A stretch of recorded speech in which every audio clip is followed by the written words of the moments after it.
cut the roots, he let the beats build, bitch. And we never switch. Even if I'm rich, I'll be broke like I'm Mitch. Niggas talking down, but that's headed in the wrong direction. But I knock that shit out like the boxing section. Cause they can't touch what they can't see. All I gotta do is be the same me. All I gotta do is keep it G. Always be the same me. While I'm solid, boy, they can't change me. No. What's going on, man? We live from the boxing section, man. What's going on, man? What's going on with all the homies? Shout out to Rob G Film, man. Jalen. What's going on with y'all, man? Yes, sir. It's that time of the year. What's going on, man? So,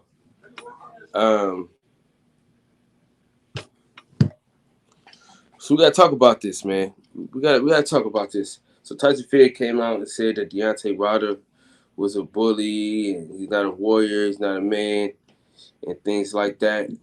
And it kind of puzzles me that this guy is able to get away and say the shit that he says. You know what I mean? He's absolutely ridiculous, bro. And this all could have been done by now. You know, the fight supposed to be last week. We could have had all this extra shit that he talking about. It could have been done. You know, all of it could have been avoided. We could have been past this already. And but we still waiting on Tyson Fury like always, man. A total fucking he's just a piece of shit, man. At the end of the day, he's a piece of shit. And I told y'all the other day that Canelo Alvarez was not going to fight Caleb Plant. I said I wasn't going to get excited about that fight until he actually got in the ring and fought him. This is always a play. You know what I mean? He did the same thing with Errol Spence, where, you know, he chased it off the guy to use.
My bad, y'all. That was one of the homies trying to get on, so I had to resend it. Jay, what's up with it, man? Salute to you, my brother. Yes, sir. Yeah, Canelo Alvarez was never gonna fight. He was never gonna fight Caleb Plant. It was all for show. It was all a facade. Get this thing working the way I need it to work. Shit.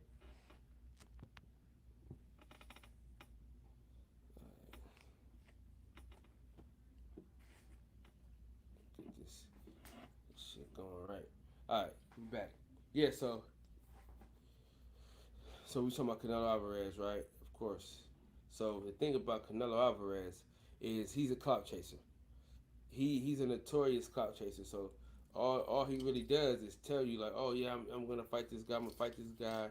And then when it comes down to it, he's nowhere to be found as far as when it comes to the fight. Uh, the guy, shit, this motherfucker's gonna run over here. Um, the guy never does what he said he's gonna do. Never. Never does. And the thing about it is, he gets so many passes.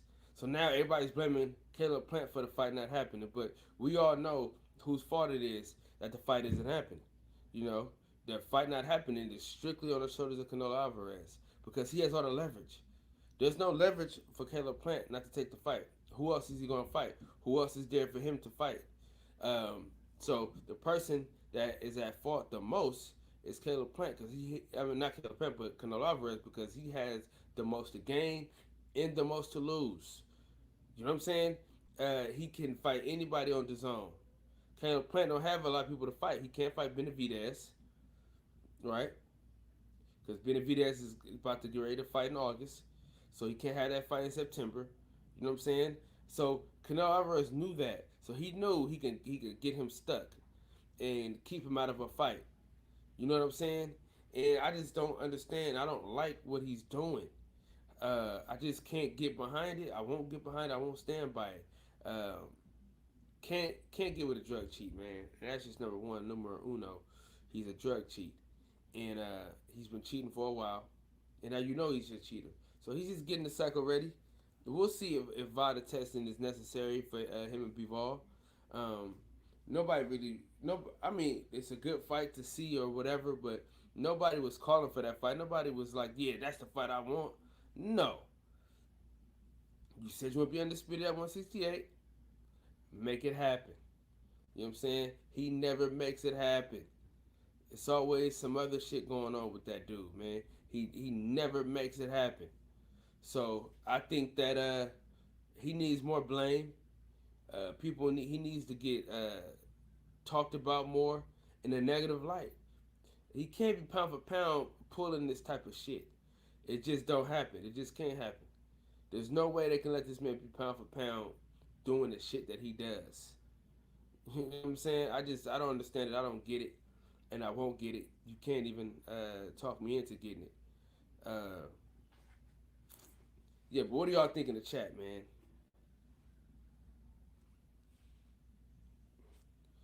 Oh yeah, we ready. We set ready to go for Errol Spence. That ain't no, that ain't nothing. That's what we doing. That's set in stone. I'm scared to even buy it. I'm scared. I'm scared of that ticket too, though. I'm scared of booking anything or something or anything like that because, you know, Manny Pacquiao having too much fucking fun without no mask on. So, um, and then this COVID shit is getting worse and worse. So, hopefully they don't shut this shit down again, man. That's what I'm hoping for. As long as they don't shut this shit down again, shit, we'll be cool. We'll be ready to go. We'll be set. Have a good time. So that's the biggest fear that we have is COVID fucking up the whole entire situation as it pertains to the fight. So hopefully nothing happens. Hopefully we can get everything that we want. Hopefully we get this fight to happen. And right after that, we got Cool Boy Steph. I believe that Jerron Ennis is on that same card. Halim is on that card, so it's going to be a great fight card. September 11th is going to be a great weekend in boxing, and I'm looking forward to it. Hopefully everything pan out the way I need it to. I'll be there for sure. Anybody can go around there with Manny back. Yeah, he's risking everything being. Yeah, he always. But see, he don't believe fat meat is greasy though. You know what I'm saying? He don't believe shit stink. Now, when it comes to his doorstep, I don't want to hear shit about nothing else. I don't want to hear this shit, man, because Errol Spence is looking good. You know what I'm saying? He knows Errol Spence is looking good, man. He know he took that fight and he didn't mean to. You know what I'm saying? He He said he didn't mean to take that fight, but there's no other fight for him to make where he can make the type of money that he's trying to make. So he had to take that fight. Um, he backed out of a $3.5 million fight with Mikey Garcia. Uh, so he still got to pay that money back. That money's still on the table and has to be paid. So he's got to make that happen. Fellas, don't go anywhere, man. I'll be right back. I'm about to try to call the homie to see if he can, if he's gotten any luck. So hold on.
Gentlemen, you gotta have context with that sparring video. It's shit, man. I gotta get this other fucking laptop. Um, when you say that, it's gotta be context, man. We gotta see the whole video. We ain't seeing the whole video. We're just seeing like little bits and pieces. You know what I'm saying? Anybody can get caught a few times, but I want to see the whole video. I don't want to see it all looking choppy and shit. Um, so that's my thing. I want to see the whole video. I want to see if he was sparring before that. I want to see if he's on a heavy bag. I want to see if he just got done with Blu-ray. It's all these things have to happen.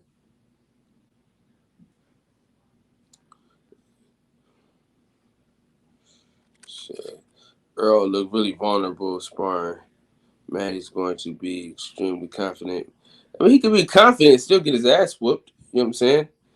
He can still be confident and get his ass whooped, dog. That's the thing about it.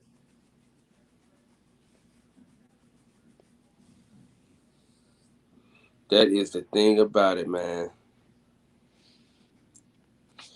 I wouldn't be surprised if that was an act and purposely. Nah, I don't think so, because, you know, that type of shit, you know what I'm saying? Earl Spence don't do shit like that clout chasing shit, man. So I don't think so.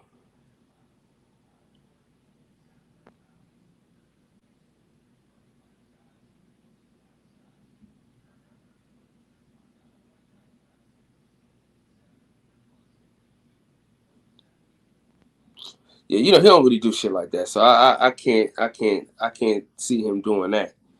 Yeah, I can't see him doing that. Nah, hell nah. Not Earl Spence. Some other clout chasing ass person, but nah, I don't see Earl Spence doing that. Dead game boxing, salute to you, my brother. Appreciate you for sliding on in.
All right, we back, man. Shit, I'm losing everybody in the damn chat.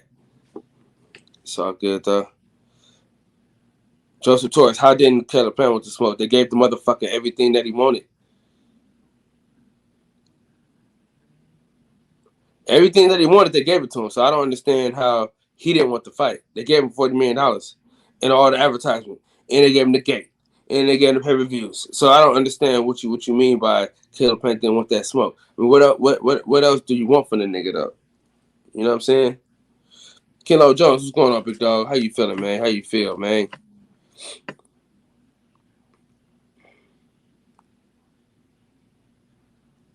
The link is in the chat. If y'all want to hop on, the link is in the chat. Yeah, man.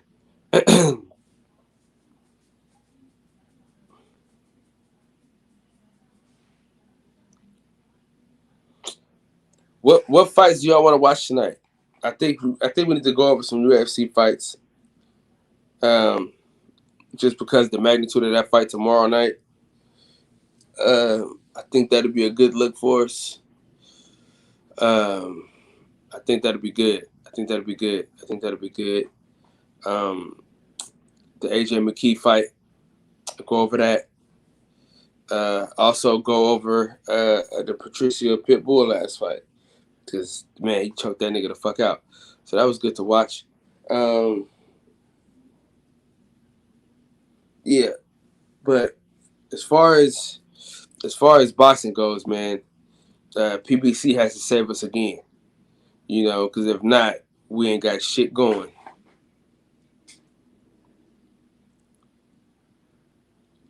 Yeah, I think he really got it though, because he can beat Adrian Granados. So I think he really was sick. But people gotta be careful, man. Niggas gotta be more careful.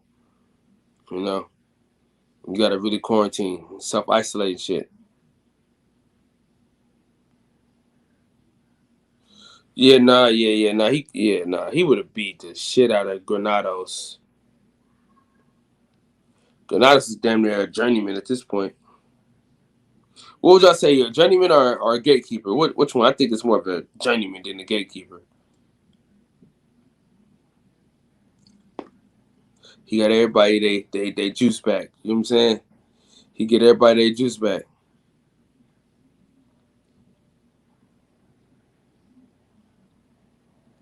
That's insane, man. That motherfucker, he ain't fighting a fucking tank. Get his fucking ribs punched in and shit.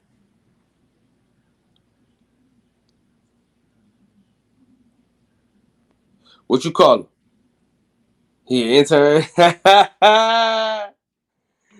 Damn. That's hella cold. He called that nigga an intern. I mean, he be getting his ass whooped, bro. Like, people talk shit about Danny Garcia, but Danny Garcia don't get the shit beat out of him, though. You know what I'm saying? That motherfucker crazy. Rob G, you out of line, man. So, man, I may have to start this shit over again, to be honest with y'all, man. I'm trying to get the homie in here and shit. It ain't looking too good for him. I'm gonna keep it going. Hold on. Let me see how I can do it like this. Get this shit going.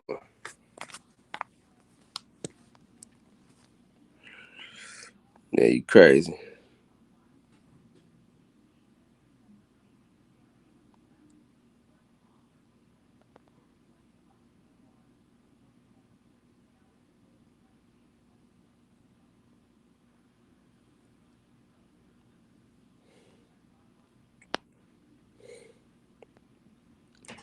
Man, did y'all see that Keyshawn Davis fight? I am the barbershop. Did y'all see the Keyshawn Davis? Now, that Keyshawn Davis knockout was nasty. That Keyshawn Davis, that shit was nasty. That he got some talent. He got some shit working for him. Yeah, he got some shit working for him, dog. He on his way. I knew that motherfucker was special when I seen him. Yes, sir. You crazy. Man, they be fighting niggas that's like 90 years old. Them niggas be hella old, bruh. Dog, the nigga Troy fight was 25 years old, cuz. The nigga he fought before that was 35 years old. Come on, man. What you mean? Trump Killer, what's up with it, bro? What's happening? Fam in the building, man. What's going on? Listen, the link is in the chat. If anybody want to join the panel, the link is in the chat.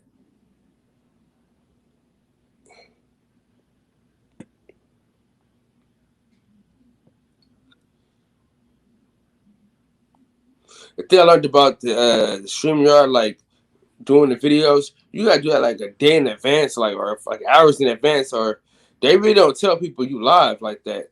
That's one thing that I learned about this shit. If you don't do this shit hours before you about to go live, motherfuckers ain't gonna know you going live. So that's like one of the tricks that I just learned like recently. Like if you don't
What's up, bro? We back, man. We back. Hey, champ, join the panel, Champion Heart.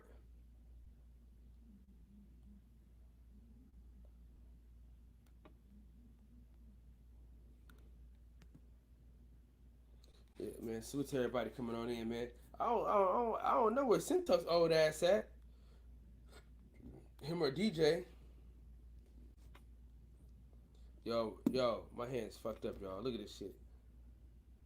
Look at that shit.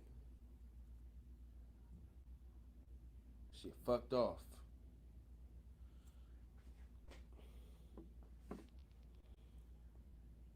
That shit hurt like hell too.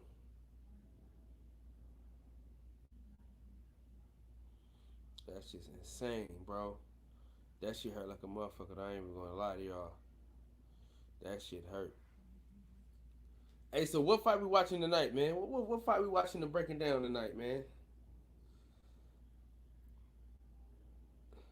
Let me know what fight we gonna break down.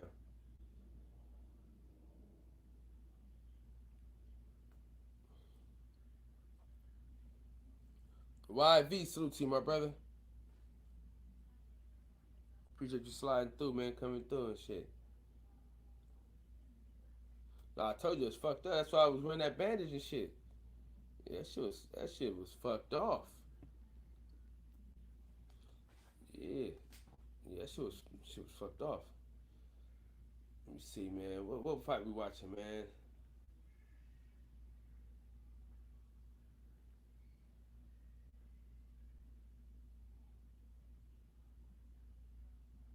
Roy Jones versus Julio Caesar Gonzalez. That might be a good one. I think I want. I think we should. I think I want to watch Floyd versus Super Supreme. Salute to my brother. Uh, I think I want to watch Floyd Gatti, man.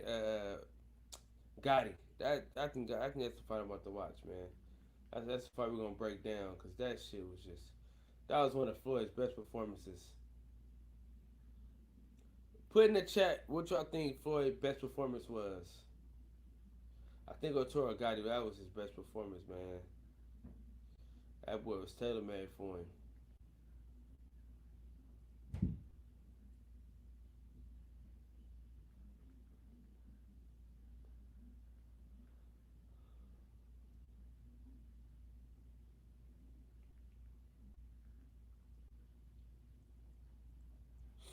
I used to man, I used to watch all the Floyd Mayweather just talking hella shit to people, bro. You said Corrales? He beat the shit out of Diego Corrales. That shit was that wasn't his best performance though. That was a good performance. But I don't know if that was his best performance. All right, we'll do that one next then, Supreme. He beat Shadow Corrales, but I don't know, man. Hey, 817, man, join the panel real quick, man. Put this link back in the chat.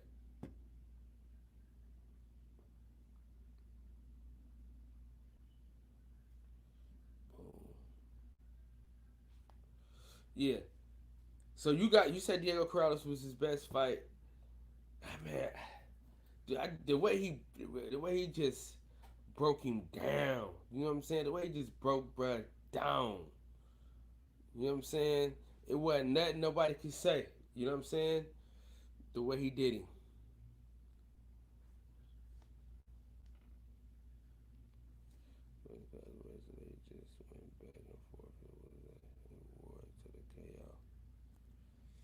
Yeah, but shit, he outclassed Arturo Gatti like by far. Like it wasn't even close.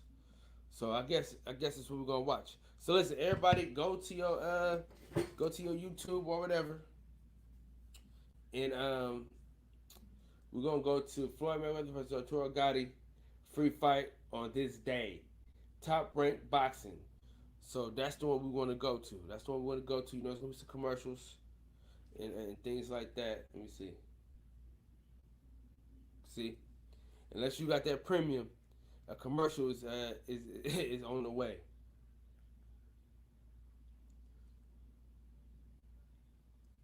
So what we'll do Floyd, Arturo Gatti. We'll go George Foreman, Ron Lyles, and then we'll go Floyd, Diego Corrales. I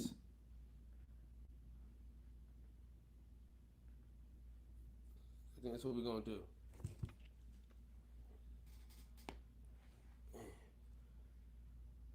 tired as hell, man. Y'all just don't understand how tired I am right now. You know what I'm saying? I don't even know how I'm doing this show with you niggas, man. I'm tired. It's a motherfucker.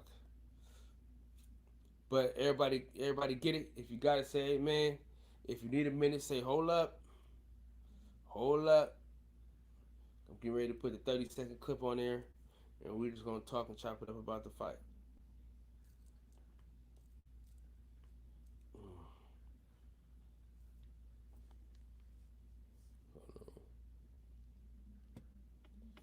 Yeah, y'all let me know when y'all get it.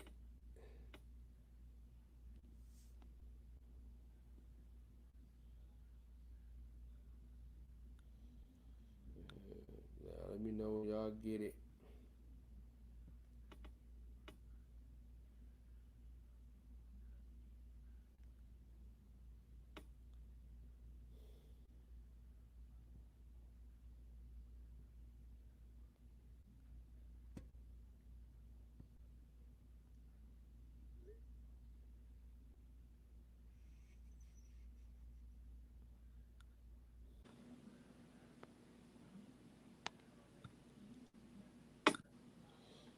All right, so I'm finna get it started. Finna put the 30-second thing clip down, and we're gonna get it in.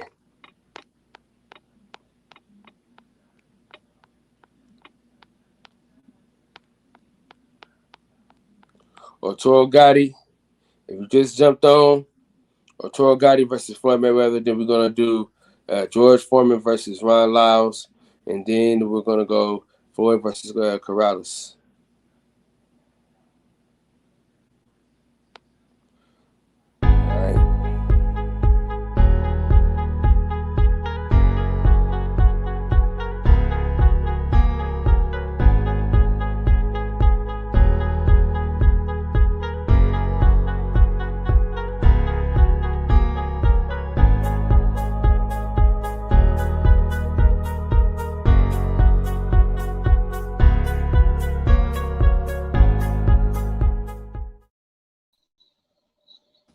What's up, Santos? What's up, man? What's happening? So I gotta redo the countdown now. Oh, because I come in late. Yeah, man. Yo, What's the fight? Y'all watching the fight? yeah, we're gonna watch Mayweather. What's going on, Chain with Ice? What's going on, man? Santos Chronicles, you already know.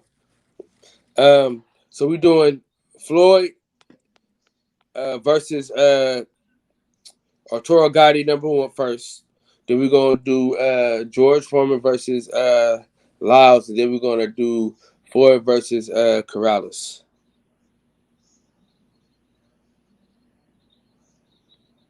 All right. So that's what we end up. That's what we're gonna end up doing. Watch the breakdown. You know what I'm saying?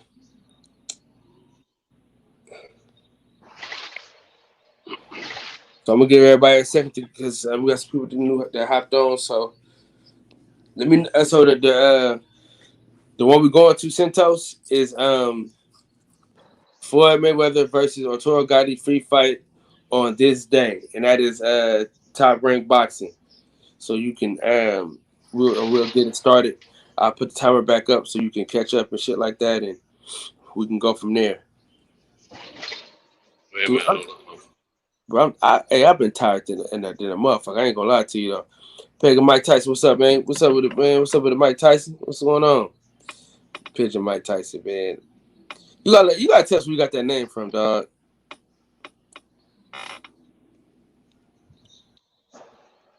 Now, which Arturo Gatti fight did you pick? Him and Floyd. I know, but I'm saying which video? Floyd versus Arturo Gatti free fight on this day. Oh no, Top Rank video. Which video was the Top Rank? Okay, the one is 22-19. Yes. It seemed like it. lasted long. There's one that's 36-15. That might be more like it. No. Because we don't need the bells and whistles. We just need to see him get his ass whooped. Or do you want to? You want to hit a corner? We can hit a corner. We can go. We can go to 22-19 if that's gonna show the whole fight. I'm just trying to say. It's gonna show the whole fight, but we're not gonna get the bells and whistles. All right, I don't want the bells and whistles. PGH Big Dog, what's up with the man? Salute to you, brother.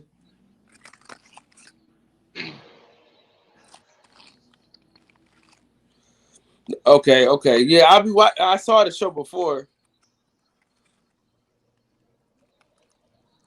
Yeah.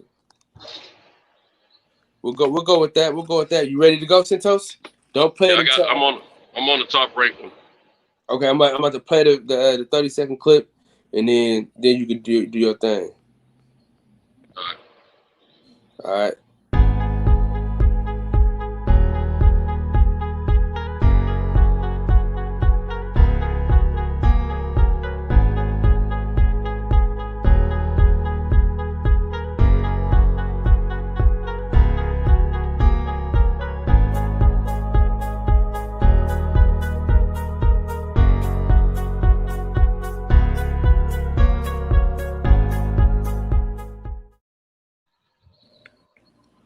All right, we're getting it started.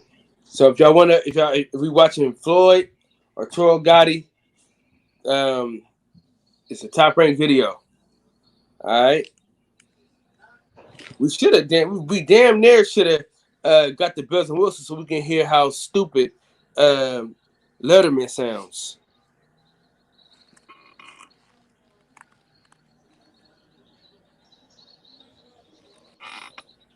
So we're gonna see this thing, Shout out to Lynn Wright, man. Shout out to my dog Lynn Wright, man. Always supporting the channel.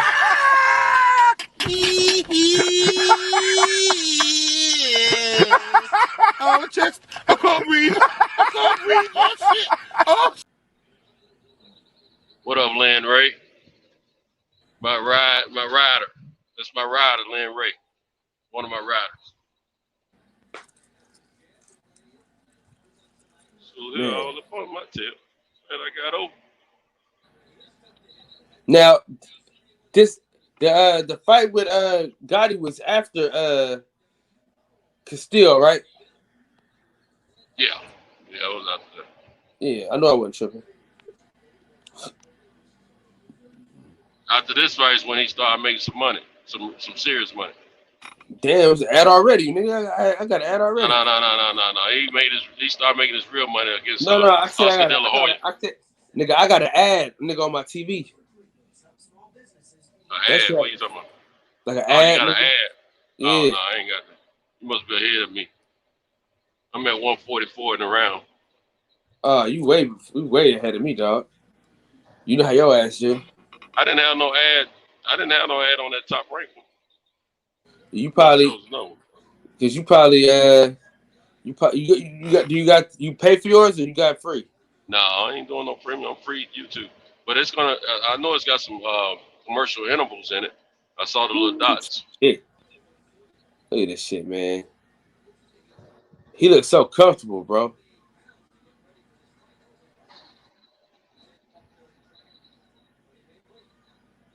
Man, shit's amazing. Media made Arturo got to get that beat down the way he got it. You said who? They're trying to media. That was around the time dude was trying to clown Florida on ESPN. What's that Brian, whatever his name, the one we can't stand. Brian Kenny? Yeah, the one that was talking crazy to Earl. Yeah, Brian Kenny's a bitch. Mm-hmm.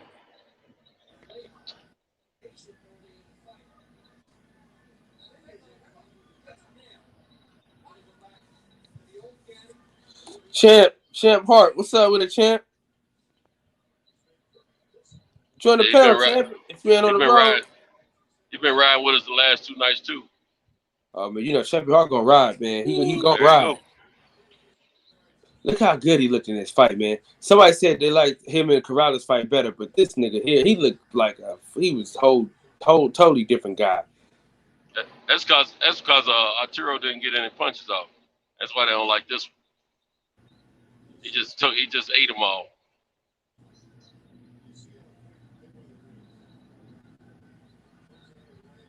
See, Arturo, this was after that Mickey Ward trilogy, and he gained some extra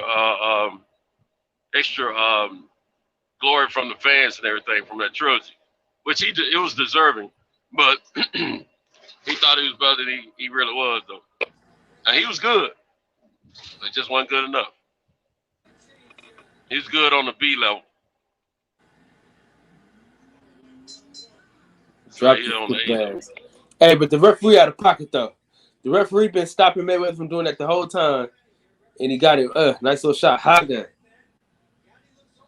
I said protect yourself at all time. Yep. Super lightweight title.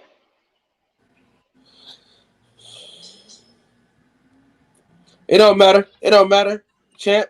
Shit. Sometimes we having the most noise. He still be on. Him and DJ.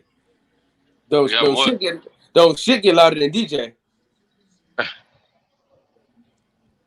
Hey, Santos like that shit. Whew.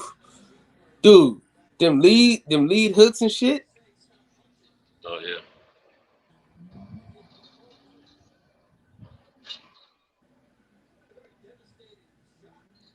This was a masterful performance too.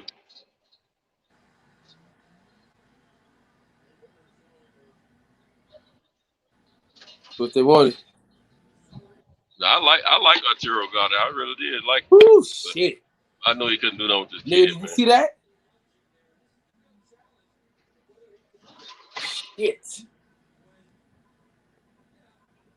Nigga, Floyd told you a C-class fighter, nigga.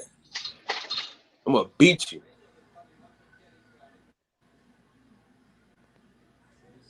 Yeah, this is pretty boy here. Mr. Tail end of pretty boy.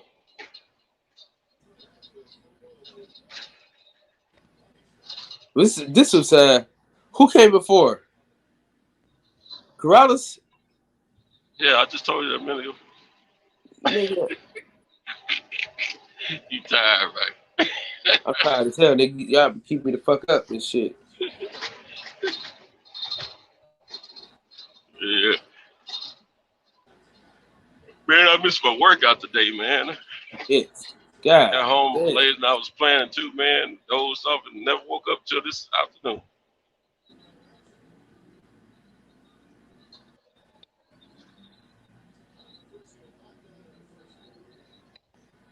Yeah, that nigga's a beast.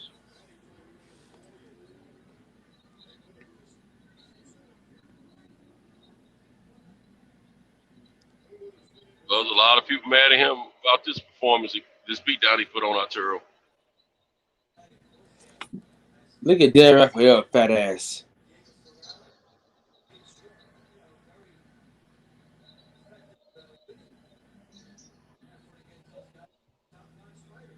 Bang. Bang.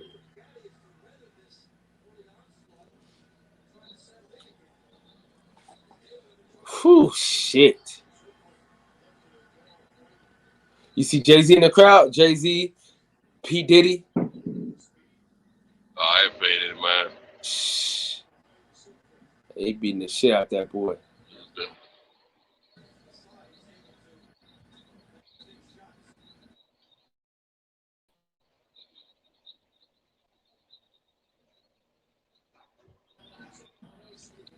Come on, Car. Shit, my back hurt. Bang.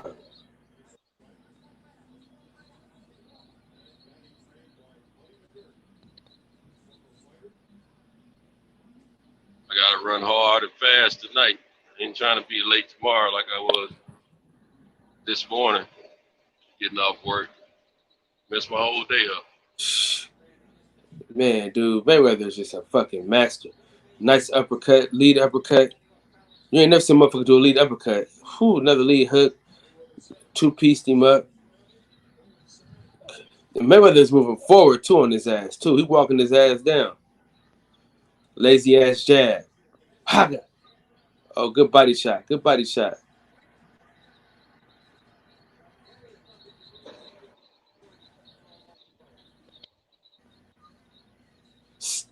That motherfucker, he jabbed, man. He jabbed motherfucker head off, man.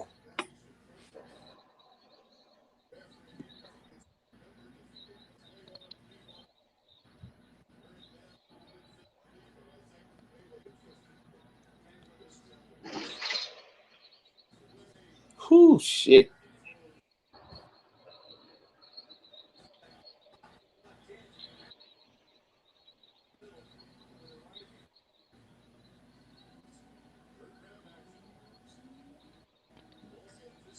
The lead hook.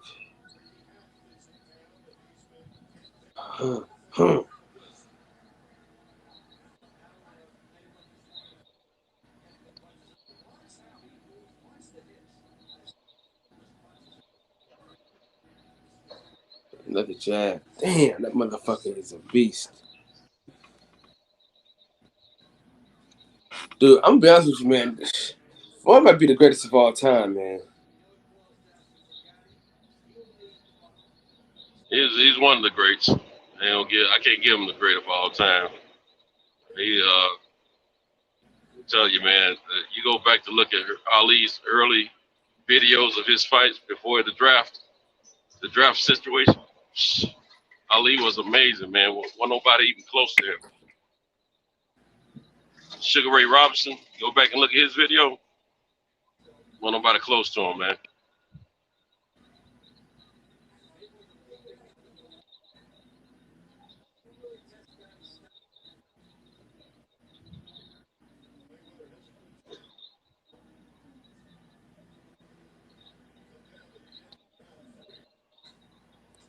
I'm tired of shit, Santos. I tell you, bro. What time did you get off tonight? 8. Oh, okay.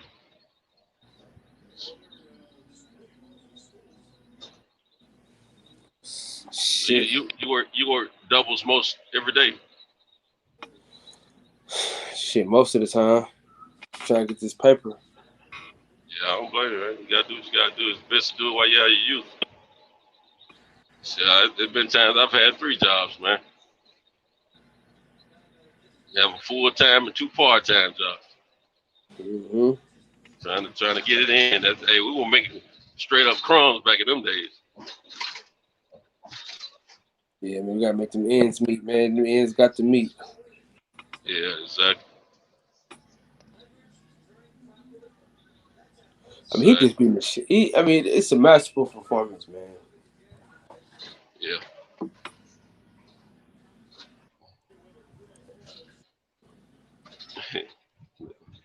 The end, when the stoppage comes, the way the stoppage work happens, the dramatics after the stoppage is what I'm going at. It was like, man, save your fighter.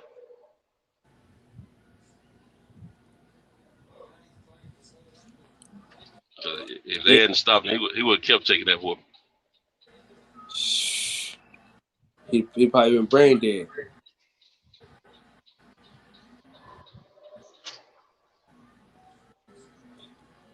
Shit. Man. This shit's fucking crazy. Look at Denzel Washington in the crowd with Jay-Z.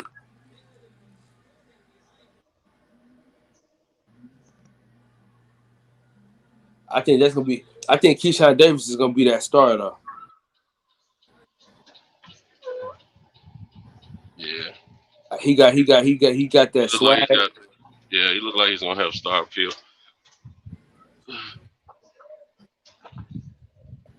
And what he just did, shit. Fuck, another ass. Son of a bitch. I gotta run this package out right quick.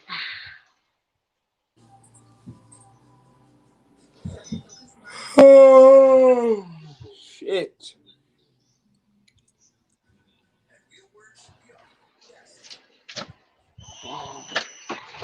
One day I'm gonna show you my grills. You gonna do what one day? One day I'm gonna show you my grills, man. You know. One day I'm gonna show you my Ali glove, my Mayweather sign belt. Oh, grails, like holy grails. Yeah. Ooh, look at that uppercut. Jab. Mayweather's just coming forward on that nigga, man. Ooh, shit.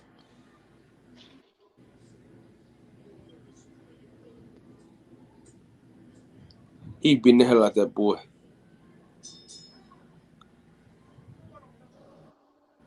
Sus.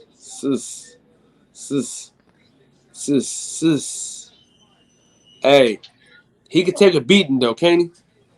Oh yeah, he's good. Take the beat. He proved that. Mickey. Well, he proved it before Mickey Ward. Them fights with him and Mickey Ward, man, they were boy, they were crazy, boy. The motherfuckers just swinging for the hills and shit. They beat each other Yeah, down, boy. fences.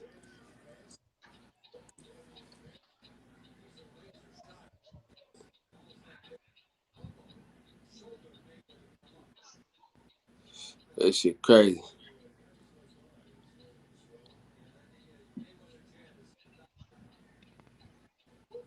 You start playing with it. Start playing with Arturo in the 5th round, trying to let him get some shots off, and he still couldn't get them off.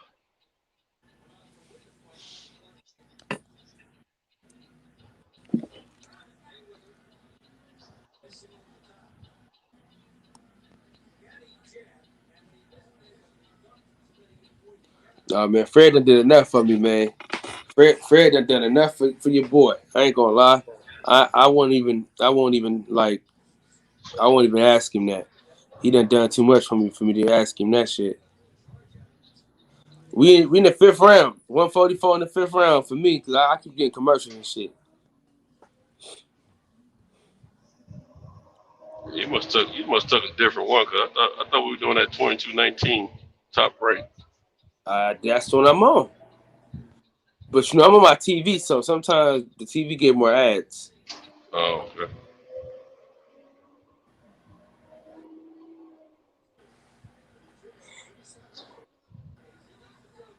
Hey, elbow. Hey. Mm-hmm. Hey, that motherfucker was slick too. Mm-hmm. That motherfucker was slick. Oh man, we got the champ in the crib. Champ, Hey, what's up, man? What's going on, brother? Yeah. Oh man, you know another one like the other one, same super heated. What's up, my riding partner? It's all good. How you doing, brother? Man, doing great, man. How you doing, man? All right. Yeah, I got a lot of noise around me, man. That's why I was just trying to wait till I got back in the truck to beam in. Yeah, no, that's all good. You can't get no louder than DJ machines at work. Ain't nothing louder than that, dog. Yeah.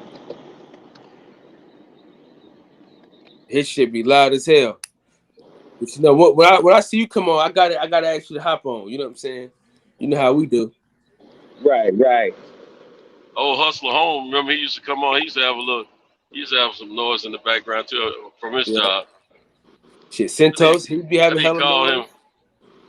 Hey, when I get in the back of the truck, if I don't mute, I got noise. But I need to call Hustler Holmes, man. I ain't talked to him. I need to check on him, man. Make sure he's straight. I saw him in a chat, and I think somebody's platform. I saw him in the chat a few weeks ago, or last week, or the week before, or something. Yeah, you got his number? Yeah, I got his number. Yeah. Fax that over to me, man. I gotta call him. I know his son's doing better. Last time I spoke with him, I think he had tapped in somebody's panel, and I was able to speak with him then. He was telling me his son was doing all right. Yeah. Me and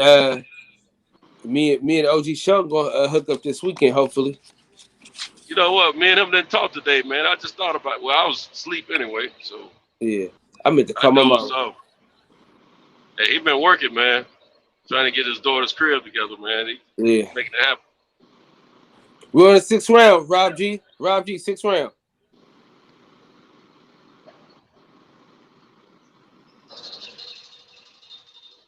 So who's your top 5 fighters of all time? Top 5 what? Your 5 boxers all time. But two of mine is You only get 5. Sugar Ray Only get Robinson, 5. Ali. Yeah, I'll throw Mayweather on up in that joint. He Sugar is Ray tearing his ass Leonard. up, Santos. Look at this shit. And Oh yeah, you gotta have you gotta have Ali. You gotta have Sugar Ray Robinson, with no doubt. I'm gonna make my 5th person Wilder, because I like what he stand for, man. You know what, Marvin, man, he kind of built his career up for smaller cats, man. You know, he didn't Wow. move up. He didn't move up at all. He stayed in that weight class. Now who was that? Marvin Hagler. Hagler. Marvin Hagler. Yeah, Oh, I he was a beast, I like Hagler. He was, you know, that fight with him and Leonard. I was actually going for Hagler. You know, Vegas was Leonard's sweetheart, so you know it was almost as if they told Hagler, "Don't hurt him." You know, Hagler did he did a Bernard Hopkins type deal. It go to the end right there. He did, you know, like Bernard Hopkins did like Hagler. You know, stayed in that weight division to right. Hit some numbers, milestone numbers and stuff like that in the sport of boxing. But Hagler, he was able to fight at a more natural way for him, I guess. You know. Yeah, I didn't like how Leonard did Aaron Pryor, man. He should have gave Aaron Pryor a shot. He played games with Aaron Pryor. You know, had him showing up to a conference like he was going to announce that they were going to fight. Just playing games with him, man. He didn't really want that smoke from Aaron Pryor. Aaron Pryor was a beast. I remember. Hey, Sugar Ray knew what time it was. He knew Aaron Pryor was gonna give him that work. He's about to work for that way. The one I mixed. Aaron Pryor was a busy fighter, man. The one I mixed. No, Aaron Pryor threw 1,000 punches around. Brother. You heard what I said though? No, what'd you say? What you said? Not that one. The one I mixed. What about who? You talking about Panama? You talking about Panama Lewis? When he, Panama Lewis. Yeah, he used to give Aaron Pryor some concoction, man, to open his lungs up, man.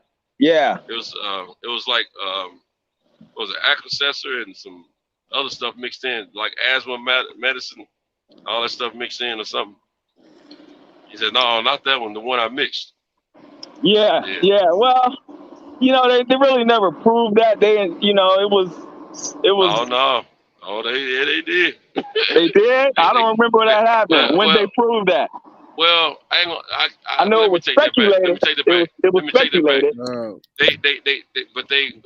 Somebody. What up? When they got busted for killing that dude, remember him and one of his fighters, they killed that white dude out of Nashville. Billy something was his name. I forget his full name. Billy something. Yeah, I vaguely remember something about that. Yeah. But well, they got Panama banned from the sport of boxing and got the Latino fighter. His fighter, he went to prison. But yeah, he told the whole story. Told him about the concoction and everything. No shit. Yeah, and so when they went back and researched videos and stuff, they knew what he was talking about. Panama always denied, but dudes are nah. Dude told him exactly what was in the concoction, and I guess whoever they chemist or scientist or whatever, said yeah, that'll do it. Open lungs up and make you feel like Superman for a minute.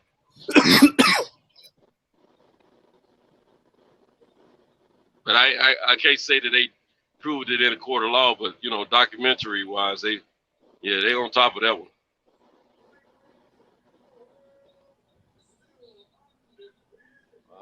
Okay. Yeah, and I mean he watching that fight tomorrow, Kyle. What'd you say? We watching that fight at? Hopefully LA. Oh, you going to LA? Hopefully. That's what I'm watching. What's up, Cameron? What's going on, Santos? Cam, you work tomorrow? Yeah. Y'all old motherfuckers be on here talking. Okay, now hey.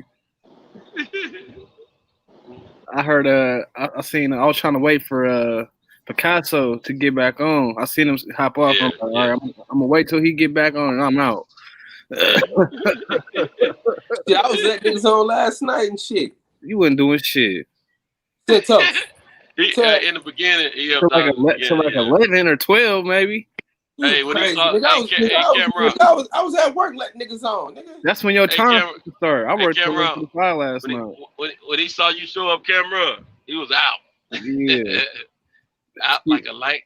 He get lazy on us. He think cause Fred ain't home, he could go on early and not do his slot. You still gotta work your slot too.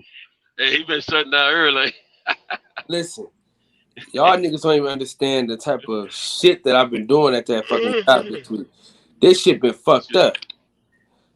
I've been doing 16s all week and shit, man. I'm fucking tired, dog. You was up there yesterday? I didn't see you. Nigga, it was fucked up in New York. I seen you when I was. I seen you one time go to the garage, and then that's the last time I seen you. I thought you were leaving. It was probably like 5:30, 6. Y'all work different shifts, or about the same shift? Different. I get there after him. He starting in the morning. I start in the afternoon at the earliest. Yeah, sometimes I get to stay over and shit and get with him. Yeah, man, I gotta find me some additional work out here, man. Well, so I heard you talking about that last night about the Amazon. Yeah, Amazon be tripping, man. Oh yeah. Yeah, they be tripping. They playing with the niggas' emotions, man. Oh, okay. Yeah, I got a homie in Atlanta. He be doing the same thing you do. They got some box trucks, and he said they be having an Amazon contract. Yeah, see, if I had 5 or more trucks, I can lock down a contract with them, man, and I'll be straight, you know. But yeah, I think this one got 4. And it now, I own 4 trucks, but I don't own the right equipment, the equipped type of trucks. I need 4, like the truck I'm driving now. I need 4 more just like it, you know, with the same box length, which is 26-footer, lift gate. And I get all that, I'm good. You know, you need 26-footer with a lift gate. You got that? Big Cletus, what's going on, man? Hell yeah. Okay. Yeah, when them dancing, I don't know what happened. Okay, so we got to do George Foreman versus, I think they said Lyles. Ryan Lyle. We're doing fights tonight. That was a beast of a fight right there. What happened on Wednesday? Huh? I say I know I'm late. What happened on Wednesday? You never did the wire. Yeah, we was having too much. We was talking about too much real shit. Yeah, it was politics all day. I think Tank didn't show up or something. Is that what it was? Yeah, that was one reason. We like 3 episodes behind. Yeah, we got to get it in, man. I'm about to start just. You were just you just did Gatti and Floyd, right?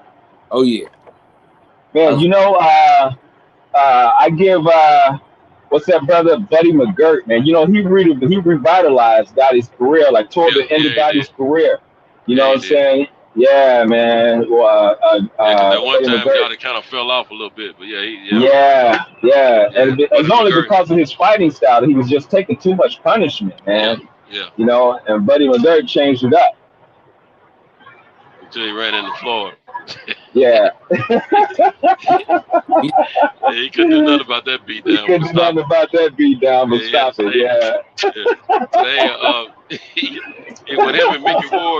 When him and Mickey Ward was doing that trilogy, they were beating each other so bad, but you know, it wasn't enough punishment for to give him any brain damage necessarily.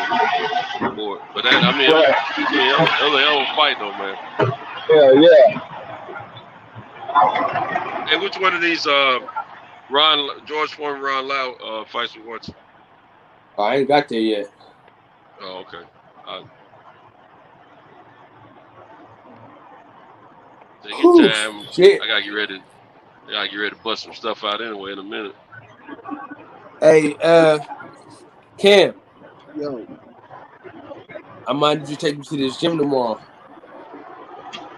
I got work, too. In the morning? What time? Like early. I got work at 12. Shit. What's up, man? How you doing? Yes, sir. All right, no problem. Yep. 12 o'clock.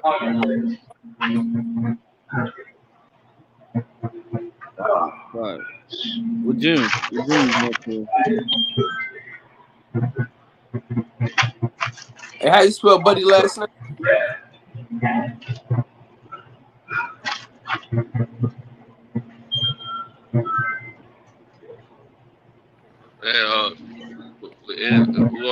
Until we started watching the fight, we want to talk about some boxing. I see we got a few people in the chat.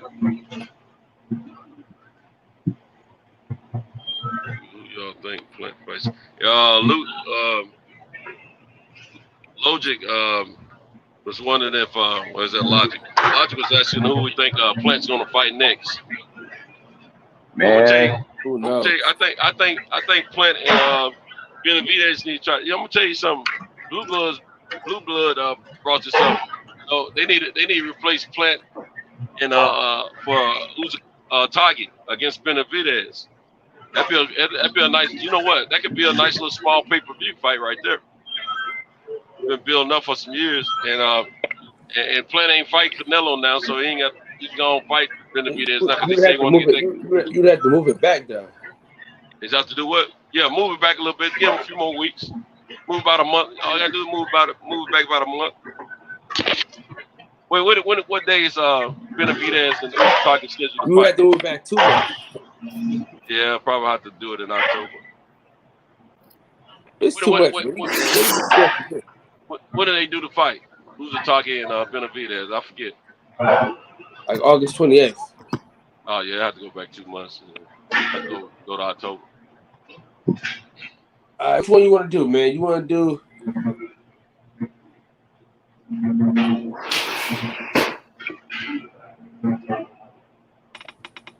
Well, if he's gonna do it in August, Benavidez might be ready around November, and that can work for Flint. You know that? I can't see who's the target beating Benavidez. If he does, that would shock the mess out of me. And I can't see him doing enough damage to Benavidez. Benavidez might be cool with November. Well, he finna get his ass beat. Who was that? Who's attacking? Yeah, he about to get that work. Hey, he lost it, man. I mean, when he lost the Plant, he ain't been the same since. Before Plant, he was good for 2 fights against Real.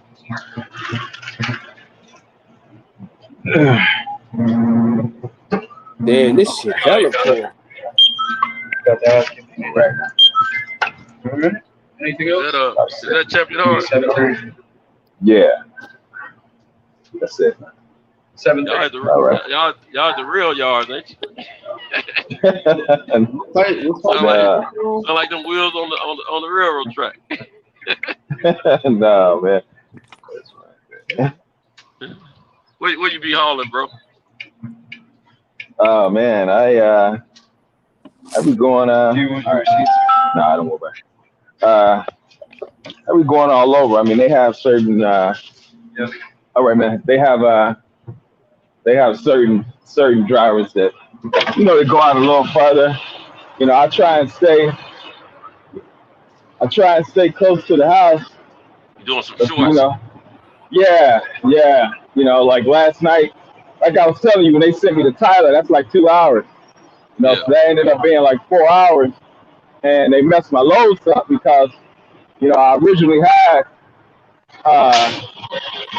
4 loads, and they messed up the last one, and they sent me to Tyler in the middle of the night. They should have sent me there first.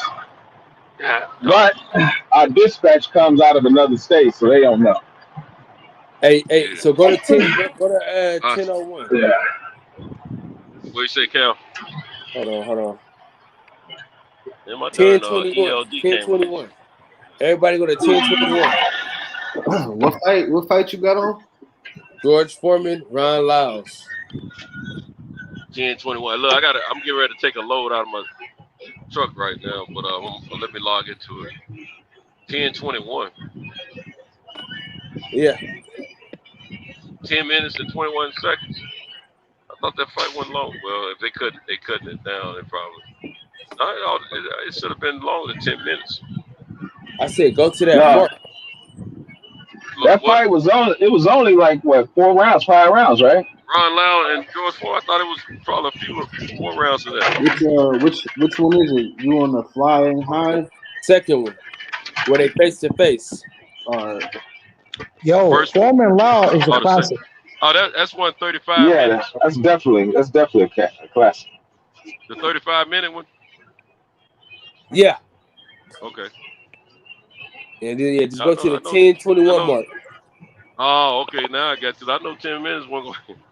All right, let me set it up. But I gotta get this stuff out of the truck. It won't take me but a minute. Let me set this up, and then I get the stuff out of the truck. Then I come back. I'll be ready to start. Or if y'all want to start, y'all go ahead. I'll catch up. Yeah, we'll wait your old ass. What's up, T? Yeah. What's up? Who's that just came on the panel? Who's that? That's Fight Doctor. Oh, Fight Doctor. What's going on, man? I was I was watching Mark Nash. Fight Doctor came in, and Mark Nash yesterday. Boy, he was shaking it up, man. Well, listen, I had to speak my mind, and I had to be truthful. Okay, so I had to speak my mind. I had to do it truthfully. Right, I feel you, brother. He was definitely shaking it up, man. That's what's up. How's everything going for you, man? I'm just over here making it do what it do. That's all. Making it do what it do. So give me your thoughts on Canelo, the saga with him, Bivol, and Canelo Plant. So here's what I think, right? I think that we don't have all the facts. And it would be unfair to both parties to draw conclusions based on conjecture, speculation, and innuendo. So I would like to just see, like, in the next week or so, couple of weeks, what is revealed and what we learn about what actually happened. However, now having said that, if what we have learned so far is true, then I would think that Alvarez is being a bit of a diva. And having said that, listen, if this were Floyd Mayweather, if you remove Canelo Alvarez's name and insert Floyd Mayweather, then the internet right now would be ablaze with people criticizing and dogging Floyd Mayweather for being a diva and for being a duck. If this was Floyd Mayweather. So I'll leave it at that. No, definitely. They're calling him a duck. For sure. Yeah, I completely agree with you. That would definitely, be the case. And you're right. Blue Blood was saying the same thing. This is grandstanding. The shit that Canelo is doing. This is nothing but grandstanding. I mean, there's no point in it. Plant should stand on the square. And take the 10 million and don't waver, because like Blue Blood was saying, Canelo had already started the trend, when he was going to get the belts of paying each fighter $2 million, before the fight. He paid what's his name, Smith. He's paid him $2 million. He paid what's the other cat? What was it, $6 million? Yeah. Okay. Then the other cat, Billy Joe Saunders got $8 million. So why not pay Plant 10 mil? And all the fights are over here in the States, and those guys don't have the following that Caleb has. Not saying that Caleb is a household name, but he does have a following over here in the States. Right. So according to Lou DeBella, Caleb was in his rights, him and his team, to ask for 10 million. They should have asked for 10 million, and there was another guy that gave an interview a little over a month ago that was saying the same thing that the Bella was saying. So yeah, it's real. Before they agreed to the 10 million, they said it was realistic. He should ask for it, no matter what he's earned before, because of the way Right. the belt's been going, the trend of how they've been paying. Now, I'll tell you what I feel about this situation. We all know that Canelo is the king of putting certain things in contracts for these fighters to agree to because they want to fight so bad. Right. He tried. They tried. See him. He learned that from Oscar. That's what they did throughout his career, and he's continuing that. And see, they tried it against Mayweather with the catch weight because they wanted to fight Mayweather so bad, And and it it backfired. backfired. And it backfired. Yeah. But he continued to do different little things, putting different little issues in the contract that he wanted to have the advantage against these fighters for. He always trying to get the advantage. That's all he do. Yeah, exactly. Right. Now I'm gonna tell you from I saw it. Now notice Canelo hasn't said anything. Now Eddie Hearns gave a interview on Mark and Barack a few days ago, which is like the day after the news came down. And Eddie Hearn was trying to act like he was so out of the loop of everything. I mean, not out of the loop, but act like he didn't have anything to do with it because it was a Fox and PBC thing. That's who was putting the money up. But he made sure he said that Canelo has made it clear that I'm his promoter. So all I can do is just let them guys do their business, and I sit back. But as his promoter, even if he doesn't have anything to do with the money and the promotion of the fight, he's also the advisor to Canelo.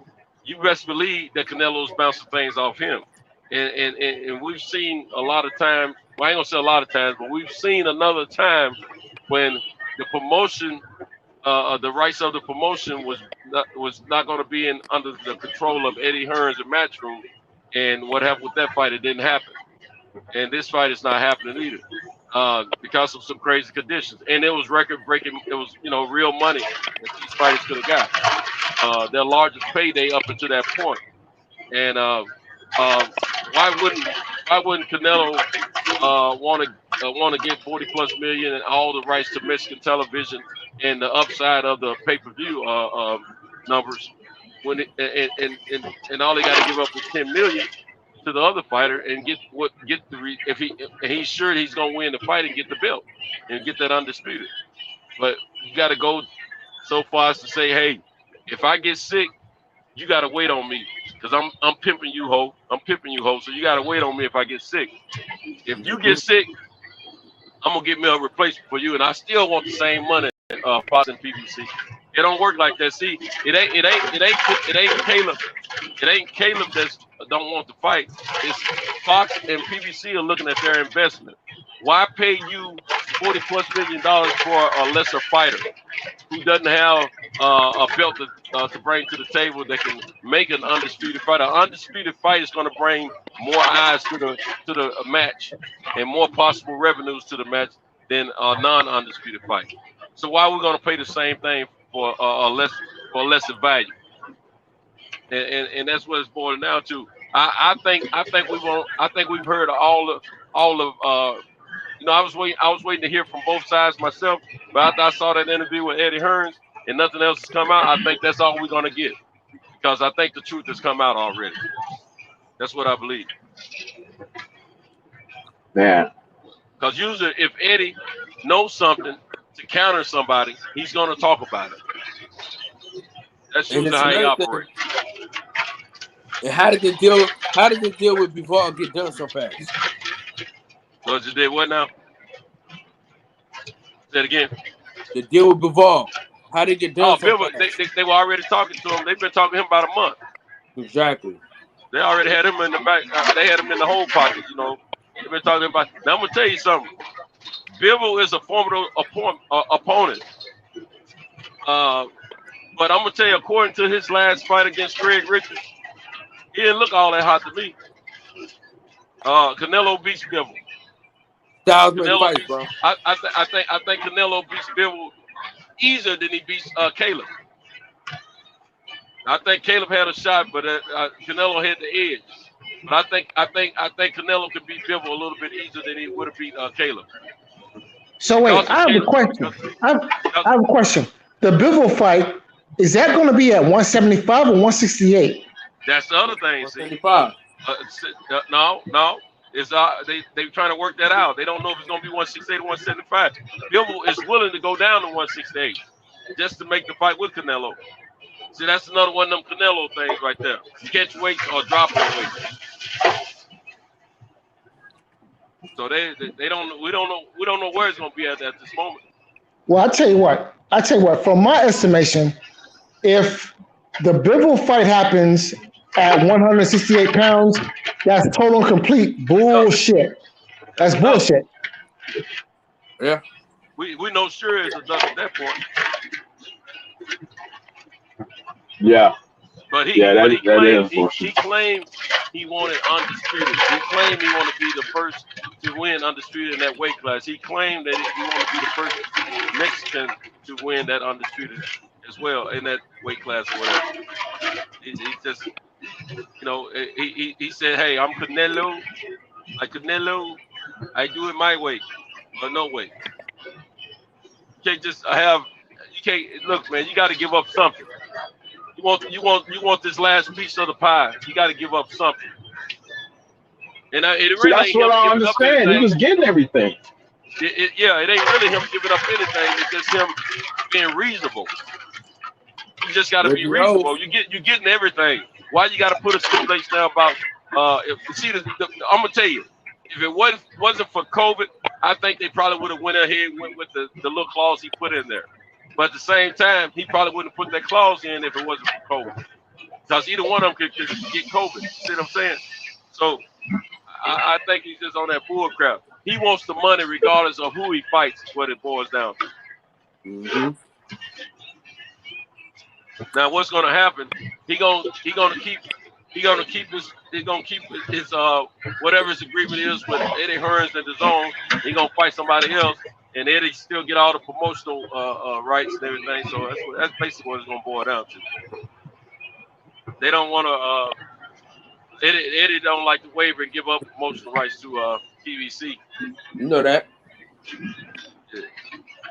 So in order for him to help his situation, he's gonna give his fighters advice that keeps him, looming in the back of their mind about this excluding me.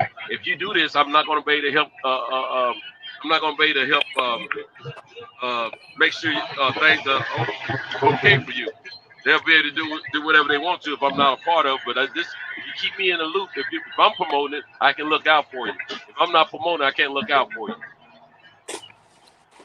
I got your best interest at heart. Yeah. So that's basically what this boiled out. It's just this is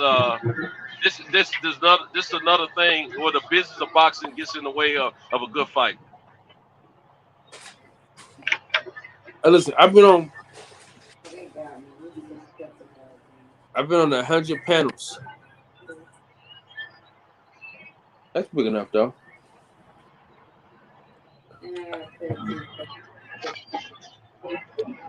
I could have did that myself.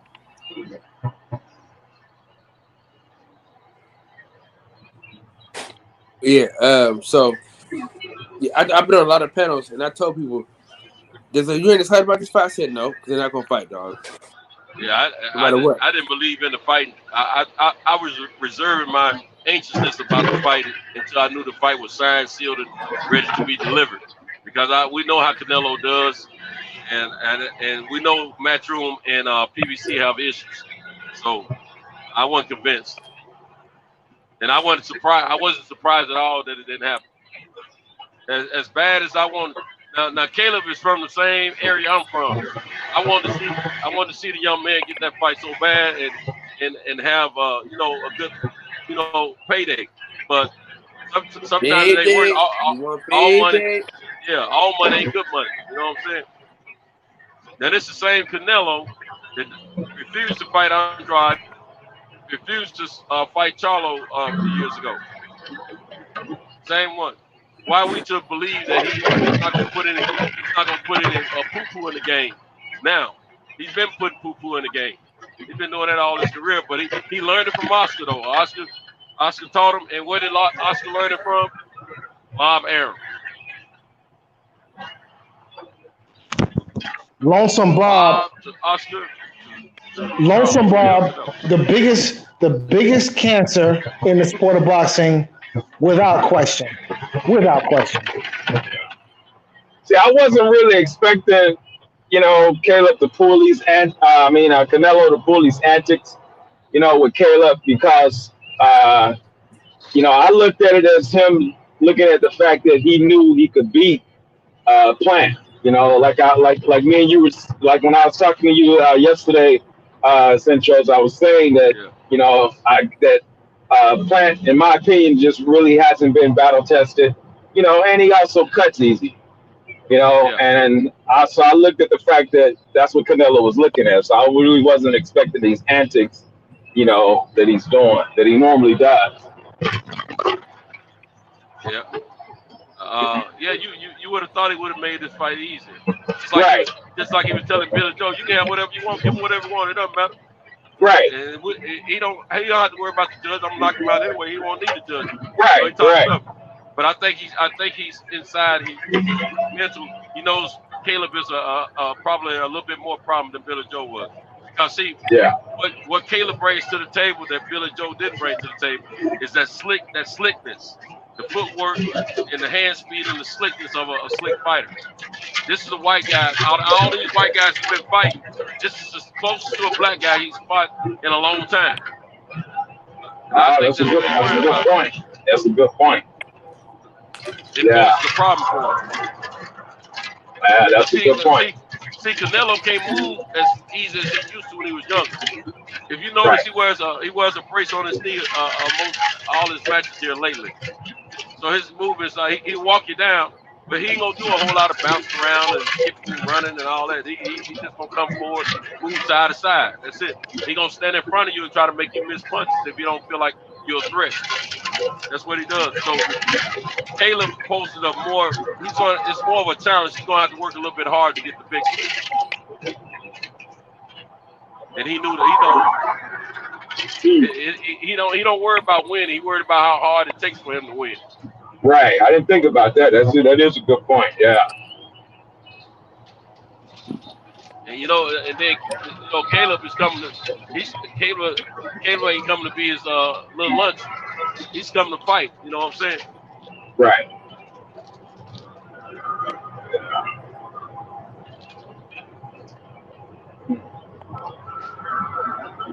Yeah, Canelo full of shit though.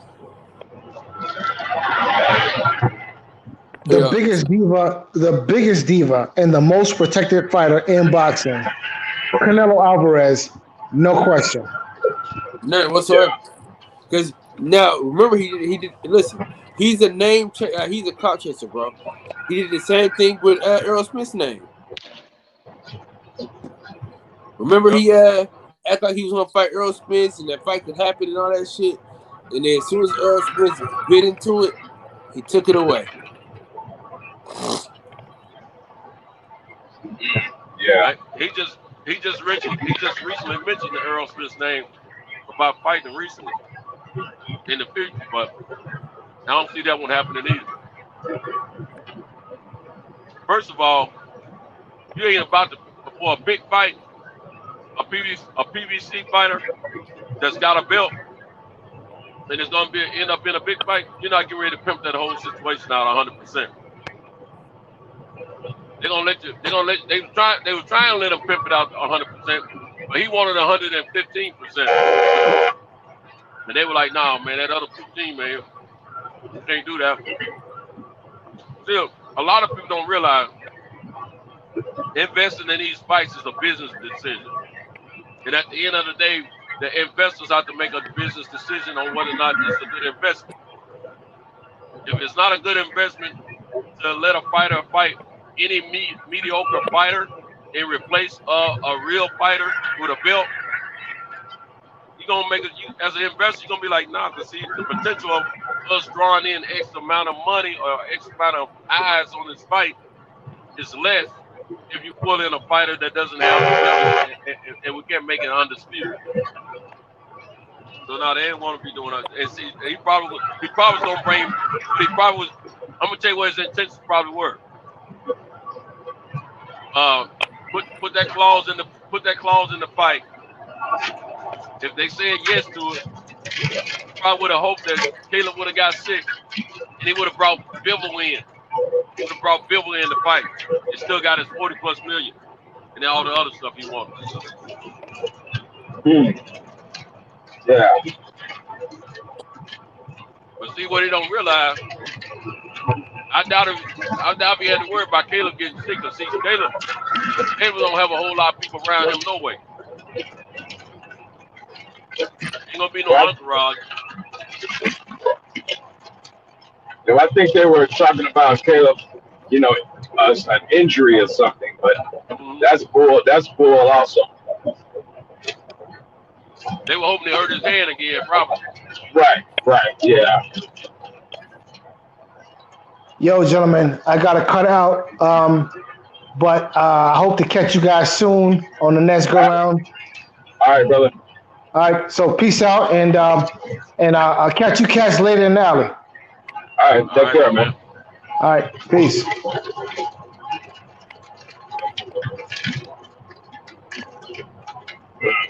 The Kyle went to bed already, man? What's that? Kyle went to bed already?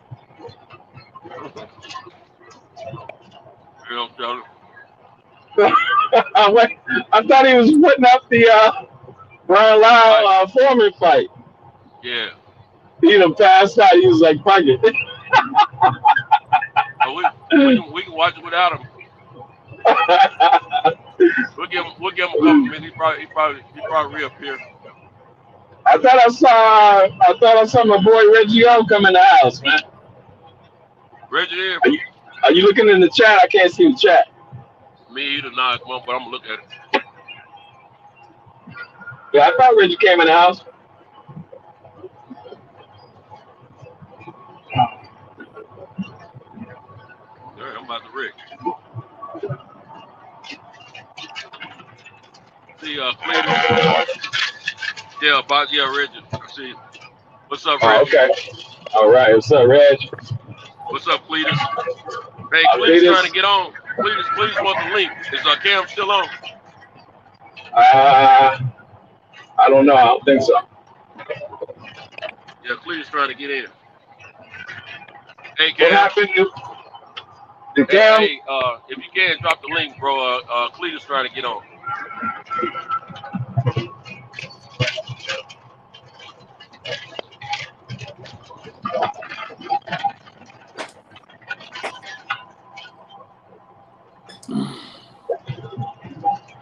Man, my water bottle moved. Oh, no wonder it don't fail. Man, I heard you earlier. You were saying you missed the workout, man. Same thing happened to me, bro. Same thing. I was gonna go, when I got up, man, and I slept. That time, damn near time it was come back to this motherfucker. Yeah.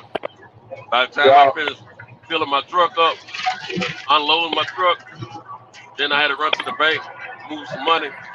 By the time I finished all that, I got home. It was a little bit after 11, man, and I dozed. I ate a little muffin, man. I cheated, man. I wasn't gonna eat any more sweets for a minute. I ate a muffin because I didn't feel like cooking. Because I did want to go to breakfast at first. Then I ate that muffin. Next thing you know, I dozed off, man. I didn't wake up till about 5 minutes after 4, man. I was mad at something too. Yeah, you was out.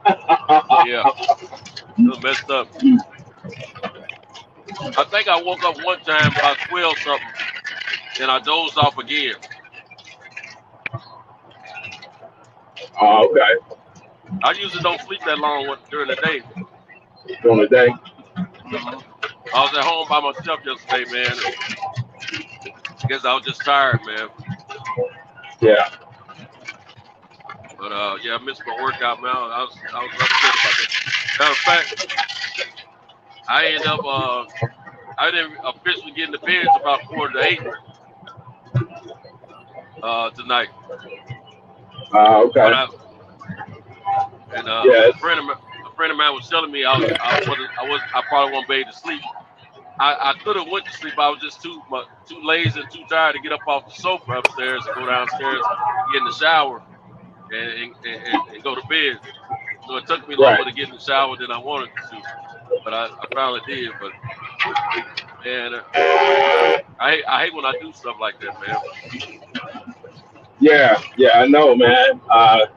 Tonight, man, I might be able to hit it tonight because I think I'm going to get my last load, so I'm probably gonna get off early, man. I'm definitely gonna. If I do, everything goes as planned. I'm probably go. I'm probably go to the gym before I go home. That way, you know what I'm saying? I'll be good if I get off early. That's only if I get off early. Yeah, Somebody came in. I believe so. That, I didn't even look. Is that Cletus? Salute to everybody on the panel, man. Kyle What up, fell out. Yeah, he passed out, man. I think Al probably used the bathroom, man. Champion Hart, I see you on the road in the truck, man. Oh, there you go. Yeah, brother. Yeah, I'm out here. Okay, he back. I thought he passed out. Everybody knows. Use the bathroom. Hey, everybody know Canelo is the biggest fucking diva in boxing, bro. This type of shit is the shit that he do all the time. He did the same thing in negotiations with my kinfolk. Like wanted all this goddamn off the wall ass shit, like an 18-foot ring, and if he don't get that shit, you know what I'm saying, he gonna throw his little fit. That's right. That's just the trend of Canelo all through his career. Yep. Yeah, Oscar taught him well. Yeah, damn. I heard somebody say something about Canelo can give 100% and he gonna want 115. That's true as hell. Yeah. I don't know who said that, but that's true as hell. That was me speaking on that. Yeah, that's real talk, man. He's like that, man. He wants 115.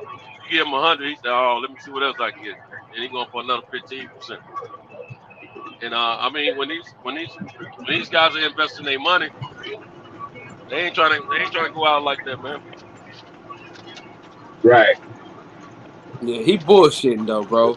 Like, yeah, he listen. You know how niggas might they like make like outrageous prices. Like when a motherfucker you try to go get like try to get a car from a motherfucker, and he hiked the price up like $10 million, and then you say, all right, nigga, fuck it, I'll pay you. You ain't really want to sell the shit, so like, nah, I'm cool, nah, that ain't that, nah. I need more than that. You know what I'm saying? He wants you to take the first pencil. That's what we call it in the car business.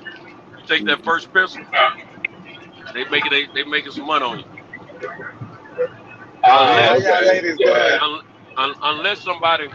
Unless there's somebody you know you've been working with for a minute and you lopsided in your trade in, then they trying to help you out. That's the only way they might not be making no money on you. But if you go in to a dealership and they pencil you back on first set of numbers to negotiate, sometimes the first 2 sets of numbers.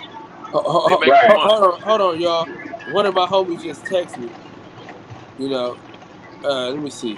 I know it wasn't John ass. John, get your ass in the chat. Talking that bullshit. That Picasso just came up in here. Yeah, salute to everybody on the panel and in the chat. What's up, Ryder? What's up, Ryder? What's poppin', my good brother Picasso? All right. What's going on, brother? Appreciate it.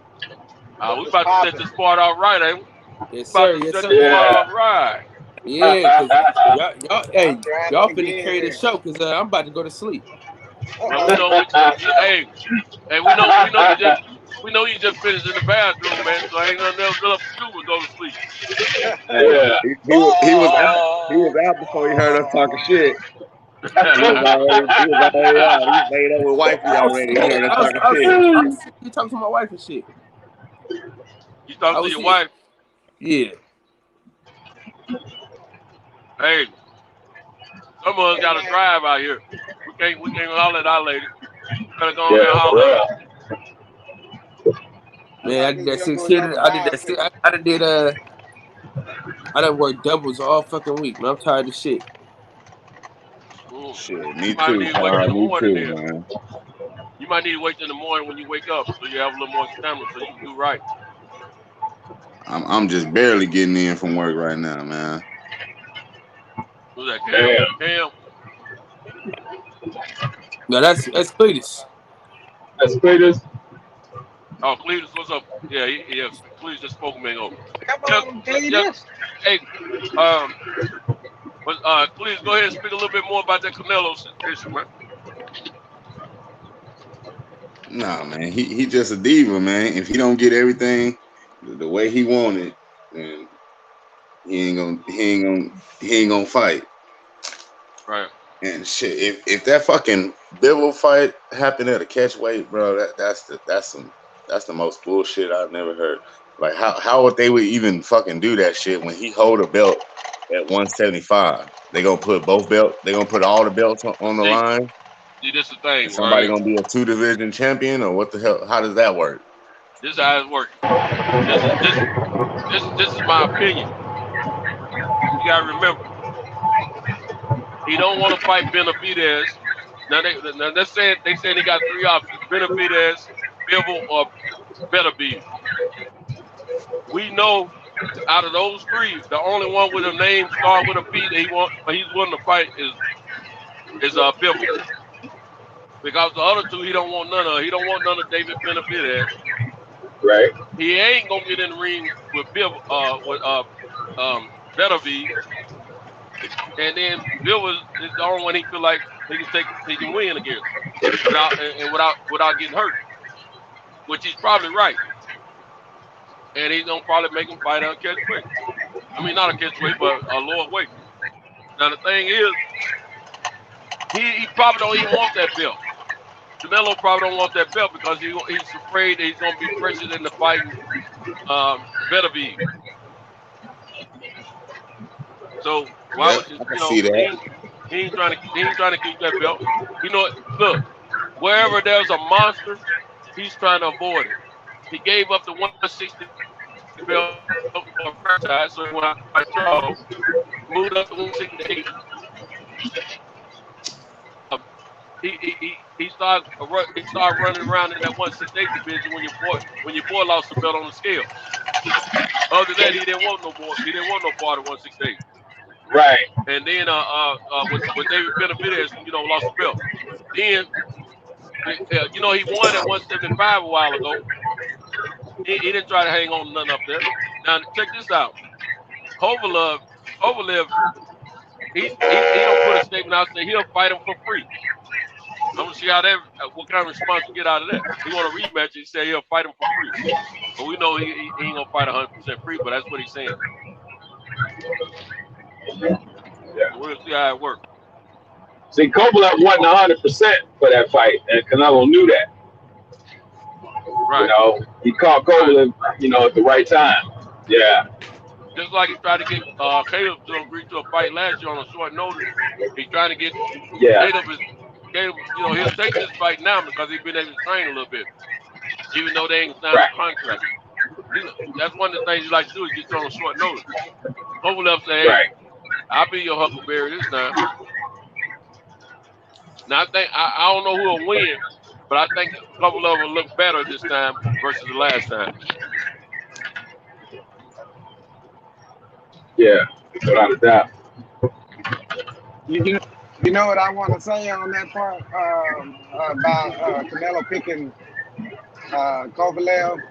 He watched that whole fight with his team, and they say Yard put their work in on Kovalev and hurt him and got him to a point to Right. where they pushed him to exhaustion, but he hung in there and pulled it off.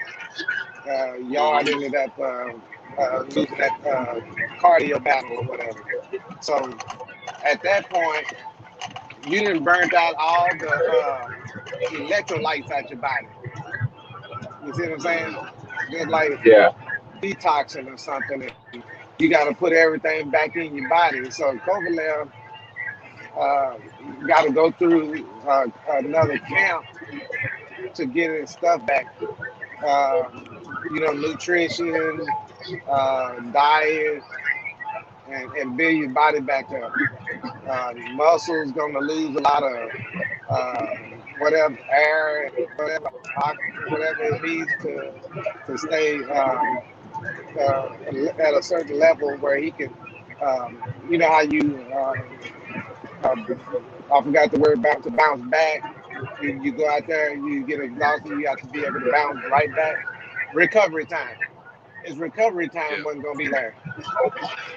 So, you know, as you break it down, I didn't even break it down like a scientist would, but I got kind of close to trying to break it down just by talking about the electrolytes and recovery time.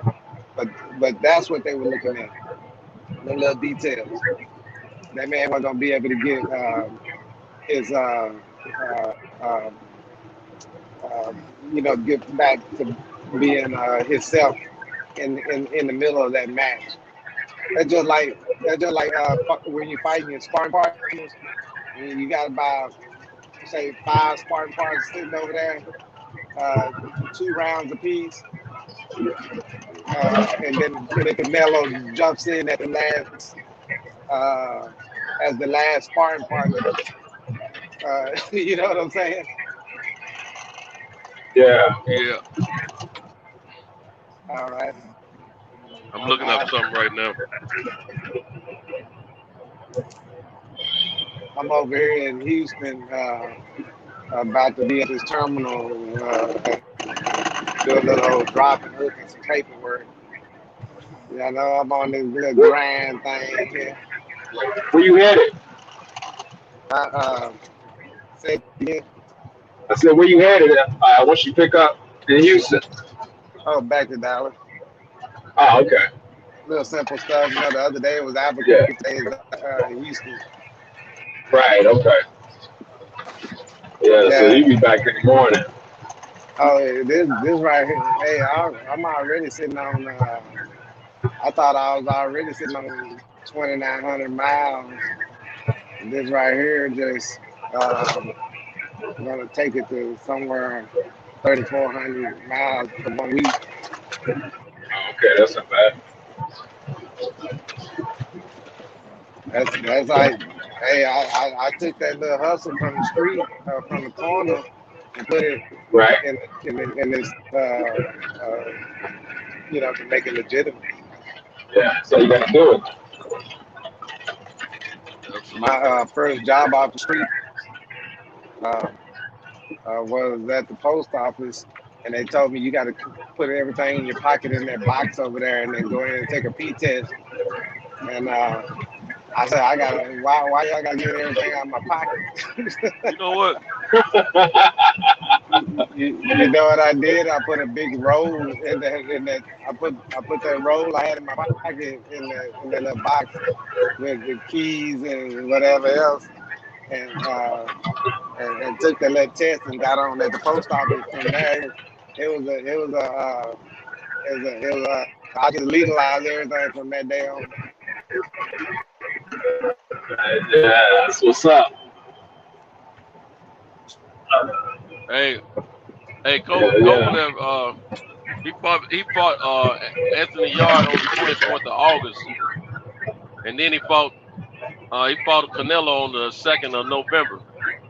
But you know that the 24th is like 3 weeks of the month gone in August. He got a week left, so basically he had 9 weeks since his last fight to prepare for that fight. I ain't That is enough short. time. That is short. Yeah, that's short Yeah, because that he ain't got enough time at all. That's true. he didn't have enough time to recover and enough time to train Oh, fully. and that's what he said. He didn't have enough time to heal. He didn't have enough time to Yeah, train. because Yeah, he and went through a war. He Canelo went knew through a little that. war. Yeah, he got whooped all through that fight until he caught Yard got tired or whatever. He Yeah, he caught him. almost lost that fight. You Yeah, know what's so weird?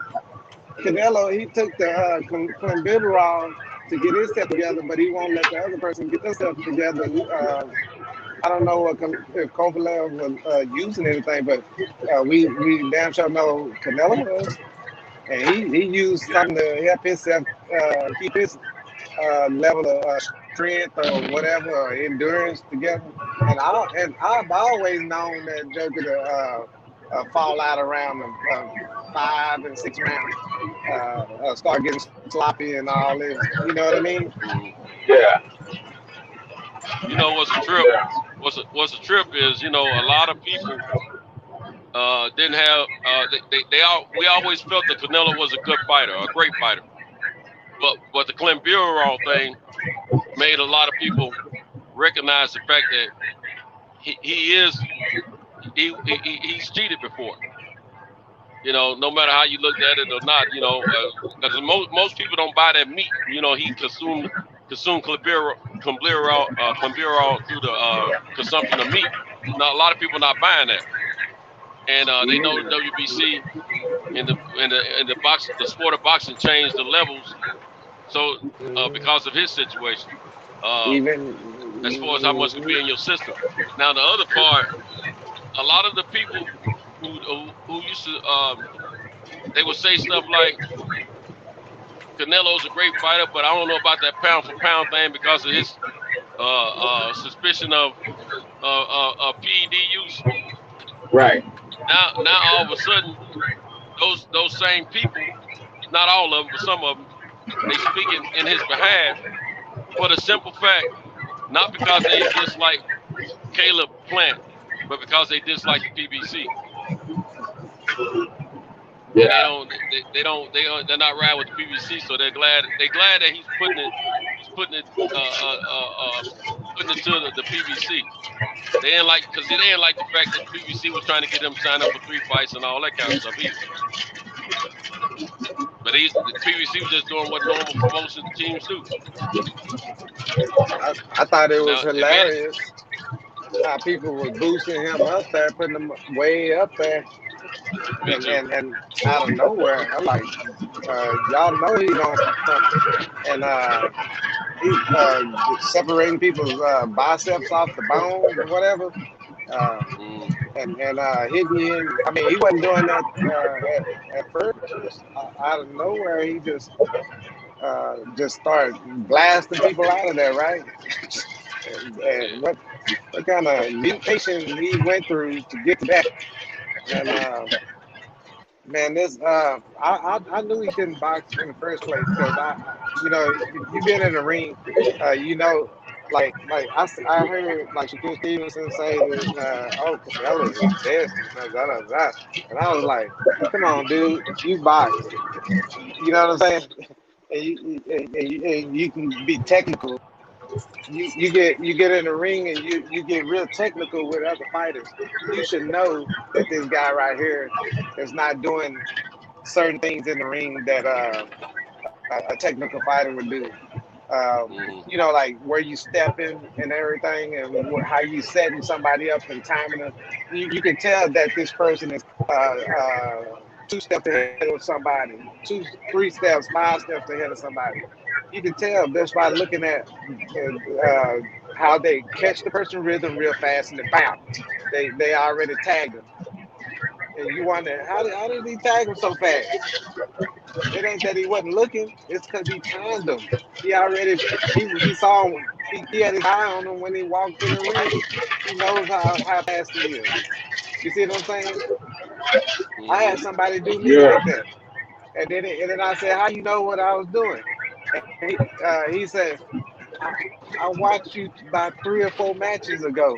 I kept watching everything you did, and I noticed that you wasn't, when you did your shot, you wasn't, you would always do your shot going to the right. He said you never you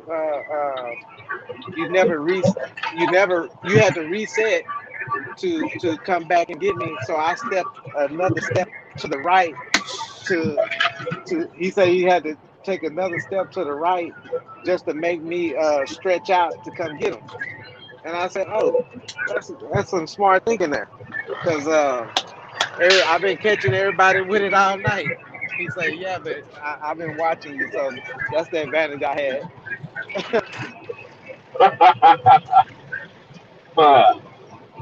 Yeah, that's smart.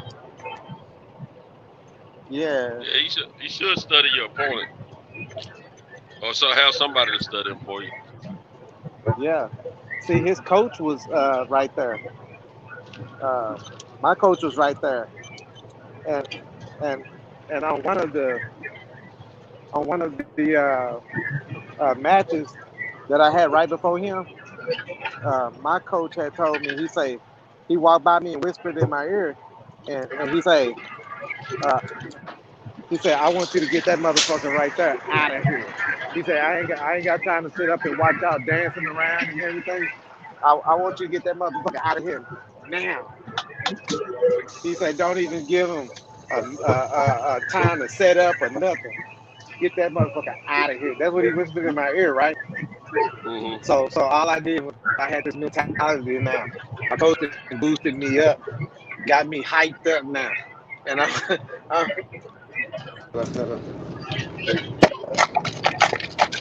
I got changed. Hold on, here we go. After my coach to hype me up and everything, I was on this just kill this like I'm on a kill streak or something, right? Yeah. So I went out there, man, got old boy off that mat. I forgot what I did with him, arm bar, choke or whatever, but I got him out of there in maybe about 30 seconds, half a minute. I wasn't even playing with him. You know what? That reminds me, man, of what have you seen the interview that Blue Blood had with Shannon Briggs? I hadn't looked at Nah, it I yet. didn't see that one. Ah, man, you gotta go see it. That shit is classic, man. You gotta go see it. You know, but in Shannon Briggs' career, he always suffered with endurance. And Yeah. you know, when I would watch Shannon Briggs fight, I would call him a 2-minute tiger because for 2 minutes, man, he was ruthless. Oh yeah, he was ruthless. You know, if he didn't get you out of there, you know, he was in trouble. But I found out that the reason why he did that is because he suffered with asthma, and I never knew that. And you know, Shannon Briggs has the most knockouts ever in the heavyweight division, and he said that he had to do that because he knew, you know, that if the fight lasted, you know, any longer, that he was going to be in trouble, you know, because of his asthma. Are you saying he had the most shortest? No, knockouts? he had the most knockouts. How many does he have? Man, shit. I know Foreman and a lot of them. They put up some numbers, man. Yeah, well, first round knockouts.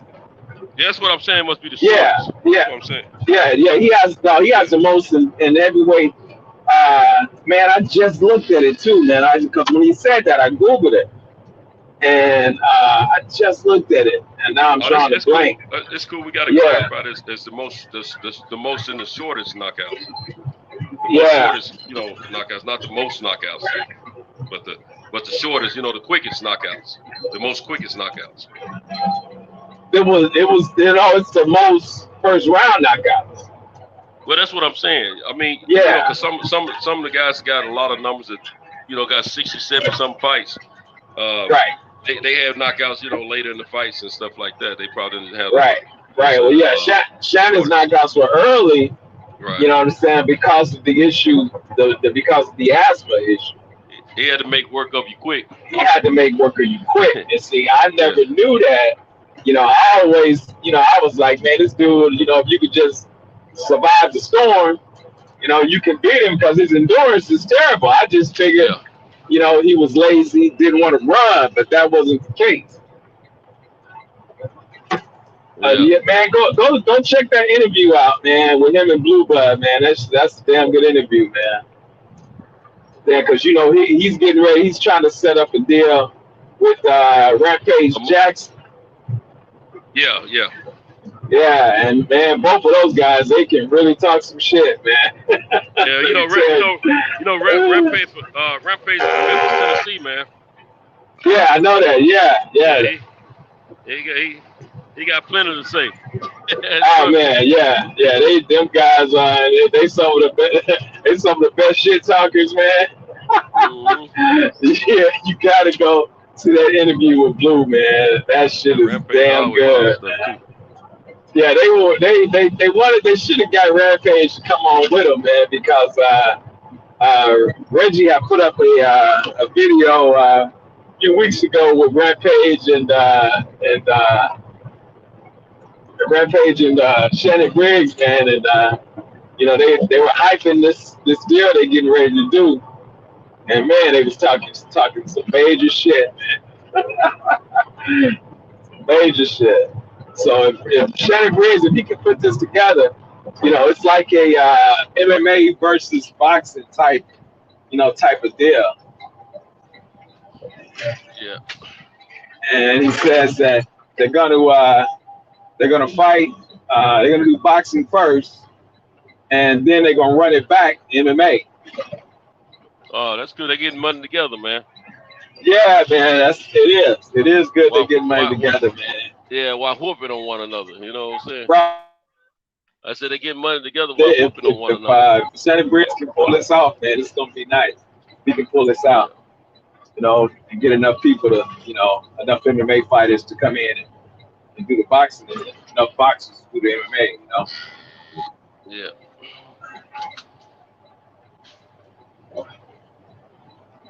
Yeah, man, that's tell you, but what do y'all think about what was I gonna ask y'all? Shoot, I can't think what I was gonna ask. Y'all go ahead and talk about something. Maybe I think of it. Like when okay. I like we when got the Man Jr. D-Man Jr.'s in the house. Oh, what's up, D-Man? Okay. What's up, man? Money in the Ghetto. DB's Money in the cousin. Ghetto. We got RD. Money in the Ghetto. We got brothers coming Andrew in. Charles. We got Andrew Charles. Brown. Salute, brother. Tone Brown in the house, too. Salute, brother. Yeah, Tone Brown. We got J.A. Dixon. Okay. We got All Boss right, Red, J.A. 357. J.A. Dixon. Salute everybody in the house. Salute. That's what's Hey, up. Whole family. Y'all trying to come on? Present. Click the link. Click the link. Come in for Join the present. party. It is here. Friday night. We just got Right. paid. Raise your hand when I Friday night. raise your hand when I call your name. Just got paid.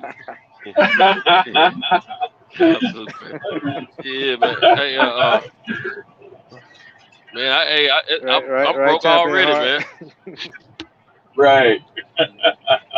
What you say, Cinto? I'm broke already, man. Shit. Man, Real. The sad part is for me, club? nah, man, I'm just broke from bills. Yeah. Oh. The sad part for me, I gotta take care of the business and the personal debt. You know what I'm saying? And man, look here, the business be knocking me for a few thousand a day. It seems like sometimes. Right. Man, it's killing me, man. Sometimes I be like, God, dog. So, did you buy your trucks, or are you leasing your trucks? No, I'm buying. That leasing thing don't work for me. I'm gonna tell you what I tell you now. If I was doing a new truck lease through an actual bank, that's cool, But doing that leasing with those rental companies, no, I can't roll with that because if it works for you, it works for you. But this is the thing. If you're doing over 200 miles a day, to me, it's gonna be too expensive for you. You can make it work, but you're barely gonna make it. You won't have much left over after you pay all your bills and everything, because you're gonna be paying for the miles on that truck, as well as the fuel and your weekly rental. You're gonna be paying for the insurance that it costs you on that truck. So you got a lot of overhead to come with that. And so I figure 200 miles or less. If you're doing 200 miles or less, then it's beneficial for you to do a lease, because you're paying those things, but you don't have to worry about the maintenance on the truck. Right. You see what I'm saying? That's what I was gonna say. That's included. But if you're doing over 200 miles a day, those miles can get pretty costly, man. You can probably find yourself paying out about $3,600 and something a month, depending on how far you drive daily. I see. And then you're paying that for the truck. If you're, it's like this here. If you making enough money where you have a good net profit, then it doesn't matter. Period. But if your net profit ain't hitting on nothing, it ain't worth it. And then you got to be extra careful. You got to worry about the truck endures any damage and all that. Just a whole lot of stuff you got to go through. So it just don't work for me, man. And see, this is my thing. If I'm gonna have drivers, you want to be able to trust any driver you have. But some people, especially some of these young cats, they don't care nothing about the equipment that they're driving. They don't care nothing about the contract you have with a per se company or nothing like that, man. So they're gonna do whatever they want to do, and they allow to be smoking all in the truck and burning seats and all that bull crap. And like a partner of mine, he had a bunch of drivers early in his trucking career. He had at least about 4 trucks, maybe 5. Had drivers in all of them. One of the drivers, he treated the truck like it was his truck. He used to tell the dude, he said, "Man, that's my truck, man. Man, look here." He had all kind of crap in the in the box of the truck, personal stuff, that needed to be dumped at a dump or something. Furniture and stuff like that. And every time the old boy had an extra job for him to go pick up something, I ain't got room for that. He said, "What you mean? You got 26? You got 26? 26 foot? What you mean you don't have room for 4 pallets? I ain't got room for that." So he finally started checking the truck out. Saw dude had all kind of crap up in the back of that truck, man. And then he used to burn the seats on the truck all the time and do some other damage to the cab of the truck. He ended up having to pay all that stuff out, man. He had to pay all that, pay for all of it. It was crazy. That dude, dog, he sent me pictures, man, how that truck was looking, man. I was like, then he had a couple of guys that, being too stupid to use their common sense, they don't ran the truck under one of those low overhead bridges. Don't try to run through one of them low bridges, man. Don't mess the top of the truck up, messed it up. And I'm like, I'm gonna tell you something. When I'm talking to drivers, man, that's gonna drive my truck, that's one of the first things I ask them. Have you ever damaged the roof of a truck? And I know they'd be wondering why I ask them that. I'm asking because I want you to know that I'm expecting you not to do that in my truck either. You know what I'm saying? You're doing it mine. I'm about to ask for you. I'm gonna tell you what I'm gonna start doing though, man. I didn't have to worry about my last crew. They were pretty cool and respectful, and they didn't try to damage my stuff or nothing like that. And they listened to me. Right. But what I'm gonna start doing, I'm gonna start hiring. The next crew I start hiring, I'm gonna hire people. I usually try to go through. I'm gonna try not to hire no one that I know. I don't want to hire anyone that I know because they always want to do the buddy thing or kinfolk thing. You know what I'm saying? So I don't want to hire anybody I know. Once I get the crew together, I want to have a guy that they deal with directly in between me and them, which would be my buffer or supervisor or lead or whatever you want to call it. But the thing about it, I'm going to do that. And then what I'm going to do is I'm going to let them know they can sign an agreement up front. I'm going to have an agreement drawn up where I take out X amount of dollars out of their check up until they accumulate $1,000, and we'll put that in an escrow. You damage that truck, and it's your fault for some stupidity, we use your $1,000 toward that deductible. That way they'll be less reluctant in being careless with the truck. You know what I'm saying? Now, if they don't do any damage to the vehicle and they leave the company and they ready to go on their own, you get your $1,000 back. But every time you use that $1,000, if we decide to keep you on, guess what? We putting back in the pot for that $1,000. So that's what they did to us in the car business, and to keep folks from damaging them cars and things, man. I think it really works to a certain degree. You know what I'm saying? So let people know this is serious business. But with these trucks, you can't just handle these trucks any kind of way. And we all know the trucks are expensive. They ain't cheap at all, new or used. You know, but so with that particular type of lease that you're doing, you can't switch out like there's like when you lease. I thought when you lease to buy, every 2 years you can switch that truck out. You know what I'm saying? Like you would a car. You know what I'm talking about when you lease. Well, if you're doing a lease to purchase, like at a real lease, like at going to a car lot or a truck lot to do a lease on a new truck, you have the same option you have with the car, I would think. They tried to. I was gonna when I was buying this truck right here, I was looking into it, but they were trying to persuade me to do the finance instead of a lease on it.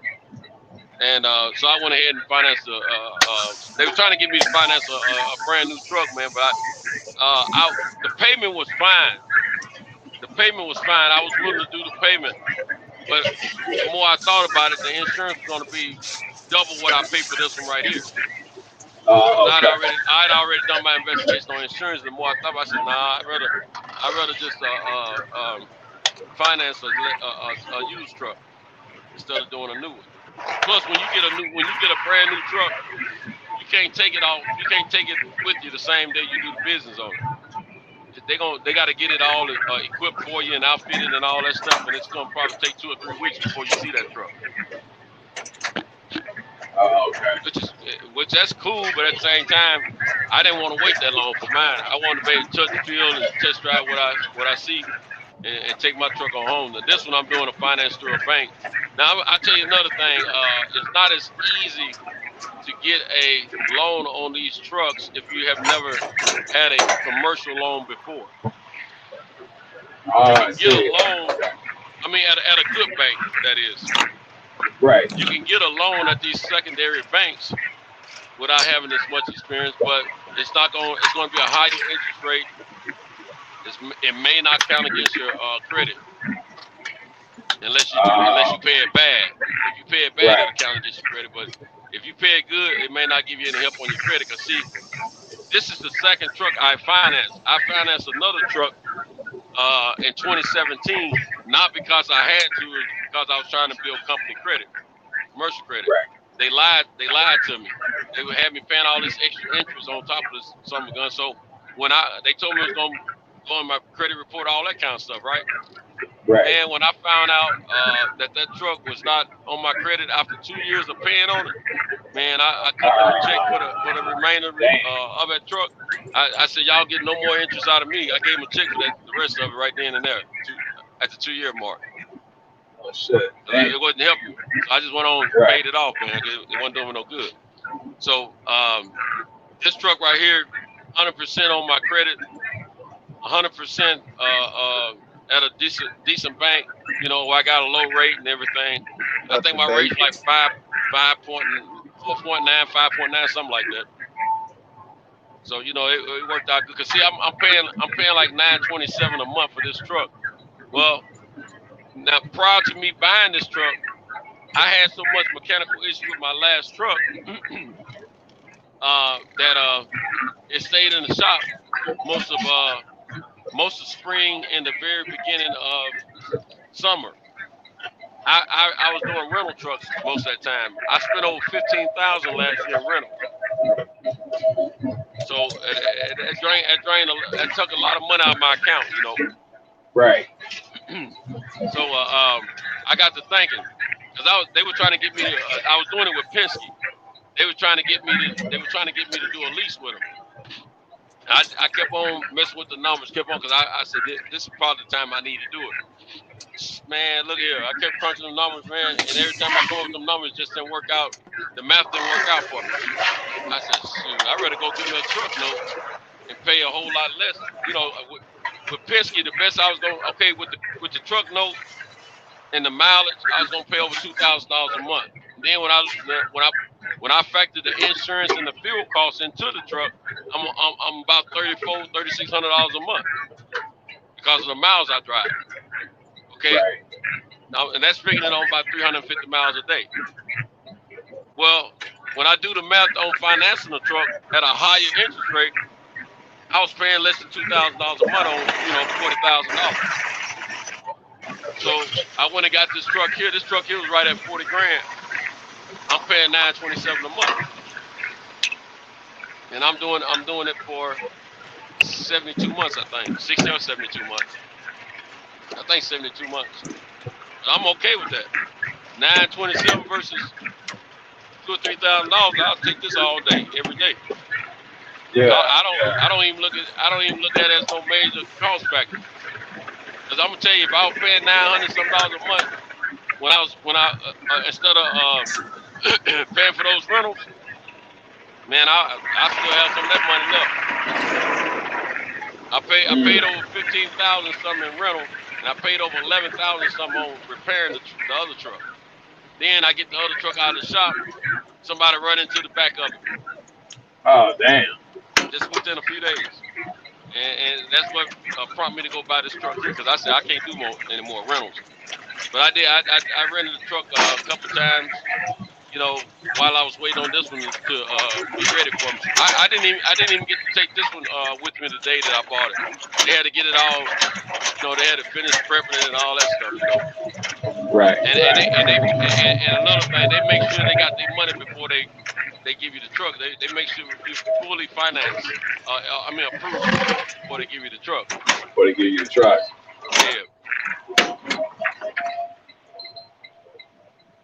Now I was looking at Penske to buy some of their trucks, man, but Penske, shoot, they want to sell you trucks, man, that you may not get to go touch and test drive. And being that I had been in and out of their rental trucks as often as I had been, I knew that you might run into some stuff that you didn't like. Right. You renting the truck, but a few people before you probably don't dog the truck out. So I wanted to touch and feel and drive whatever I could before I would buy it, and you wasn't guaranteed you were gonna be able to do that. The truck could either be in another city, another state, or it could be out on rental at the time you want to go look at it.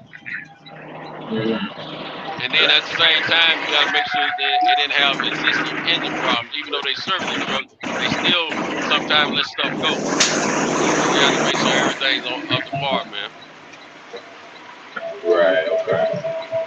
So I can easily go finance another truck right now and then put somebody to work in it, but I want to get some of these other trucks off that I have before I do that.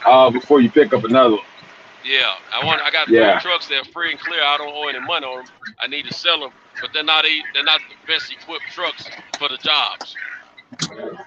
Now I had jobs that were suitable for the trucks when I had them, so it worked out okay for me, and I had a crew of guys driving. Everything worked out. But now with Amazon as strong as they are, and everybody else needing different types of work done, I know from my personal experience, it's best for me to have a 26-footer with a lift gate to do anything I need to do. Provide as far as LTL loads. You know what I'm saying? Because when the truck that got ran underneath in the back end, it's a dock high straight truck, but it's an 18-foot box truck. The box is smaller and tighter, so you got less room to move around in. You got a little bit smaller lift gate on it, and I've hurt myself many times with that truck. Struggle when I get a heavy load on a pallet. Yeah. So I know what works best for me now. You get these straight trucks, man. You make sure your lift gate is gonna hold about 3,000 pounds or above. That's what you want to do. And that way you got a lift gate. You want to make sure you get the fullest size lift gate you can. That way you got room to maneuver the pallet onto the lift gate and all that kind of stuff as well. So I had the model truck. I had to fit that that pallet on there just perfect. Sideways. Just perfect. You don't have any maneuver room. Or you're gonna have some problems. And the lift gate capacity was like 2,500 pounds. So man, I got so many scrapes, scrubs, and bruises on my legs, man. Additional for the first year and a half. I'm gonna say for the first year of doing this route, because of that truck wasn't really equipped like it needed to be for a route like this. Yeah. But I've learned, you live and you learn. Now what I'm glad about, I got this whole route laid out to the point where it's not a hard job for the average guy. At first I had one stop down here in Alabama that I'm on my way to now that you had to they didn't have any pavement. You couldn't get the truck next to the door, and they didn't have any pavement to when you let the lift gate down and you have to pull a pallet out with the pallet jack. You had to pull it across gravel and mud and grass. And I hurt my back. Yeah, I hurt my back a couple times on it. I said, man, I can't hire nobody for this route. I said, I don't even know how long I do it. I said, these guys going to have to get some concrete out of here. We can't continue to do this. And finally, after so many months, they finally got some concrete out there. So now that's one of my easiest stops. And then I got the proper equipment as far as the truck doing the job. That's one thing I did learn when I was doing all those rentals. I learned how easy it was for me to do my job with this route with the right equipped truck. It made life so much simpler, man. Yeah, that's key, man.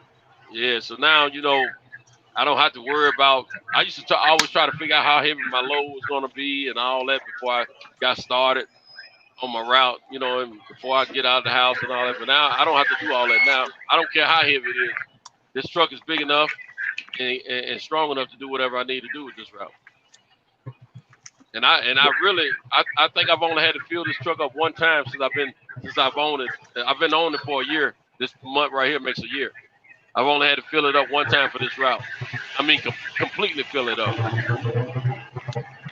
Oh, so you can do that whole route and come back on that one tank. Oh yeah, man. Look here, man. I usually fill up every day when I get finished with my route, because I don't like to have to fill up when I start my route. I like to already be ready to roll as soon as I get my load in. So anyway, I didn't fill up yesterday morning because when I got to the truck stop, they didn't have any fuel or it was backed up or something. I didn't have time to be wasted. I parked the truck, which I already knew what I could do with the truck because I already pushed it to the limit. Man, look here. I didn't fill up. I drove that Sun Gun last night when I was talking to you guys. I got back. I had just shy of a quarter of a tank left. And I had over 750 something miles already clocked on the odometer. And now I got 250-gallon tanks on this truck.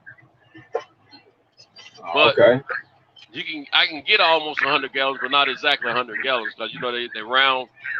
Can get that top part of the dome filled up completely. You know what I'm saying? So I'm thinking I probably got like 96 gallons of somewhere between 94 and 96 gallons worth of fuel on day in, day out. Yeah, I can do over. I got an old. I tell you what, I'm averaging over 10 miles. Well, no, I'm only averaging 9.7 miles now because I hadn't done a lot of highway driving. But by the time I finish this route, I'll probably be at over 10 miles an hour. I mean 10 miles per gallon. 10 miles per gallon, right? Yeah. The best I've clocked on this truck was a few days ago. I did 10.7. Yesterday I did like 10.6. And I figure I'm going to be over 10 today.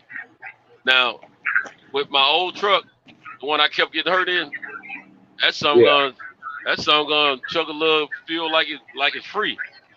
So and it only has one tank, which is supposed to be 50 gallons, but you can't. The way the tank is set up and the way the spout is, you can't fill it completely up. So I figure I'll probably get about 42. I figure somewhere between 42 and 46 gallons is what that one holds. Is that a Freightliner? No, this one I'm driving is a Peterbilt. Okay. The other one I'm telling you about is a fake commercial truck is what I call it. It's a Ford F750. Yeah. And if you don't have like a real commercial engine in the truck, then to me it's a fake one. And that's what I learned about that truck. It's got that old fake 6.0 international Ford in that joint. Right. Ain't hitting on nothing, man. So when people call me and ask me what kind of engines and all that they need to go after, I let them know, you want to what type of transmission, all that kind of stuff. I tell them if you're gonna get in the business, you might as well start off the right way because I didn't have that knowledge, given to me. So I try to pass along the correct knowledge to somebody else. And I said, get this, get that. if you can afford to do those things, and you won't have no problems. You won't miss out on any business. You know what I'm saying? The only business you'll miss out on is if you if it's a load if it's a full truckload that requires a semi, or if you some way too small for the truck, a truck like this, which all you need is probably a very small box truck or a van. But other than that, you pretty much a shoe in to get. If you're doing expedite, I'm gonna tell you, man. I tell you this, man. If you're doing a lot of local stuff around the city or right outside your city, if you can get a whole lot of loads like that, you can do 2 or 3. I mean, you can do at least 3 or 4 of them a day. And you making, on the average $200 a pop, you'll make a decent living for yourself doing that. And your fuel expense is not going to be that great. The insurance risk is not going to be all that. The mechanical stuff may be that bad either because you're not putting as many miles on. And then on top of that, if you do have some mechanical issues, you don't have to worry about being way out in the boonies somewhere and not and worried about being told, I was about 60 miles from 50 to 60 something miles from home base with my truck. The first time I ever had to be told. That's the first and only time I ever had to be told. No, second time. But the first time I ever had to be told while I was at home, in the city of Nashville. Man, they towed my truck 6 miles away. They sent one of them, what do you call them records they sent out for semi truck? What do you call them? I know the kind. I know the kind you're talking about. Yeah, the big. Yeah, I know the kind. Yeah, they told diesel Willis. $250 for 6 miles, bro. Damn. 6 miles. Yeah. Miles? 6 miles. Are you serious? It cost me $250 to be towed 6 miles away. What the fuck? Yeah. And so, damn. Hey, 3 o'clock in the morning. What are you gonna do? Right. Yeah, that's true. So that's true. I was on this route right here. That was last year. Then on top of that, I had to take a lift home, which took a minute for him to show up. That's okay though. But I got a lift home. That cost me $60-something. Damn. Then now I got an old 1995 GMC Top Kick, a 24-foot box truck. It was the second truck I ever bought, and it's been one of the most reliable trucks I ever owned. And I call it the Beast. And now the problem is it doesn't have a lift gate on it. If it had a lift gate on it, I had that something going working this route right here, and I have this truck working Amazon. Cause I'd rather my oldest truck give me a problem on the road than my newest truck. You know what I'm saying? This is a 2015. Yeah, this is a 2015 model here, and plus this one. Now my old truck got less miles on than the truck I own. So it's got a 3116 Caterpillar engine in it, and so that's why it's held up so well. Cause I've had weight in that truck. I've had a lot of. Let me tell you something. That truck, 26,000-pound GVWR truck, and I wasn't supposed to put over, for DOT purposes, and to make sure I get through, for FMSCA, as far as through the weigh station and all that. I'm not supposed to put over, you can't go over whatever the GVWR is. Right. I didn't need to put no more than 9,200 pounds in that truck. Man, I don't had over 19,000, over 20,000 in that truck, but I was taking it local and I wasn't gonna run it in no weigh station. I just had to make it from point A to point B, and I was charging them $150 a load. Okay, man, look at here. I used to do that once a week, and sometimes I would have to make 2 loads. And I was cool with that because that's $300 real easy. And I will pick the load up and take it back. I would take it to point B, and that was only about 13 or 14 miles. So if I'm gonna make 300 miles, I mean $300 in 2 trips, I'm cool with that. Right. I'm still doing less than 100 miles. But man, what I learned about that truck though, I had them old tires on it. I used to buy used tires all the time, right? Because I knew tires were expensive, and even the used tires were expensive. Man, after popping 2 tires, I said, I gotta have some real tires. I knew the truck could do the weight at that point, but I knew I had to have some real tires. You know what I'm Right. saying? Yeah. So I only buy new tires now, man. Because what I learned, when I buy new tires, I don't have to worry about them for a while. But when I was buying them used tires, man, I was going through them, you know, three or 4 times a year, man. It must have been like those retreads. Is that what? But they probably were. I didn't know how to determine retread at that time. I know how to do it. I know what to look for now. I know when they Right. retread now. But I didn't know. I knew about retread, but I didn't know how to determine if they were retread. You know. Okay. Unless I just saw something that looked like it wasn't original. You know what I'm saying? Right. But now, Right. I've been taught how to look at that. They got certain little markings and stuff. Right. They're doing a good job with these retreaded tires now. They look real good now. Yeah, they do. They sure You can do. always tell. Yeah. So, They'll fool you. But yeah, but my tires, man, they just old tires I found from this tire guy, man, and he used to keep me rolling, man. But at the same time, I didn't know no better. I stopped putting that weight in that truck. And I remember I was rolling one day and that one pop. I was like, God, what was that? It was my truck tire. Thank God it was back there with the dual tires, you know. Oh and, yeah, you had so I another was able to tire keep there. rolling. Yeah, I was able to keep rolling. You know what I'm saying? Yeah. But I learned from there, man. I get new tires, man, because I mean, you might as well go and invest that money. You don't have to worry about them tires for a little Right. while, man. Hey man, I just got to this refinery. I'm gonna go on mute. I'm gonna stay on, but I'm gonna go on mute because it's about to get real loud. Okay, bro. I'll be back. I'll be back. Who is it? Just me and you, Picasso?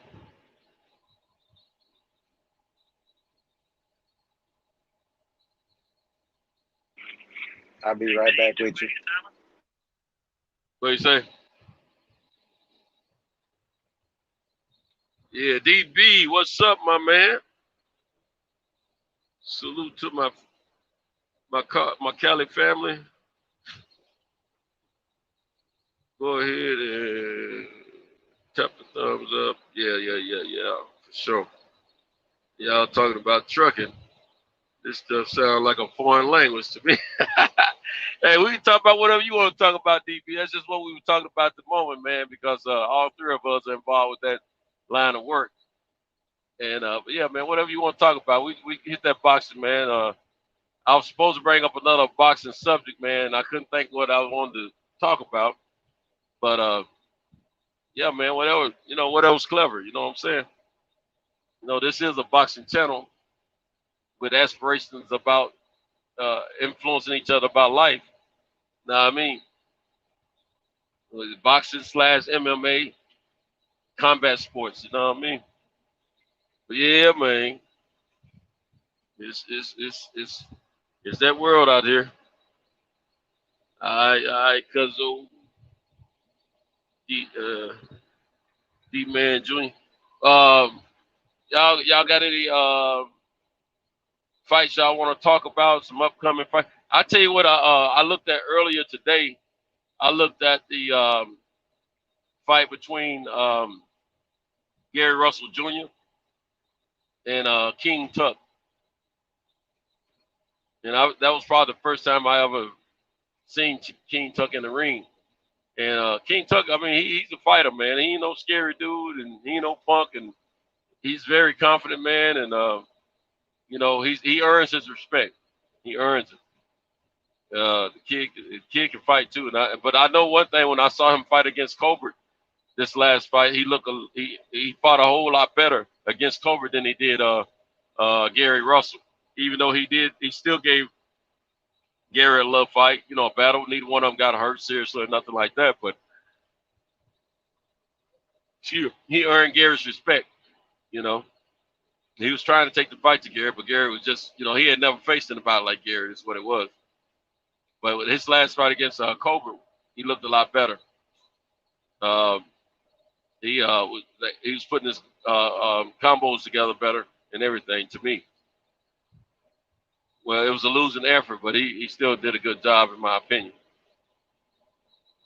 But it was an entertaining fight. I looked at that before I shut my evening down to rest. And man, I'm running short of some time. I got to get this next order done quickly. But you know, but yeah, man, I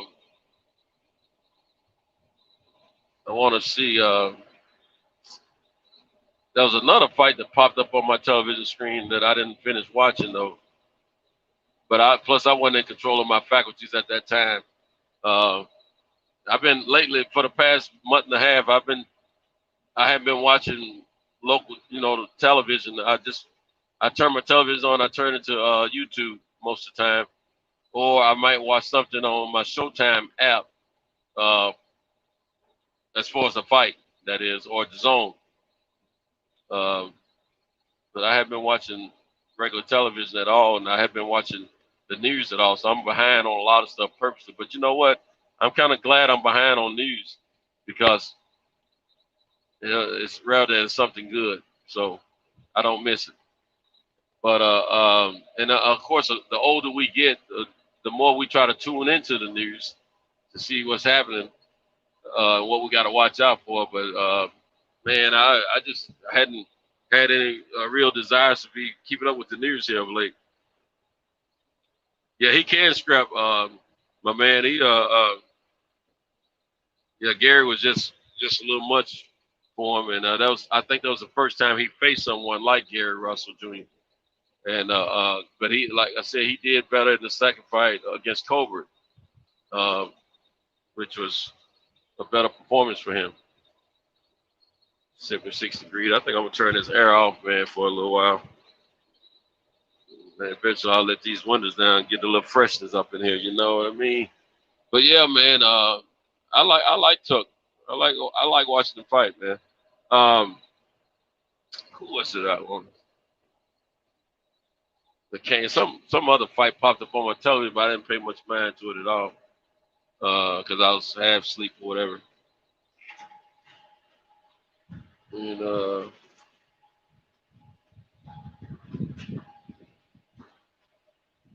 so anyway, I'm need my window to defrost. Okay, I'm back. Okay, but I'm trying to think of a fight.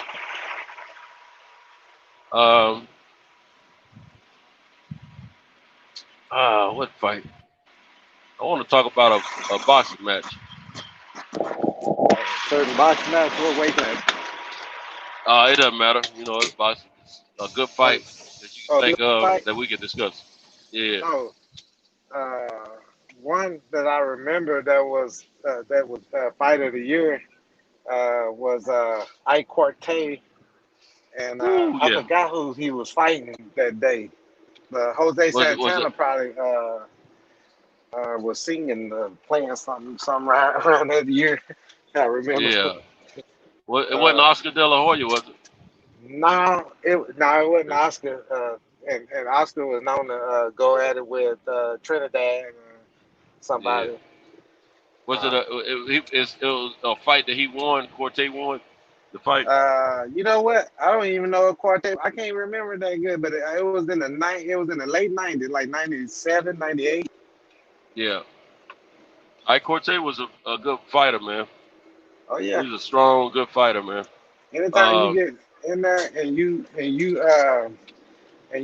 bring in a fight to the other guy, to where you know how when you in the middle of a scuffle and good and well your power level going downhill, depending on how you moving. You're throwing how you doing your power. You know what I mean?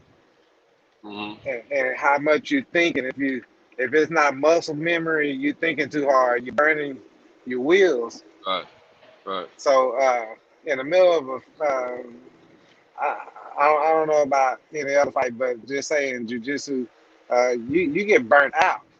and you start going through the motions, and the other guy, you got to be playing this poker face because the other guy is watching and waiting and trying to Right. time you and trap you, and it's a chess game.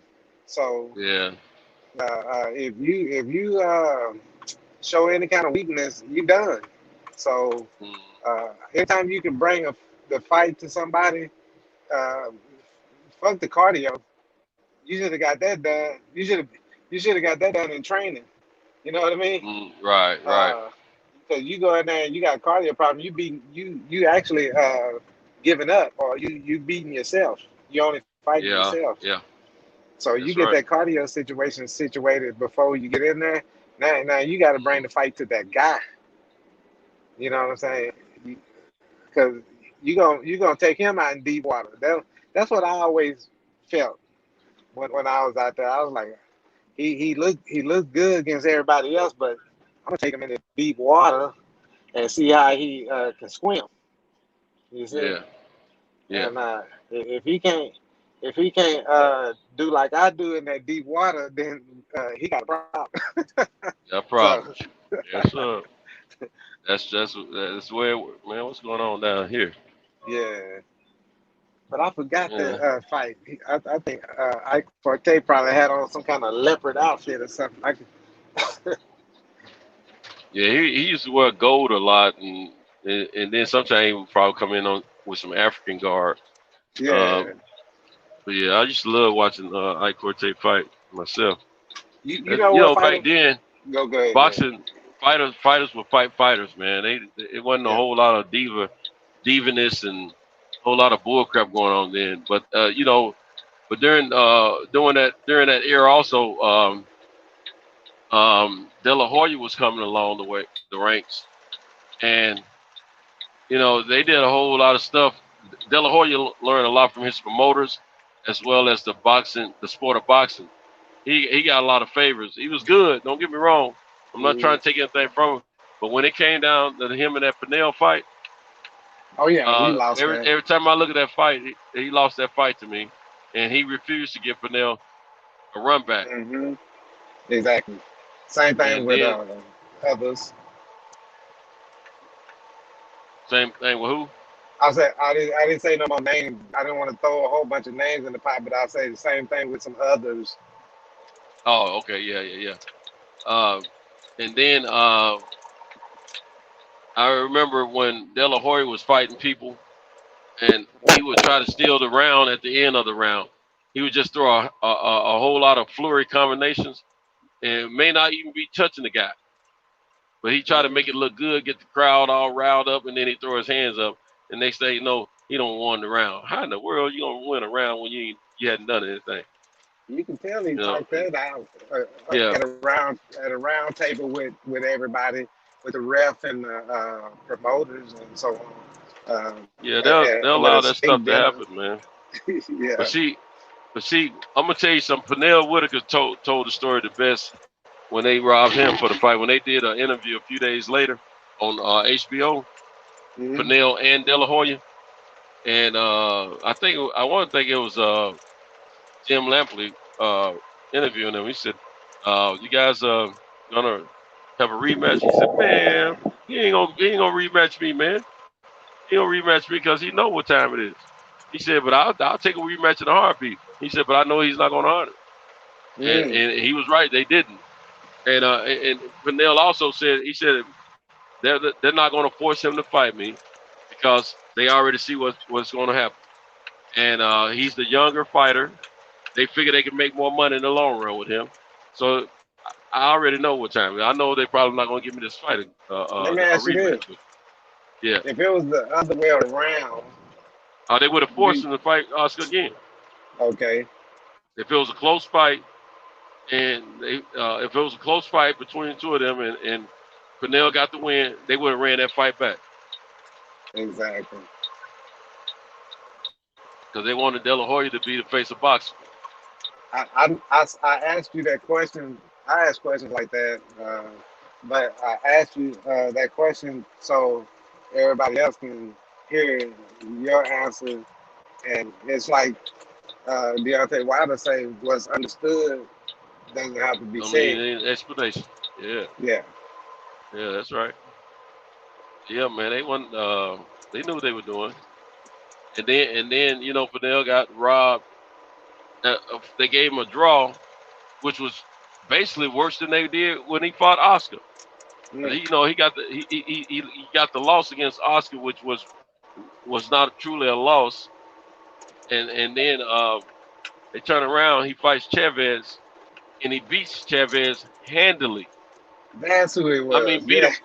him every round basically. Beat him every Yeah. round basically, and they robbed the man for a draw. Yeah. They knew it was going to be well talked about if they gave Chavez the win, but they made it a draw, man. And that fight never went back. That fight never ran back. Uh-huh. I think somebody And, brought that up yesterday. Yeah. yeah. And he was the A side of my man Chavez. Mm-hmm. Oh, was he? Yeah, I didn't he know. should have. Chavez was the man back in them days. Mm-hmm.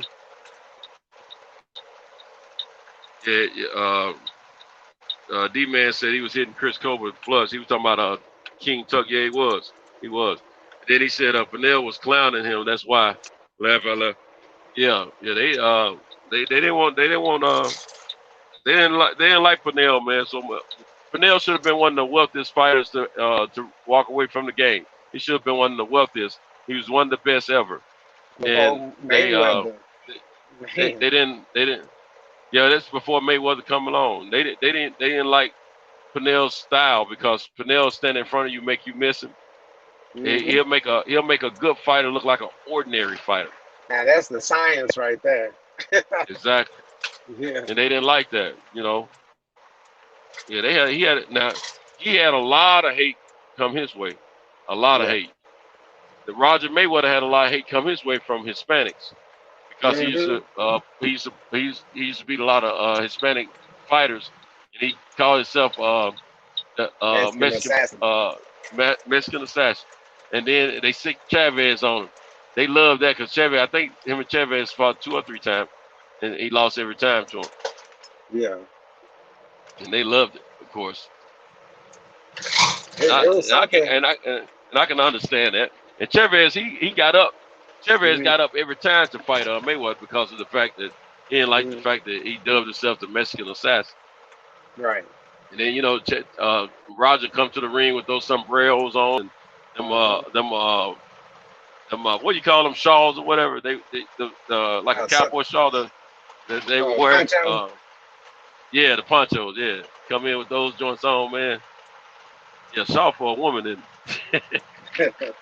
but yeah, man, they didn't like that stuff, man. Shoot, yeah.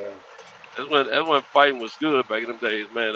And before, because fighters would fight each other, man, most of the time. Yeah.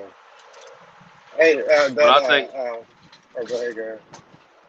Now I was just gonna say, I think the being such a great diva about boxing and asking for these stipulations that weren't necessary in contracts and stuff.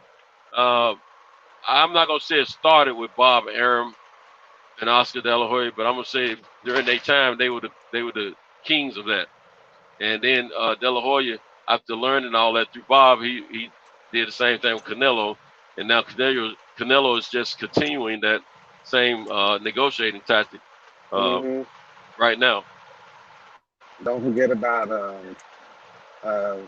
one with the hair, Don King. Yeah. Hey, Beatbox said robbed him versus Jose Ramirez, R.I.P. Whitaker. Jose Ramirez, I'm trying to think of that fight, him and Pernell Whitaker. Is that the first? Oh, that may be the first robbery he got. That may have been the first robbery he got. He avenged that loss. If that's the one you're talking about, he avenged that loss. He made it look real easy too. But yeah, they robbed Pernell in that first loss he had. See, that's when I was in the gym. You were in the gym then? Yeah, I mean, I was doing a bunch of other crap, before I got to the gym. When I started trying to go to the gym, like I said, I transitioned to making stuff legal. I started making money, and then I started thinking to myself, my dad never put us in the gym. You know, I had Yeah. two brothers and two sisters. I was in the middle, and Yeah. my dad, he was always doing his thing instead of taking care of the house. So that Yeah. left us to go astray. So uh, in my eyes, I kept thinking, uh, I'm just not going to fail my mom. So just because my daddy wasn't there, and I had to also not be not take on the I had to understand what role my mom was and what role Yeah. my dad was, and then what I had to do. So you know how you take on these little traits from your mama instead of Yeah. from the you have that missing piece to the puzzle. So I learned a lot of stuff outside of the house. So it got to a point to where I started man up on my own. You know what I'm Mm-hmm. saying? You either you got to put up or shut up. And with Right. me, Right. it was a thin line between love and hate all the time. Right. So you either do it or you don't. You you Right. so when I went to the gym and everybody was like, why you going to why you going to the gym? You want to get a hit in the head all the time or something? I was like, we played football since we was kids. You getting hit in the head 24/7, Yeah. even in throw up Yeah. tackle. You Right. know. So um, I did the math. I said, you're gonna get hit in the head constantly in football. You baseball was another thing too that was dangerous to me. Um, Mm. so boxing was more of a. I said I'm always fighting. Everywhere I go, I'm getting robbed, fighting, or whatever the case may be, right? So, Yeah. uh, and that's from where I grew up at. I don't know if I was able to get out the house at 1 year old, I'd be getting robbed outside for whatever I got, a little Tonka toy or whatever it was. You know Right. what I'm Right. saying? Right. It'd be about Mm-hmm. 5 people, 4 people walking up on one person or 2 people. And me and my brothers That's used to part. always get ran up on. Yeah, That's part you of got, growing up in the hood, man. yeah, Shoot, yeah. that's any hood across America, man. That's crazy, man. Because it's growing up in the hood. It's something else. That's what made me Uh, get into the boxing. yeah. Well, I was living in the projects when I took up boxing as well, and they Hmm. came around our neighborhood with a boxing ring. They set it Hmm. up like in the center portion of the projects, and everybody they come to, it was an area we used to call the big field, and they Hmm. had like a softball field, a softball diamond up there in the field, and then when we didn't, some of us played, baseball, softball, and then we used the other portion of the field primarily for like music events, or we played football. It used to be big. It's like they used to have big games of football. One certain set of other projects. Some of the homies from one section of the projects will play against the other homies from the other section of the projects, or it may be this project against another project from, another set of projects, not the same projects. Um, and sometimes those were the biggest games when it was different projects going against each other. And Hmm. they mostly used to play in our projects. We used to call it the big field. And man, those games were like in your mind, you like at a professional game because there was a lot of talented guys out there. But they were, no helmets, no shoulder pad, but they were hitting like they were in the NFL, man. I mean, it was crazy. Oh But yeah. man, my mom, she was a hell of a softball player. She used to knock balls over the fence. She was the only woman that could do that. You know Yeah. what I'm saying? So on her headstone, a gravestone rather. Uh, I wrote a poem out for her about her life, and Oh, then nice. I put at the foot of it, I put a big image of a female softball player, And see, all of the people that know her from her generation and kids my age know all about that. You know what I'm saying? But but her grandkids and great grandkids and the younger people that knew her, they didn't know nothing about all that. My mom, she was a legend in her own rights, man. But but talking about those projects, man. Hey, D man, I saw where you confirmed that Ramirez fight was that first one he got ripped off for. Pernell Whitaker, that is. That's the one I thought it was. Yeah, he avenged that joint. But anyway, talking about those projects growing up, man. Oh man, shoot, man. I used to fight almost every day, bro. That's what it was. From just a few years of age on up till, I think I slowed down fighting a year before high school. But from maybe 4 or 5 years old, man, up until I was in 8th grade, man, I was fighting all the time, bro, all the time. Let me tell you this: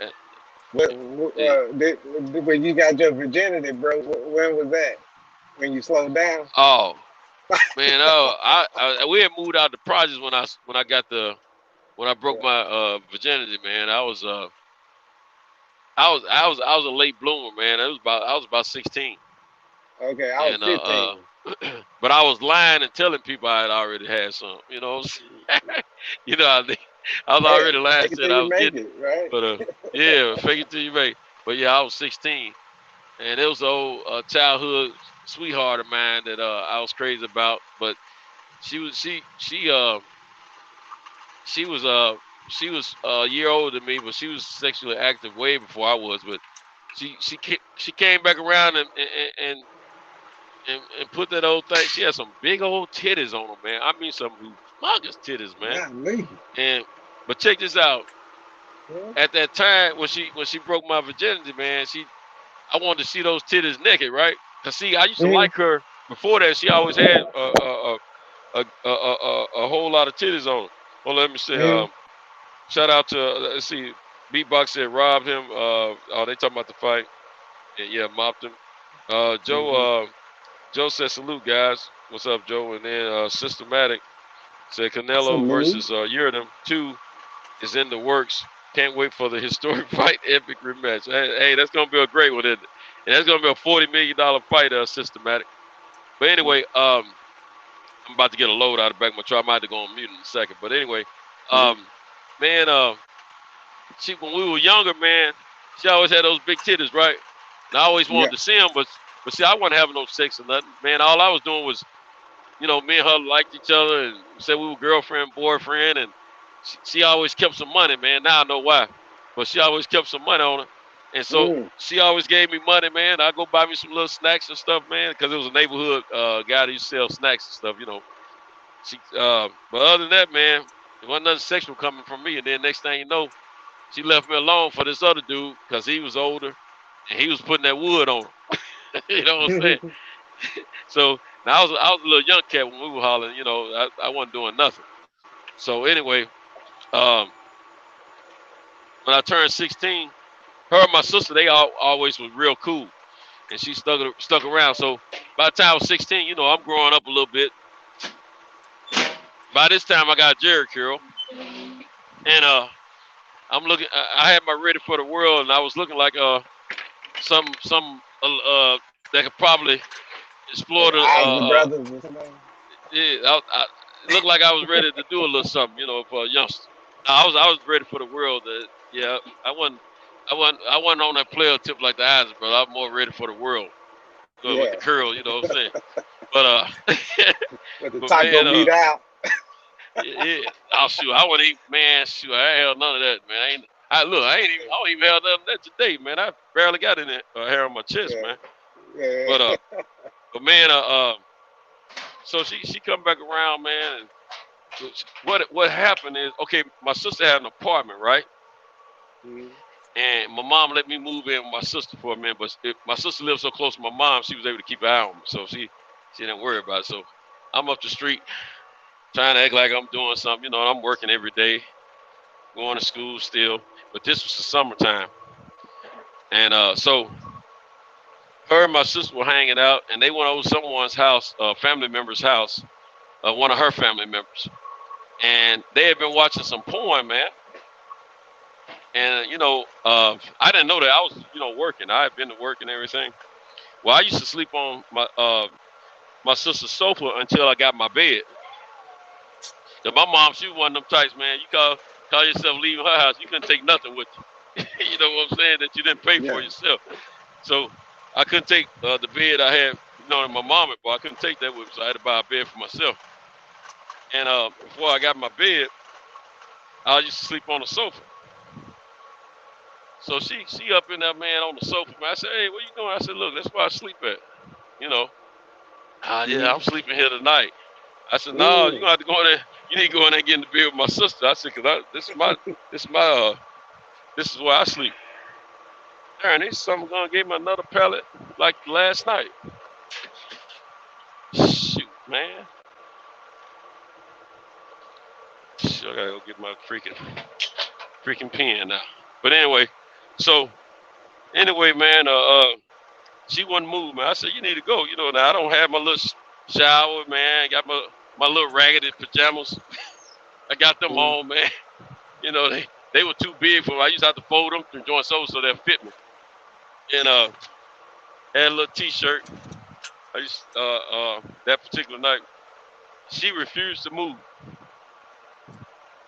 And I'm like, what's up with her?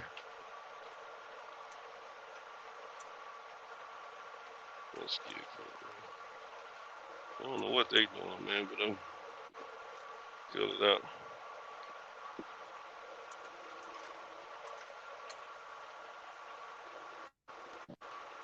But anyway, so. All right, I'm back, folks. Okay. All right. So anyway, she wouldn't move, man, and she said, I said, you have to go. I'm gonna sleep here. I'll sleep here with you tonight. And so I forget how I caught wind of the fact they had been watching some porn or something. I forgot how I found out, but I had found out. I think I found out later or something like that. But anyway, man, she was determined. She was gonna lay there with me, and she's gonna give her brother some, So she was talking her stuff. I was talking my stuff, and some kind of way we figured out we were gonna have sex. I can't remember how it came about exactly, but she realized that I was a virgin. She said, "You're a virgin, aren't you?" I said, "Yeah, I am." I went on and admitted to it because she could tell I didn't know what I was doing. And she said, "Don't worry." She said, "Don't worry about it. I'm gonna teach you." I said, "Okay, you gonna teach me?" I started acting like a little boy on purpose then. So you gonna teach me? So yeah. I said, all right. So she was telling me what to do. Man, look here, man.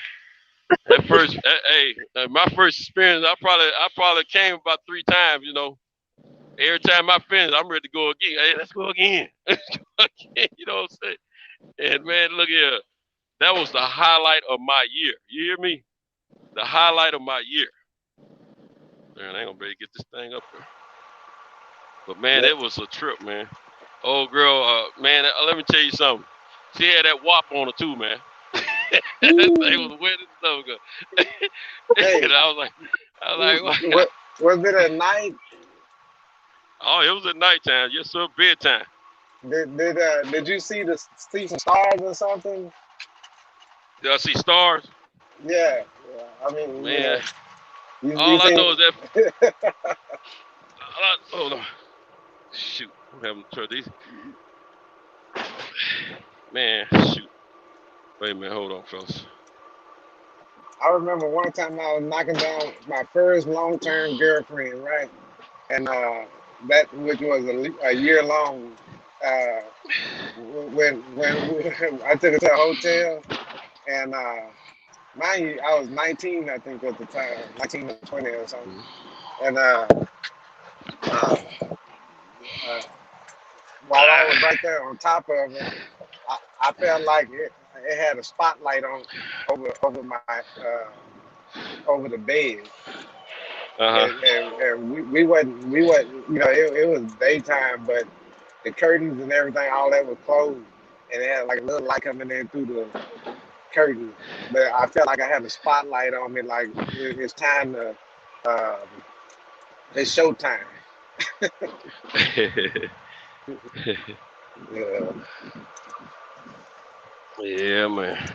But yeah, when you got 15, when you got 16, the junior broke, um, the that's when all the you moved out the ghetto and everything.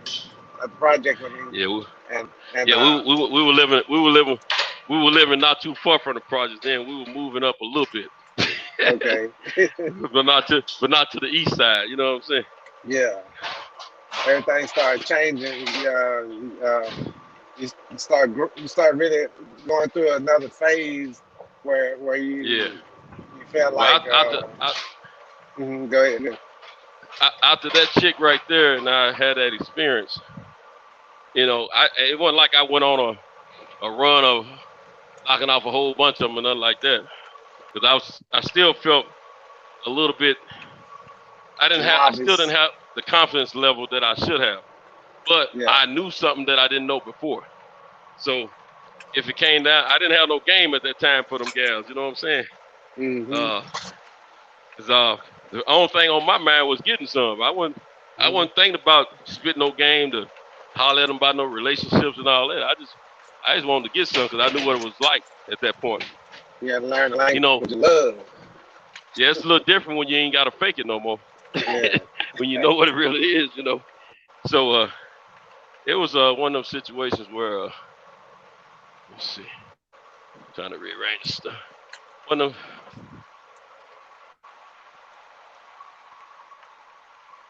You couldn't connect your the words.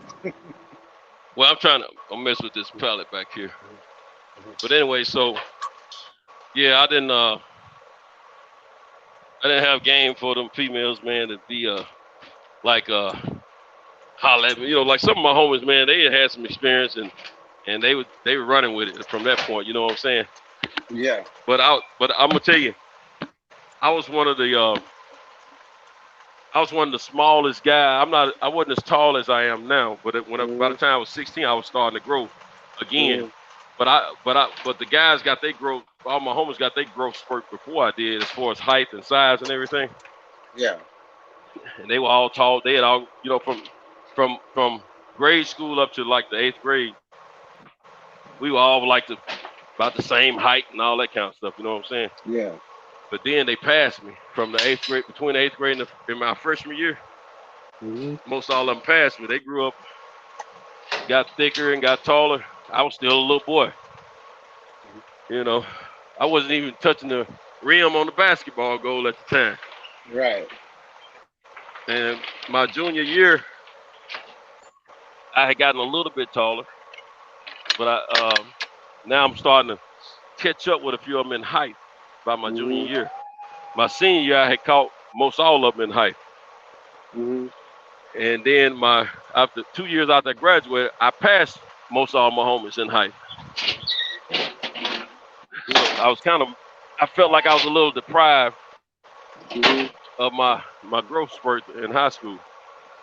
But, you know, it is what it is. But to this day, I feel like my body matures slower than the average guy, and I'm glad it does. You didn't eat none of them tacos Canelo had, did you? Right. I didn't. I ain't never wanted a whole lot of hair on my body. Yeah. And I don't have a whole lot now. I have a lot more now than what I used to have, but I don't have a whole lot. Like my facial hair. Now my son can grow hair. Man, I don't know if he's my son or not. I put it that way, cause he gets so much hair on his body.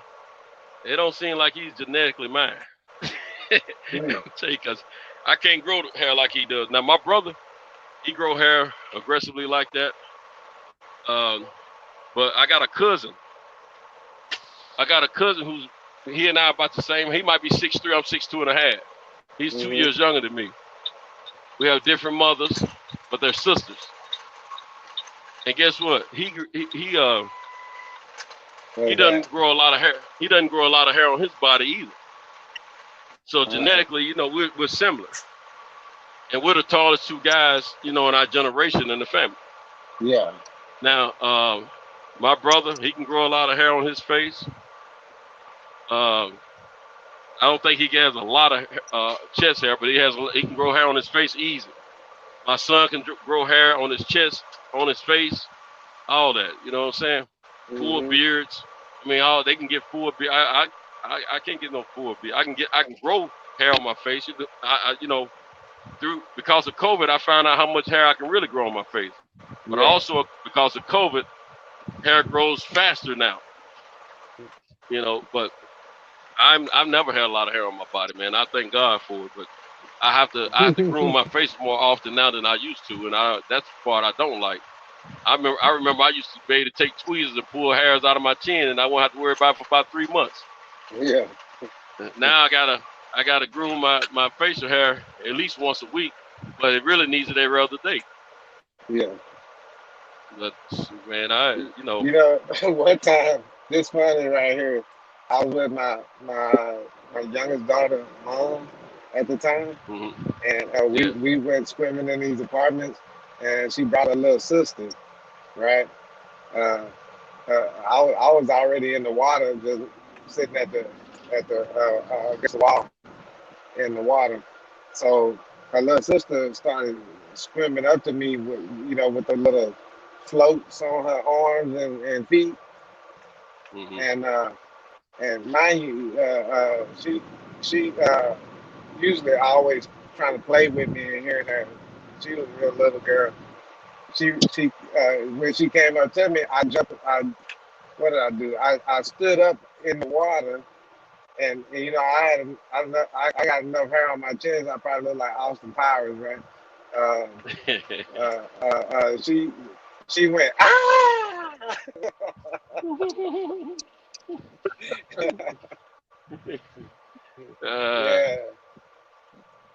Yeah. In jiu-jitsu, that's how some people was trying to get me. They'll grab the material they on grab your hair. Oh, yeah, they man. grab all your hair. Oh man, so, I guess that counts though. Yeah, if you, hey, they ain't grabbing the hair on your head, so they grab it on your chest, try to get away, so the ref won't see it, I guess. Yeah, they get away with a lot of stuff, man. I didn't win against people like this one Asian guy. He was a little MMA fighter out of Oklahoma. Man, this dude was. I think the ref was deliberately letting him get away with a bunch of crap. But I started wrestling the guy. I put jiu-jitsu to the side and started wrestling the guy because he started trying to wrestle me. He started, so we was head to head. His hair was real coarse, so he was trying to grind the skin off my forehead. That's how coarse his hair was, and then he had a lot of grease. He put a lot of grease. I don't know if he put it on his face or he put a lot in his hair. Now he's slippery. This dude was slick. Then he pulled my gi over my head. So I rolled. I tried to roll, and then the ref never came right away. He let the guy get a good position on me before he put my gi back over my head. Yeah. So I was already beating everybody. I was on the road, and then to that guy. And then he said, if I want my get back, I got to come up to Oklahoma. See, that's one thing a person shouldn't tell me about getting some get back. Because when I really want to get back, I'm gonna come get that get back. Because guess what? Not him. I let him make it. He was like a little Pacquiao dude or whatever, right? And this other guy that was more of my size, I beat both of them. And he say, and they were one of them was out of Miami. And he say, why don't you come to Miami and hit up that tournament out there so we can roll again? You gonna sign up? And I say, you know what? Yeah, I'll be out there. And when that time came in, I signed up and everything. Went out there to Miami. and wipe the mat with him. There you go. Beat him twice. Man, when I was young, when I was boxing, man, like I said, they brought a ring around to the projects, man, and they let you pick who you wanted to box against. Mm-hmm. And one of my little homies, he wasn't originally living in the projects with us, but his grandparents did, and his parents would bring him and his younger brother out there in the summer to stay, a few weeks in the summer, and then they would come out every so many weekends. And me and him, running each other. That's how we got cool. His name was Tiger. And Tiger, he picked me to box. And I'm thinking, shoot, man, cool. And I'm thinking, man, you ain't no hood dude. I'm thinking in my head, you ain't from the project. You getting ready to get whooped. You know what I'm saying? Because I always felt the toughest kids were in the projects, right?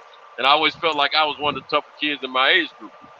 So, man, I was a little worried about getting in the ring and fighting because my mom used to get on me about fighting all the time. And she used to tell me while she was going to work, if I feel you've been fighting, I'm whooping your butt when I get home. And so that used to make me stay out of fights when she used to tell me that. But this particular day, that boxing was going on, so I thought I could get this boxing match over and done with before she got home and wouldn't get in no trouble. And she actually got off a little sooner, I think, than what she normally did. And my sister let her know I was up there about the box.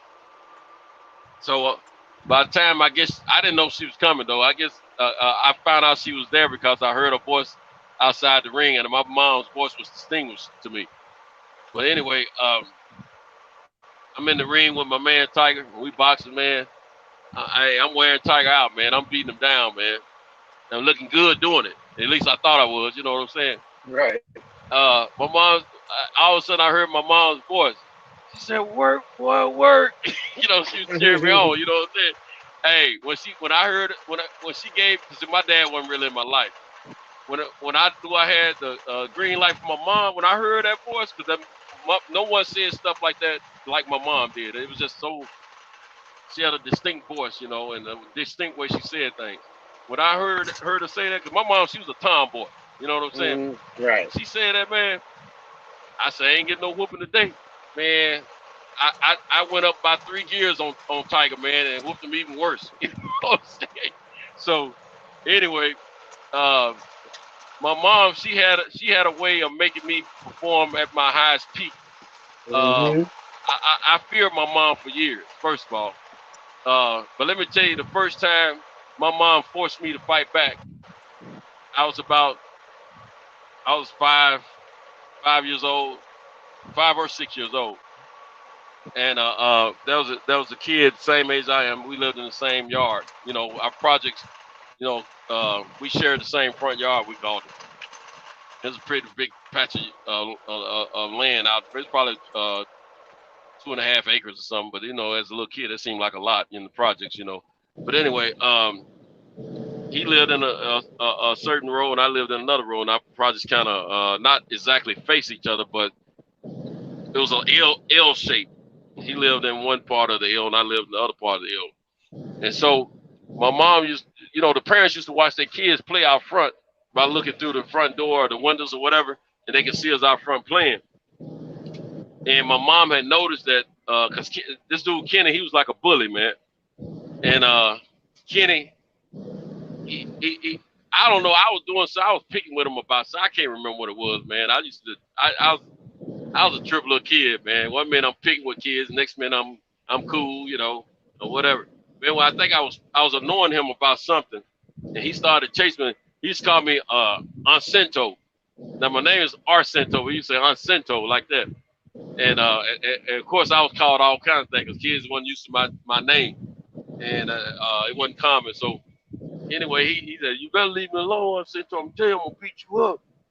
He kept on saying, I kept on messing with him. And I knew he couldn't catch me. I was always one of the quicker kids, too. And I kept messing with him, man, and I kept running. And he chased me down, and he couldn't catch me. And then this one time I slipped, and he caught up with me. He pushed my head down a couple of times. I told you I'm going to beat you up, boy. You better leave me alone, And I said, leave me alone, Kenny. You know. So now I'm worried about being able to play out there with the rest of the kids. They don't saw me getting, him push my head down and all this kind of stuff. And, he don't punk me out, basically. So I leave and I go in the house. And my mom was standing in the doorway, soon as I opened the door to go in the house. Where you going? I said, I'm coming in the house. For what? Are we done playing? No, you ain't done playing. I've been looking at y'all. I saw what was going on. You scared of that boy out there? I said, what boy? Don't play with me. She said, I saw him push you in your head and you didn't do nothing about it. You scared of him. I tell you what, you better go back out there and you better fight for, you better take up for yourself. That's what she used to say. You better take up for yourself. And she said, you better not come back in here until you whoop him. If you come in here and you ain't whooped him, guess what? I'm going to whoop you. Man, Kenny, you about to get this work. You know what I'm saying? Man, look here. I ran back down them steps because I feared my mom so much, man. And when it came down to whipping thing, knock man, you out. man, my mom didn't play either. Like I told you, my mom was a tomboy now, and she was a tough lady, man. She didn't play. She had a reputation for being one of the toughest women in the city of Nashville at that time. None of the women wanted to smoke with my mom. And that ain't me bragging. That's just real talk. I heard that from someone else. Not my mother never told me that.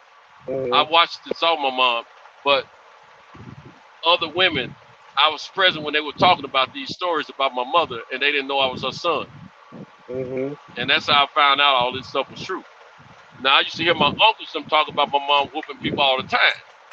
Right. But right. anyway, to hear somebody else outside the family talk about it, it solidified it.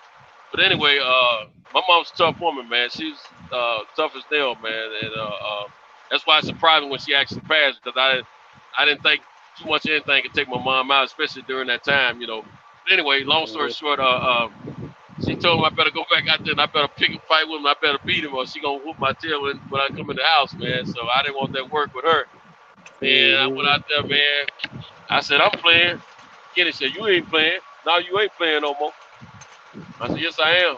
I said, you ain't playing no more. He trying to tuck me out some more. I said, I'm playing that. I can't remember we were playing football or we were playing something. I can't remember what it was. Man, Kenny gonna walk up to me talking about I couldn't play. Man, I fired off on Kenny and didn't stop until he cried and ran in the house. Yeah. When he got finished crying, when he tucked tail and ran crying in the house. Now Kenny was the biggest of all those boys in our same age group. Man, look here. Kenny went in the house, didn't come back out. I stayed out there and played, and I looked up. We had a high porch, a balcony, and we used to call it the high porch. I looked up there, man. My mom was looking down, and she gave me the head, the head nod, like, good job, boy. You know what I'm saying? I stayed out there and had a great day that day, man. Played all day, and Kenny didn't come back out at all. And I went back in the house, and my mom said, that's where you're supposed to take up for yourself. You better not ever let me hear find out you running from somebody and they not fighting back and taking up for yourself. I said, okay, Mom. Man, look, I was fighting ever since, man. I didn't back down from the fight. I was always worried about my mama saying something. I didn't win them all, but I didn't tuck tail and run from none of them. You know what I'm saying? But man, there was another time we was somewhere, and there was these bigger boys. Back then, in the late '60s, early '70s, man, you gave respect to the bigger kids. You know what I'm saying? You didn't go in there and try to talk crazy to them, cuss them out, and all that. You gave reverence to them, man. Like we'd be on the basketball court, man. The big boys would come up there, man, and say, y'all got to go. We're going to run full court. We didn't argue with them, man. We got our ball. We get off the court and looked at them, and then we go home. We didn't say nothing. They don't sit telling your parents. It is what it is. You know what I'm saying? Right. So, man, I remember one time I was up there, man, and some kid, I can't even remember his name, man, but he didn't grow up with us. And he come over to the court. He was visiting some relatives or something. He come over to the basketball court. He trying to punk me and my homies, talking crazy. I was always that dude that was gonna stand up. Ever since my mom, let me know that if I didn't, she gonna get in my tail. You know what I'm saying? That dude come over there talking crazy, man, and he tried to come over and get in my face like it was gonna be sweet. Man, I gave him the business. Gave him the business real quick. Sent him on back to his little relatives house crying. You know what I'm saying? So now, after me making my little mark, around the hood, with some of the little cats, man, the little girls, they taking notice too. You know what I'm saying? So when I was a little kid, the little gals, they used to like me. You know what I'm saying? And I used to like them back. And I was palming booties as a real young kid. You know what I'm saying? The project, you learn a whole lot of stuff early back then. We palming booties and grinding and all that stuff, man. You know what I'm saying? I stayed with all that. You know what I'm saying? When I got old enough for girls to realize and boys to realize that what sex was, them girls were way ahead of me then. I was a little too shy. I said, nah, this little worm I got ain't gonna work. You know what I'm saying? So I was trying to fool with him. You know what I'm saying? So, man, but when growing up, man, in the hood, man, I used to fight all the time. I remember one day, man, I got out of school, man. I had 2 fights before I got home. 2 different people. I lost both fights. That's when things started changing for me. I went from I probably was a little light side bully when I was a kid, you know what I'm saying? But I went from being like a little bully to being to losing fights. I used to win most of the fights I was in. Man, when I was coming home, I think I was in the 5th grade, man. And we were coming home, man, and I had a fight with this kid, man, a homie of mine. He was always a chubby kid, and because he lived in another set of projects next to the projects I live in, so it was different. But we all knew each other. But he didn't know my reputation. And guess what? I didn't know his reputation either. You know what I'm saying? Right. Anyway, the kid was kind of chubby, man, and I'm thinking, I'm about to let him know who I am. You know what I'm saying? So I'm smiling. I used to love to have to fight after school, man, because I get to put my talents on display. You know what I'm saying? That's what I was looking at. Man, we went over in this field, man, of this other school, and we fought in there. Man, I thought I was getting ready to embarrass this kid. Yeah.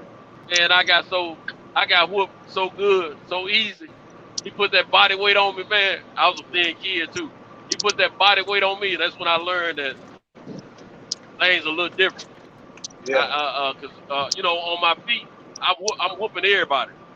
When they grab me, my fight, I ain't had no fight game. Them little fake wrestling moves weren't working. Yeah. You know what I'm saying? Man, I got whooped with that, man. He put that wrestling move on that weight, man. I lost that fight. I was kind of humiliated. We get a little bit farther, closer. We get closer to home, right? Get inside the projects property. And this homie of mine, he gets to talking crazy. Man, Centaur, I can't believe you let that fat boy whoop you, man. I said, well, nigga, you think you can beat him? You go down there and fight him in. And he said, man, ain't no sense you talk crazy. Why? You don't want none of me. I'm the same dude that's talking this stuff. I used to whoop him just for a hobby. I whooped him 1st grade, 3rd grade, 4th grade, all this, you know what I'm saying? And I used to beat him up as a hobby, you know what I'm saying? Yeah. But we were cool still, but at the same time, he used to always talk stuff. Man, I figure if I go and whoop him, I get, I feel better. You know what I'm saying? We got to talking crazy and getting in each other's face, man. You know how you going around a little circle with the shoulder against each other.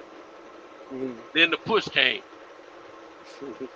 I don't even remember how the fight went exactly. I just know I lost the fight, and that was the first time he got a win on me. Man, I was so humiliated, man. I went on home with 2 losses, man. Grass in my head, grass stains in my pants. I get home, man. Lady. Yeah, man. I go in the house, man. My mama, what's wrong with you? I said, I got game. I lied, man. Told they gave me, man. I'm crying and say, look, I ain't crying lick when I was fighting. I'm crying Yeah. to my mama till I got game. I don't want no whooping, you know what I'm saying? And I Right. don't want to Right. be embarrassed. Man, my mama, I never even told my mom the truth, man. Went to school the next day with my mom, man. She was talking to the principal about the situation and all that kind of stuff, man. And so after that, now I got to walk around with this shame that I don't brought my mama to school by me fighting and all, all this old kind of stuff. You know what I'm saying? Yeah. Them cats, they clown me. All the little homies, man, they clown me. They, man, no, leave him alone, man. You know he gonna tell his mama, man. She be up here at the school the next day. You know what I'm saying? They clown me for the rest of the school year about that, man. I said, God, dog, I should never done that, man, because I knew better. Because I see cats do that, man, and we used to clown them, you know. And so, only thing that helped me out, man, one time I had, me and the fella, you know, we used to go to the bathroom. We used to have them little boxing matches. You know, wasn't nobody mad at each other. Wasn't nobody trying to, you know, start no fight out of school, nothing like that. It was just a little boxing competition. Mm-hmm. And this was all this happened before I started boxing. But when we were doing the bathroom thing, I was about to start boxing. Man, we get up in the bathroom, man, and one of the homies, he challenged me. Man, look here. I put them things on him so quick, man. It's so vicious. He folded up, and I was still punching. Then we had to stop and leave the bathroom because the school teacher he knew we were always in the bathroom doing something. Yeah. And sometimes he used to come in there and catch us. But he wouldn't send us to the principal's office. But at this particular time, he didn't catch us. We leave out the bathroom, we're going back to class. My boy was all lumped up. Well, I don't, you know, things on his face, up on his eyes and things. And he was like, man, you got me this time. You got me this time, you know. But that was, after I did that, man, they stopped ragging me about my mama coming to school, you know, and me getting whooped up and all that, you know.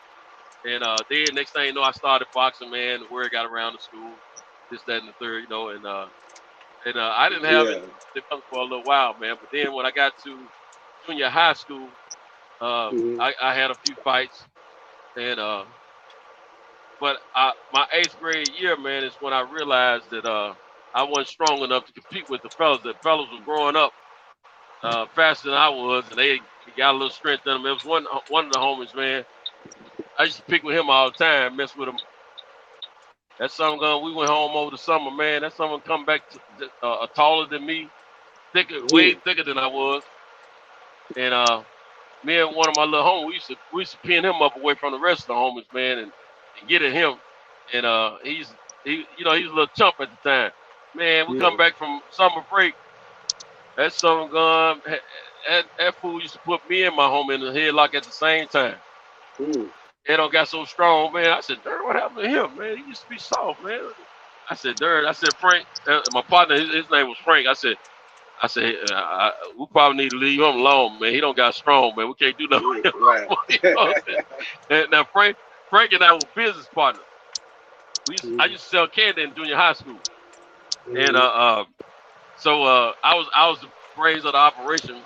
Frank was the financier whenever because I used to get suspended from school a lot. I would get into fights or I get into it with the teachers, and I refused to take a paddling. So the only result for me was a suspension. I used to get suspended a lot, and when I'd be on suspension, I would blow my money, man. I come back to school, I'd be broke. But my boy Frank never got suspended or anything. He always stayed in school, and he always, even if he wasn't selling candy, he was the baby. He was the baby of his family. And his relatives used to give him a few dollars, you know, every so often if he was low. So he always kept us up, you know. Yeah. So I come back to school, man. I be broke, man, and first thing I would do is gamble, and Frank would always finance me. Yeah, man, I flipped them little white dudes, man, for their money, man. I win all their little money, man. I start off with a quarter. At the end of the day, I got about $12. So I split the money up between me and my boy Frank. He hit his neighborhood convenience store and buy some now laters and all these other and I hit my convenience store and buy theirs. We come back, man. We had a separate locker, right? I said, look, man, because Frank used to get busted with the candy all the time, man. He'll take a pellet and he wouldn't get suspended. And I said, man, you always getting busted, man. I said, look, man, you can't keep the candy in your pockets and stuff, man. I said, you got to just take orders, man. Somebody wants something in the classroom, you get their orders, get their money, and then at the end of class, you get the candy and you take it back to them later. You know, I'm a little mastermind at a young age, you know what I'm saying? So I had got a locker that wasn't assigned to anyone. And I said, look, we're gonna keep all the candy in this locker right here. That way, Mr. Martin was the principal. He was like the DEA. I said, this way, Mr. Martin won't know which locker our stuff is in. And so when he come check our locker, the lockers that we are officially assigned, there's nothing in there to bust us, but our books and stuff. So That's smart. that saved us. Yeah, that saved us a lot right there, man. So we had our locker with the candy in it. I had a special kind of lock on it that see, I had a key lock on my main locker, and my key went to any locker, any key lock I could pretty much open it. I don't know why, but I discovered that and it just tripped me out, man. So I made sure I got a different type of lock, but even my key wouldn't work on it. And that's why I kept on a locker that had all the product in it. So anyway, I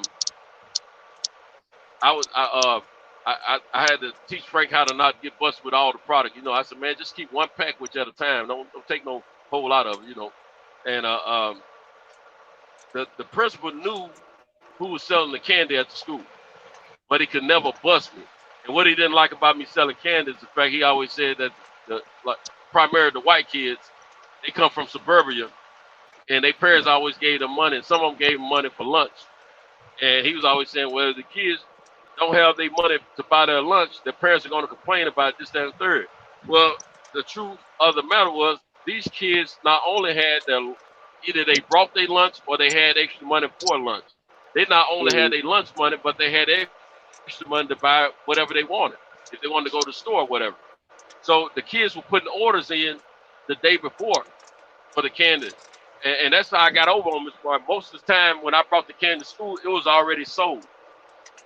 And the money was in the bag. So he tried to bust me a lot of times, but he couldn't. And there was a little white dude. I think his name was David Massey or something like that. He was a little trailer park dude.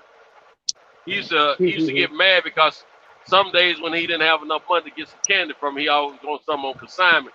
And I wasn't going for it. I said, no, you got no money, you get no candy, man. So he didn't like me. And I told my boy Frank to stop giving him candy. That's why he started snitching on us. So he would tell Mr. Martin that we were selling candy and all that kind of stuff, but Mr. Martin never could bust it. And we knew when we were hot. We wouldn't have nothing on us when we were hot, you know what I'm saying? And so I started telling the kids, I said, look, y'all know Mr. Martin out here trying to get us. I said, y'all want this candy to keep coming, y'all going to have to put y'all orders in the day before, give me your money. And I said, when the next day I come in, I'll have your candy ready for you. You can take the candy and do whatever you want to with it. And that's how I did it, man.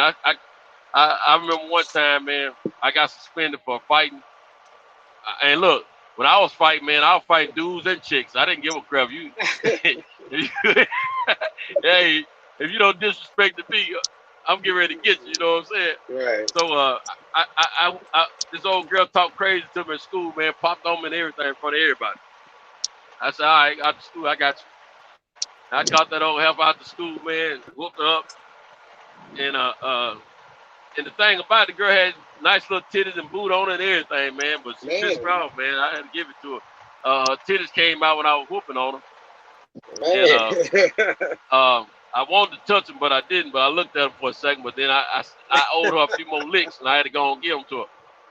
So anyway, man, her name was Patricia Hodges. I ain't gonna never forget that girl, man. Patricia grew up to be a fine old gal, and she used to brag about, hollering at boys older than her. She used to brag about not being a virgin and all that old kind of stuff. You know what I'm saying? Yeah. And I can see. I mean, she had the body, man, but she ended up getting pregnant while we were in high school and everything, man. But anyway, I got suspended for 10 days whooping that girl, man. I whooped out to school, didn't think I was gonna get in no trouble. But man, when I got tired of whooping on, she wouldn't let me go, man. And I tried to get away from him because I knew I had to make that escape because I knew the fuzz was coming in a few minutes. You know, Mr. Martin, the principal. Man, she held on to me and wouldn't let me go, man. Mr. Martin called us, man. I got suspended. She didn't get in no trouble. And she used to have some. I didn't call it weed back then. I call it fake hair.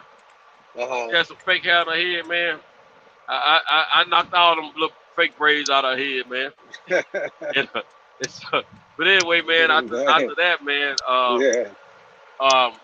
Mr. Martin told my mother about me selling candy at school. He said, I haven't been able to catch him, but I know he's selling it. My mama knew I used to sell candy, but she had a long talk with me about it. She said, why are you selling this candy? I said, to make money. Well, how much money you making? I told my mom the mathematical equations behind the money. You know, I told her what kind of profit level we looking at, you know. You know, a pack of Now was like 10 cents. I was selling them a quarter a pack. But I also had another thing. If you didn't want to buy the whole pack, if you wanted just 1 or 2 Now Laters, you can buy one for a dime. Now you can buy one for 15 cents, or you can get 2 for 25 cents. They didn't have sense enough to realize they could get a whole pack for a quarter. So I had people buying 2 Now Laters at a time sometimes. And I was telling my mom about all that. She said, you making 15 cents profit a pack? I said, yes, ma'am. And I'll tell her how many packs equate to however much money and all that. Man, my mama went and bought a few cases of Now Laters, man, and sent me to school. Hey, she became the plug, man. Yeah. I told Frank, I said, hey, man, my mama, she gonna start buying the candy and we're gonna sell it for her. Frank was getting paid. I wasn't. My mom was keeping all the profit. You know, she gave me enough just to keep me where I felt like I was doing something. You know what I'm saying? But she big boy me about everything, man. But it was a trip, man. She never told me to stop. She said, keep on selling that candy, boy. You know what I'm saying? But it was crazy days, man. But my boy Frank, man, we stayed tight for years, man. Matter of fact, the roommate I ever had, the only roommate I ever had, no, he was the first roommate I ever had, was my man Frank, man. We had an apartment. We were about 18, 19 years old, man. And the only thing that messed that up was Frank took a girlfriend. I mean, he moved his girlfriend in. And things were never the same after that point, man. Little half was crazy, man. She came in, wanted to take over the apartment, man. One time she tried to kick my bedroom door open. Just a whole lot of crazy stuff, man. And by this time, when she was acting crazy like that, by the time we moved in, we first moved in, we had jobs. Well, I got laid off my job, and that's when I started exploring the hustle game. So I started hustling, and to me it was just another business venture, you know, like the candy at school. It was cause see I forgot. Let me back up a little bit. I went from selling candy in junior high, went into high school. I thought I was gonna make a lot more money in high school because there's a lot more students, right? There was over 3,000 students at my high school. So I'm doing the math. I'm like, shoot, if I can sell at least, you know, a couple of hundred of them kids, I'm gonna make money all the time. You know what I'm saying? Well, I get to high school. The high school selling more candy than I can ever sell, plus other stuff. You know what I'm saying? Right. So that knocked my whole hustle out of high school. But then I got a job my junior or senior year. Second year, I got a job. I was working for a company called Sky Chef. They used to cater to airlines. You know, they used to put the food in them little carts on the airplanes. Yeah, I remember. Well, I used to work for that. I used to work, and they used to have those liquor miniatures. You know, when people wanted to buy alcohol, they had them little small liquor. I had some homies working in the liquor room. I started buying liquor from the homies by the cases. Man. And I had a 74 model Ford LTD, and I used to, they had a big old large trunk in that LTD. It was a big car, and it had a large. It was basically a baby Lincoln, is what it was, and it had a huge trunk. Man, I had my trunk laid out with number liquor, just like a store display. I had it so neat and lined up in the trunk of the car, and I was real cool with my principal, and so I was one of the few kids that can go to the parking lot and go to his car without an excuse, without checking in or whatever. Right. And there used to be police that used to sit outside sometime, but I knew where they were sitting at, so I always looked to make sure I knew where they were before I, get in the trunk of my car. And I put that same sale technique down in high school my senior year that I had with the down ladies. You tell me what you want, give me your money, I go out to the car and get it, and I bring it back to you. Man, look here. I never cashed a check as long as I was in high school on that job. I always had cash on me. Never cashed. I was so caught up in what I was doing, man, and fronting so strong, man. I would lay my paychecks out on the back seat. Back then we had them paychecks they come folded. You had a little flap to cover it up. I will open the flap so text back seat so everybody can look at it. Let them know I was making money, but I wasn't cashing. And I keep a pocket full of money. I was telling y'all about Buddy, Country Wayne character Buddy. Yeah. And he always pulled them hundreds out and said, "I keep these." That was me in high school. I said, "I keep these." I always had this money. So, man, that's how my high school ended. So when I graduated, I was mad, man, because it knocked me out of my hustle.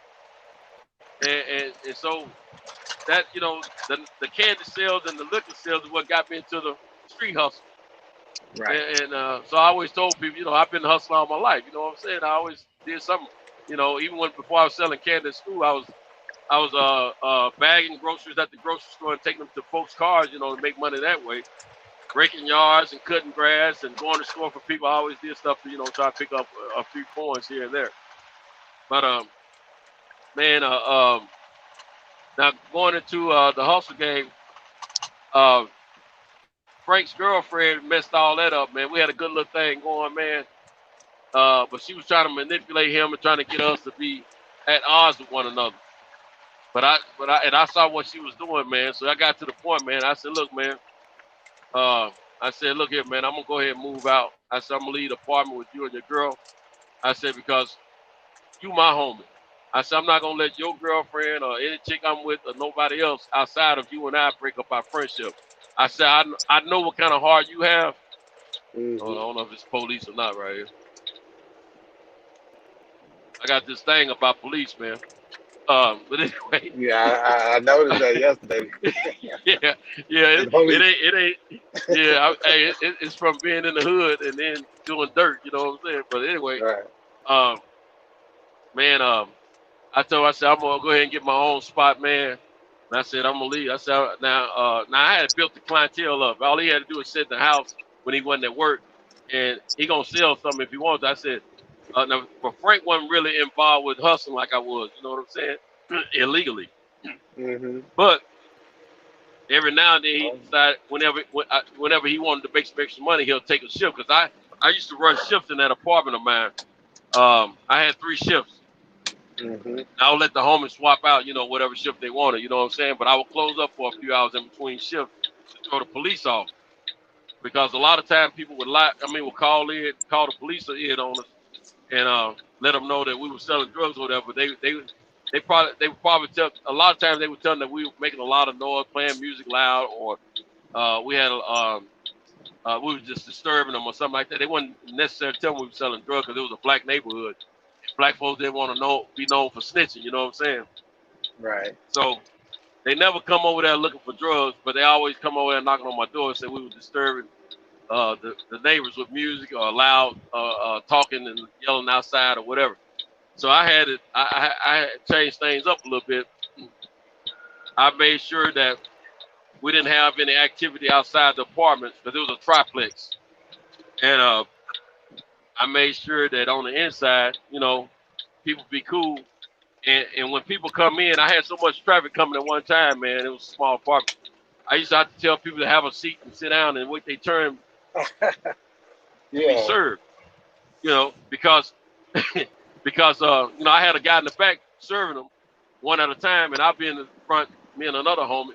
I have two homies up front. They be loaded with pistols. You know what I'm saying? No one knew they had them. Oh, I'll be sitting up there conducting and telling people to sit down. You know what I'm saying? Because right. you know you got if the police come to the door and they see a lot of people standing around and all that, they're gonna suspect something. So I didn't want that going on. I just wanted to look like a normal Friday or Saturday night, and we had television, some sports on the television or something. And so I would sit in between where I can watch the guy serving and the people in the living room of the apartment. And man, I kept it conducted that way, and it ran smooth. When we ran the second shift was always the busiest shift. Then we have a third shift at night, and sometimes I used to work that shift. Yeah. And I used to sit right. I had a chair that sat right by the door. I had me a stool.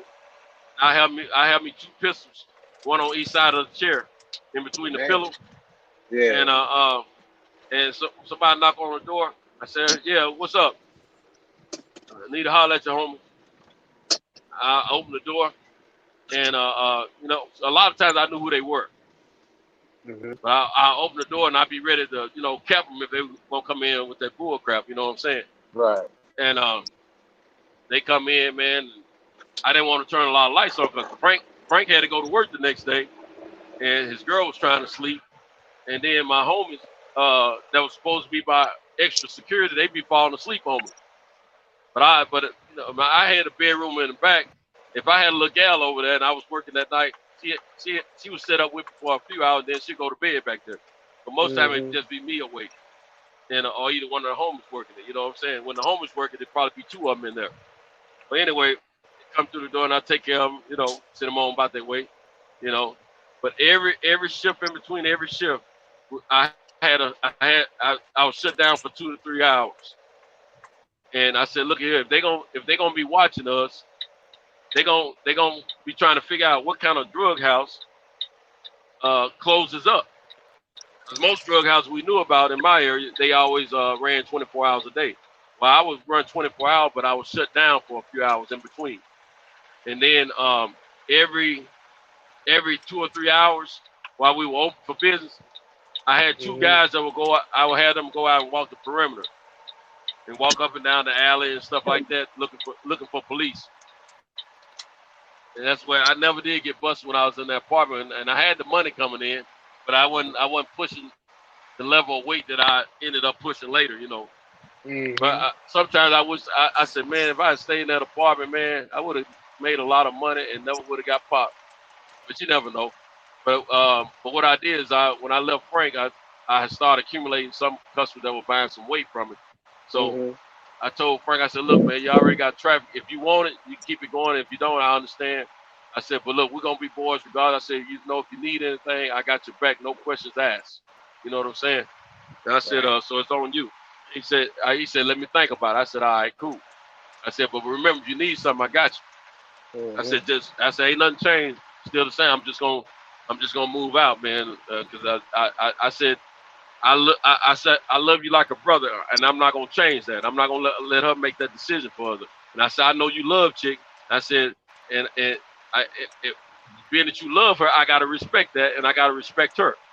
And I said, I'm not gonna come between you and her, and I don't want her come between us.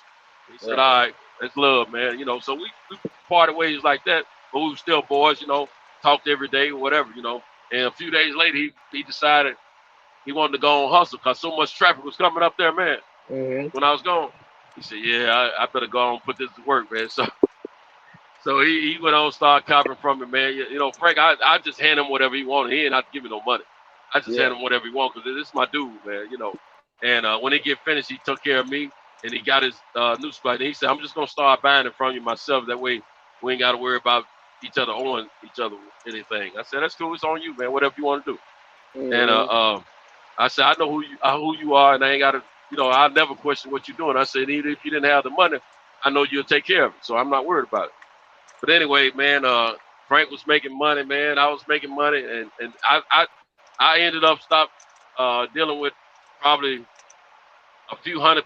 I ain't gonna say a few hundred, but it seemed like I was dealing with over 100 different people that used to come through there on a regular basis in that apartment. I went from that to dealing with about 7 people, and those 7 people used to cop a little weight from me, and that was the most peace I had during that time. And that's just the way I kept it for a long time. I ain't gonna say a long time because on the real tip. I was only hustling for 10 months before I got popped. Yeah. So much happened in those 10 months, man, that it was like 3 years that went by. And so after I got popped, I didn't hustle for a little while, but then when I realized I was gonna be out a little bit longer and I need to get things together before I left the streets, I started hustling again to rebuild my money because they kind of put a little dent in it on that bus they gave me. Yeah. And I rebuilt again and left a little something behind for the fam, and went on and did my bid. But man, it was some of the craziest time of my life, man, because everything went so fast. And so I've never been a guy to drink, smoke, or get high, none of that stuff. It's always been about business to me. Right. So, but Frank, I always kept him a job, man. I always kept him a job. Me and him both were working guys, but for those first 10 months, I didn't work, and I was laid off. And for the first 6 months, I was getting unemployment. Plus, I was hustling, and then after that, I just didn't try to get a job after the first 6 months. And but after I got busted, I went back to work. And man, it was. It was a wild little 10 months, man. I ain't gonna lie to you. While you was going through the story, I was thinking of mine, and I said I don't know if I can put mine out there, but you can say allegedly. If I put that allegedly on there, it don't even matter. If they hear the words, I say they gonna be waiting on me at the job over here. Right. Because I've always been a working guy, man. But those 10 months, I didn't work. And the craziest thing about it, I forgot to tell you this. The way I got into it, man, I got a little distant cousin of mine, man. He's like 6 years younger than me, right? Yep. This little fool happened to be walking somewhere, and he found a little pack that somebody had dropped. I bought my first little pack of work from him. I gave him like $80, and I made about 150 off that first pack. And I can't even remember where I bought the next pack from. I can't remember if I got it from him or somebody else, but I might have got it from him because he's a little bitty boy. But see, his family, they were into selling weed and all that stuff, and he was way beyond other little guys his age. And he had older brothers that used to work for me. You know what I'm saying? Right. But I think I might have ended up buying most all of what he had eventually. But I started off, with that little pack I got from him, and went on from there. And then later on, a few years later, when he became an adult, he started hustling. But he got pretty strong in the business while I was doing my little bid, while I was doing my time. And see his family, all his brothers and cousins and all of them, they all looked up to me, even though we all grew up together. Right. Because I let all of them make some money at one time or another, but not him, but his older brothers, the ones that was my age and older. We were all a legal age, But anyway, look at he made some money while I was gone, man. Made a name for himself, man, in the streets. Next thing you know, the kid Young Buck out of Nashville, the rapper. You familiar with Young Buck? Yeah. Yeah, he talks about the kid in his some of his rap songs a lot, or used to anyway. And matter of fact, when Young Buck went through all his, Young Buck was one of his Young Bucks. He used to get his work. The work Young Buck used to try to hustle He used to get his work from this kid I'm talking about. And so it kind of went down like that. It was a trip, man. And me and the kid I'm talking about, like I said, he's like a little distant cousin of mine. Man, we don't see each other that often. And me and his brothers don't see each other that often, you know. But he was the youngest out of all. It's like five. Let's see, 1, 2, 3. Yes, 5 brothers. He's the youngest of 5. But he was the second most go getter. Well, he became the number 1 go getter in that family as far as hustling. They had he had another brother that was two stairs above him in that 5 that was a go getter, and he always hustled, made his own money, you know. But anyway, the oldest 2 brothers, they used to run with me, and I used to keep them, you know, making some money. But they weren't no, they always were soldiers. They weren't no, they didn't have that hustle mentality, like, you know, they weren't go getters. Right. They always like to, you know, work under a leader, you know. But the youngest kid and the third oldest boy, they were leaders. They wasn't about falling under anybody else's wing. They like to go get their own, you know. And there was only one of the brothers that didn't really care nothing about the hustle game, and he was now wait a minute, he was actually the baby. The baby, he wasn't about that hustling.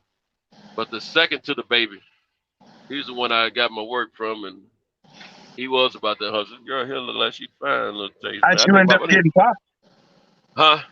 So I how'd need you to end put up my getting popped? glasses. Oh man, stupidity. Oh, Going okay. against my own teachers. Right. This white cat, man, I got turned on to. Somebody turned him on to me, one of my homies, and he was hollering at me and getting some work from me, man. And first he used to go strictly through my homie, and him and my homie had a fall down, so he come straight to me, and you know I was flying him. He was getting that personal stuff, you know. He wasn't getting nothing to make any money with. But then he started.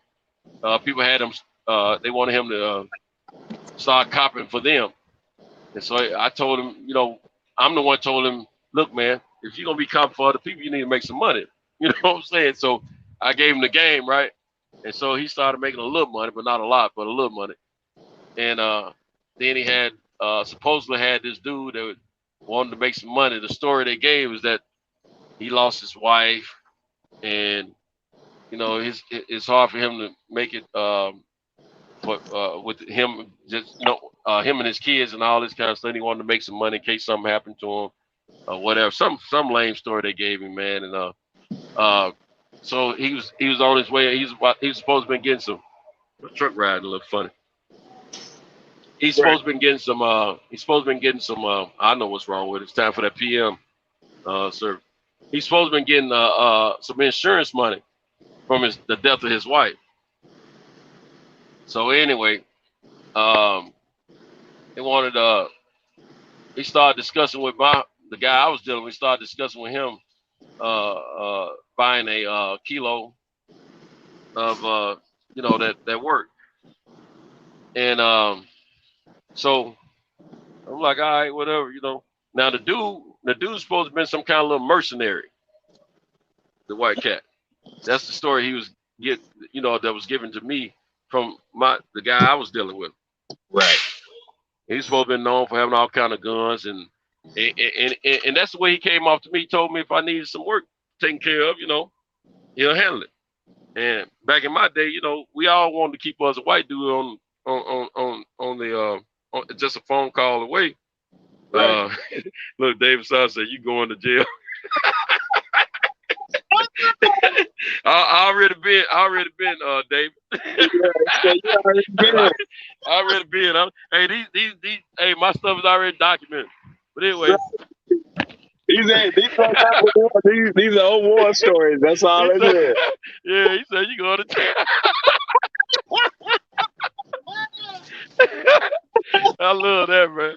But yeah, man. So these fools always got batteries they sending back, man. I don't like batteries, man.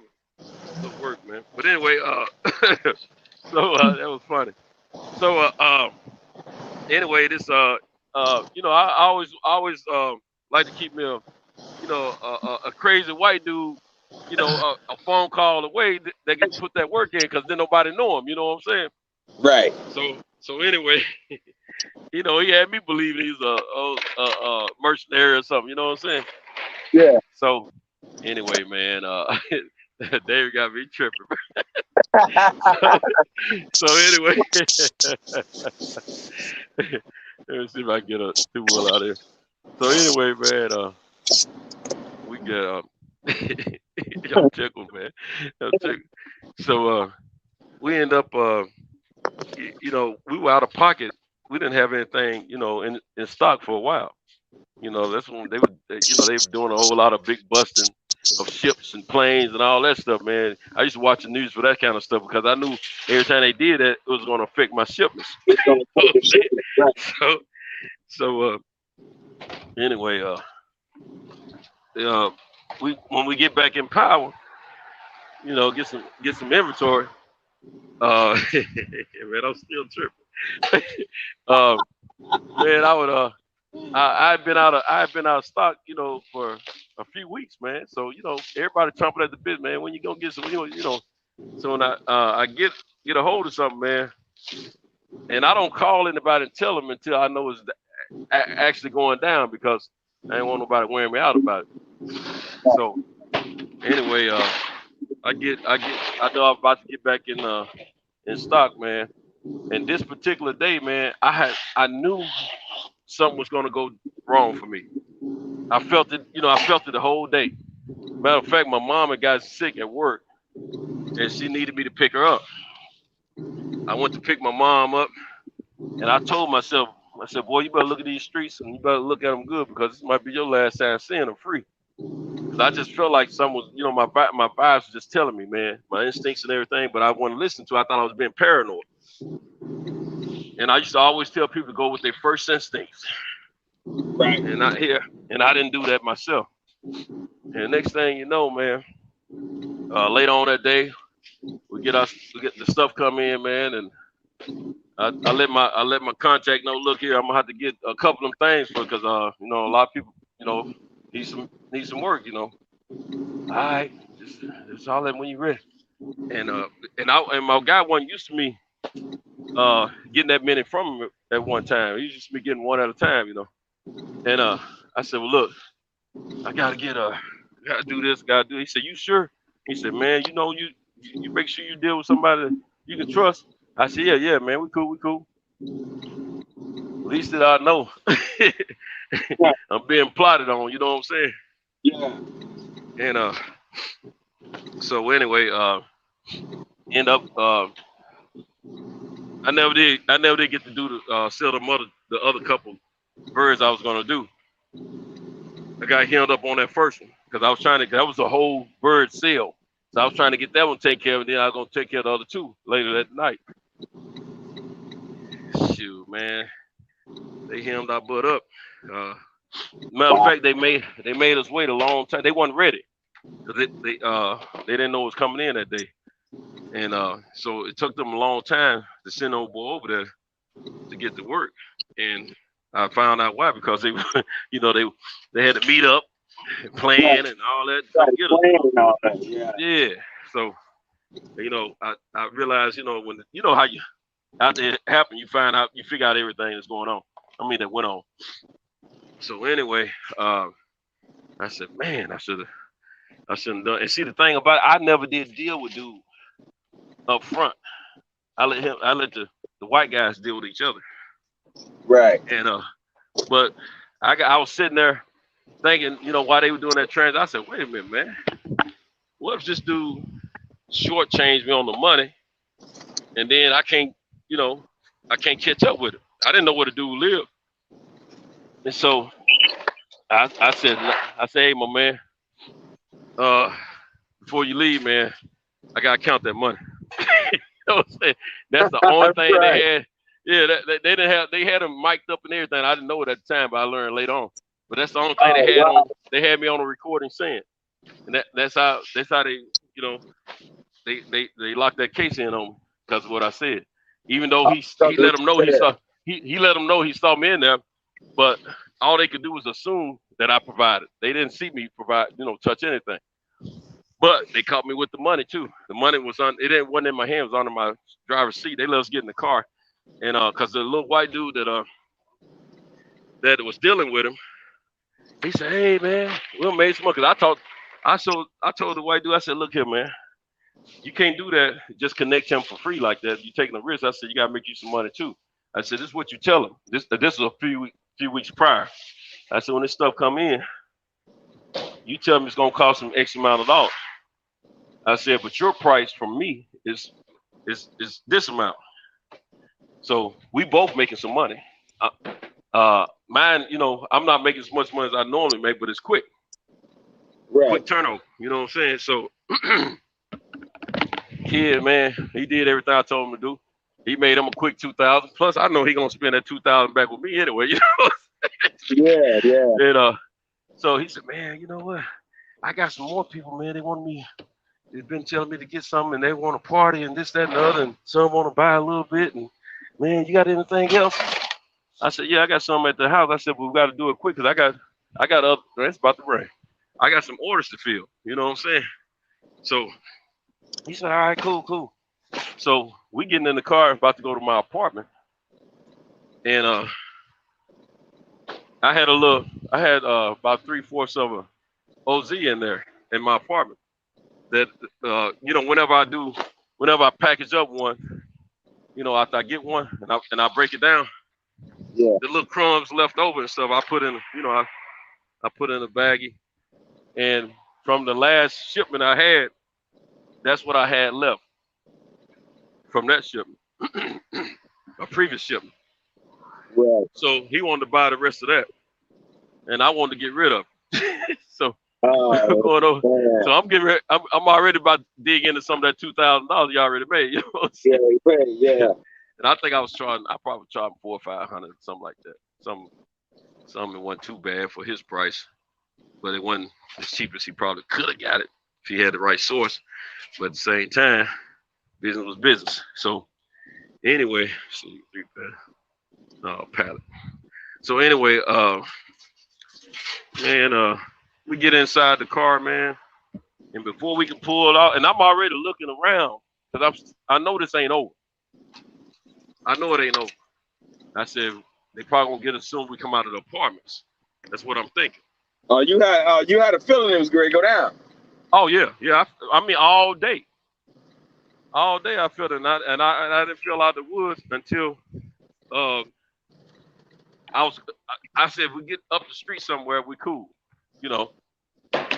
Never did make it up the street. So when we get in the car, they swarm in on us like bees, man. No shit. Yeah, it was crazy. And I just saw my whole life flash before my eyes. Now, see, I was known as that kid that was supposed to make it out of the projects and make something of himself and do well, this, that, and the third.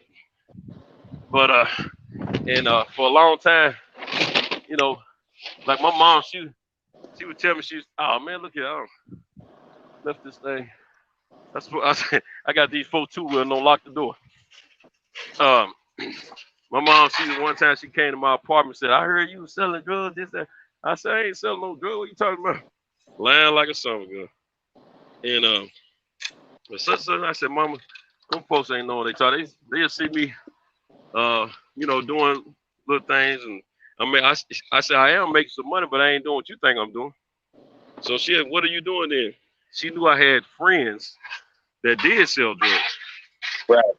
So I used to lie to my mom and tell her that I was keeping money for them. They trust me. I had an Honest John type reputation in the hood. And so, because I was the only one, wasn't getting high, wasn't drinking none of that stuff, So I was able to pull that off, even though in spite of what she was hearing about me. But she said, "Nah, I hear you the man." I said, "What man or what? What are you talking about?" I played dumb about everything. Had me dead to the right though. And the same cats I told I was keeping money for, now they had been hustling longer than I had, but they end up having to buy some stuff from me because they couldn't keep themselves in check, you know, with their business. They weren't managing their business right. Right. So I told that story for months till I got busted. So it was and it's, you know, the story sounded good. It made a little sense because, you know, those guys were still close to him, but, you know, from growing up together. But and I would look my mom straight in the eye, I wouldn't even blink my eyes, man. That's how good of a liar I was at that time. Man. So she believed me for a second, but after I got busted, she said, I figured out you were lying to me all that time. You know? He said, something would tell me this, tell me that, you know. And people make little comments because, you know, I bust out a new ride. It wouldn't be no brand new car. It'd be something used. But it wouldn't be the same thing I was already driving. But I wouldn't get rid of my old cars either. I have never in my life traded a car in. I've always kept my old cars. And so when I got busted, man, my mom was the last person I called. I was so embarrassed. I was so embarrassed, man. She was the last person I called. And all I could do was just say, Mom, I'm sorry. And I apologized to her, and I just cried. I was in jail on the phone crying. And guess what? I didn't care about who saw me crying, what they thought of me, or none of that. And they said, "You all right, homie?" I said, "Yeah, man. I just had to tell my mom, man. You know, I got busted. She didn't know I got busted. I had to let her know, and I had to apologize." They said, "Man, I feel you, homie." You know, I didn't get no flack behind it. You know what I'm saying? But but yeah, man, it was hard. It was the hardest thing one of the hardest things I ever had to do in my entire life. Is tell my mom I was sorry about that. And I'll tell you what, I'll tell you one of the things that hurt me while I was doing time is watching my mom go from having no gray in her hair when I go in to do, you know, before I go do my time, to her before I get home, before I finish my time, you know, gray hair growing and stuff like that, man. And I said, man, I worried my mom to death, stressed out. You know, she couldn't wait for me to get home, even though she was always hard on me, and she gave me a scolding after. She didn't dog me out when I first told her about it, but before I went in, and right after I went in, she gave me a good little scolding. But by that time, the newness had worn off, so it didn't bother me as much. You know what I'm saying? And so so I took my medicine. You know what I'm saying? Listened to her and everything, and all I wanted to do when I got home is make up for the pain that I caused her. You know what I'm saying? And the time I took away from my kids. And so that's what I've been trying to do since I've been home. You know what I'm saying? But by the grace of God, my mom got to see me get this business off the ground and see a little success come of it. So, you know, things, you know, chilled, and, you know, I was able to do a few little things for her that I always wanted to do for her, you know. But in the grand scheme of everything, man, she let me know several times before she left this earth that she was proud of me.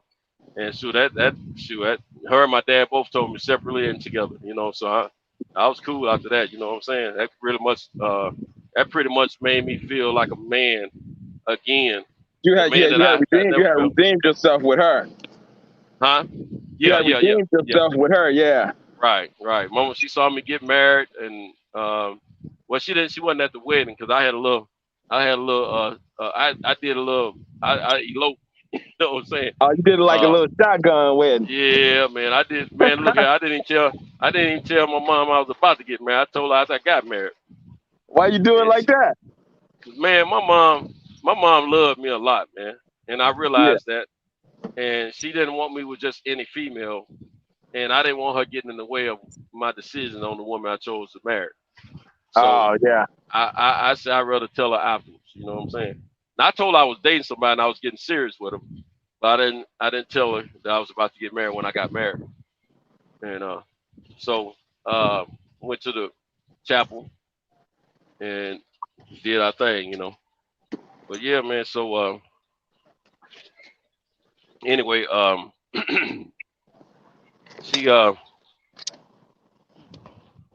she got to see, you know, me accomplish a few things before she left this earth, man.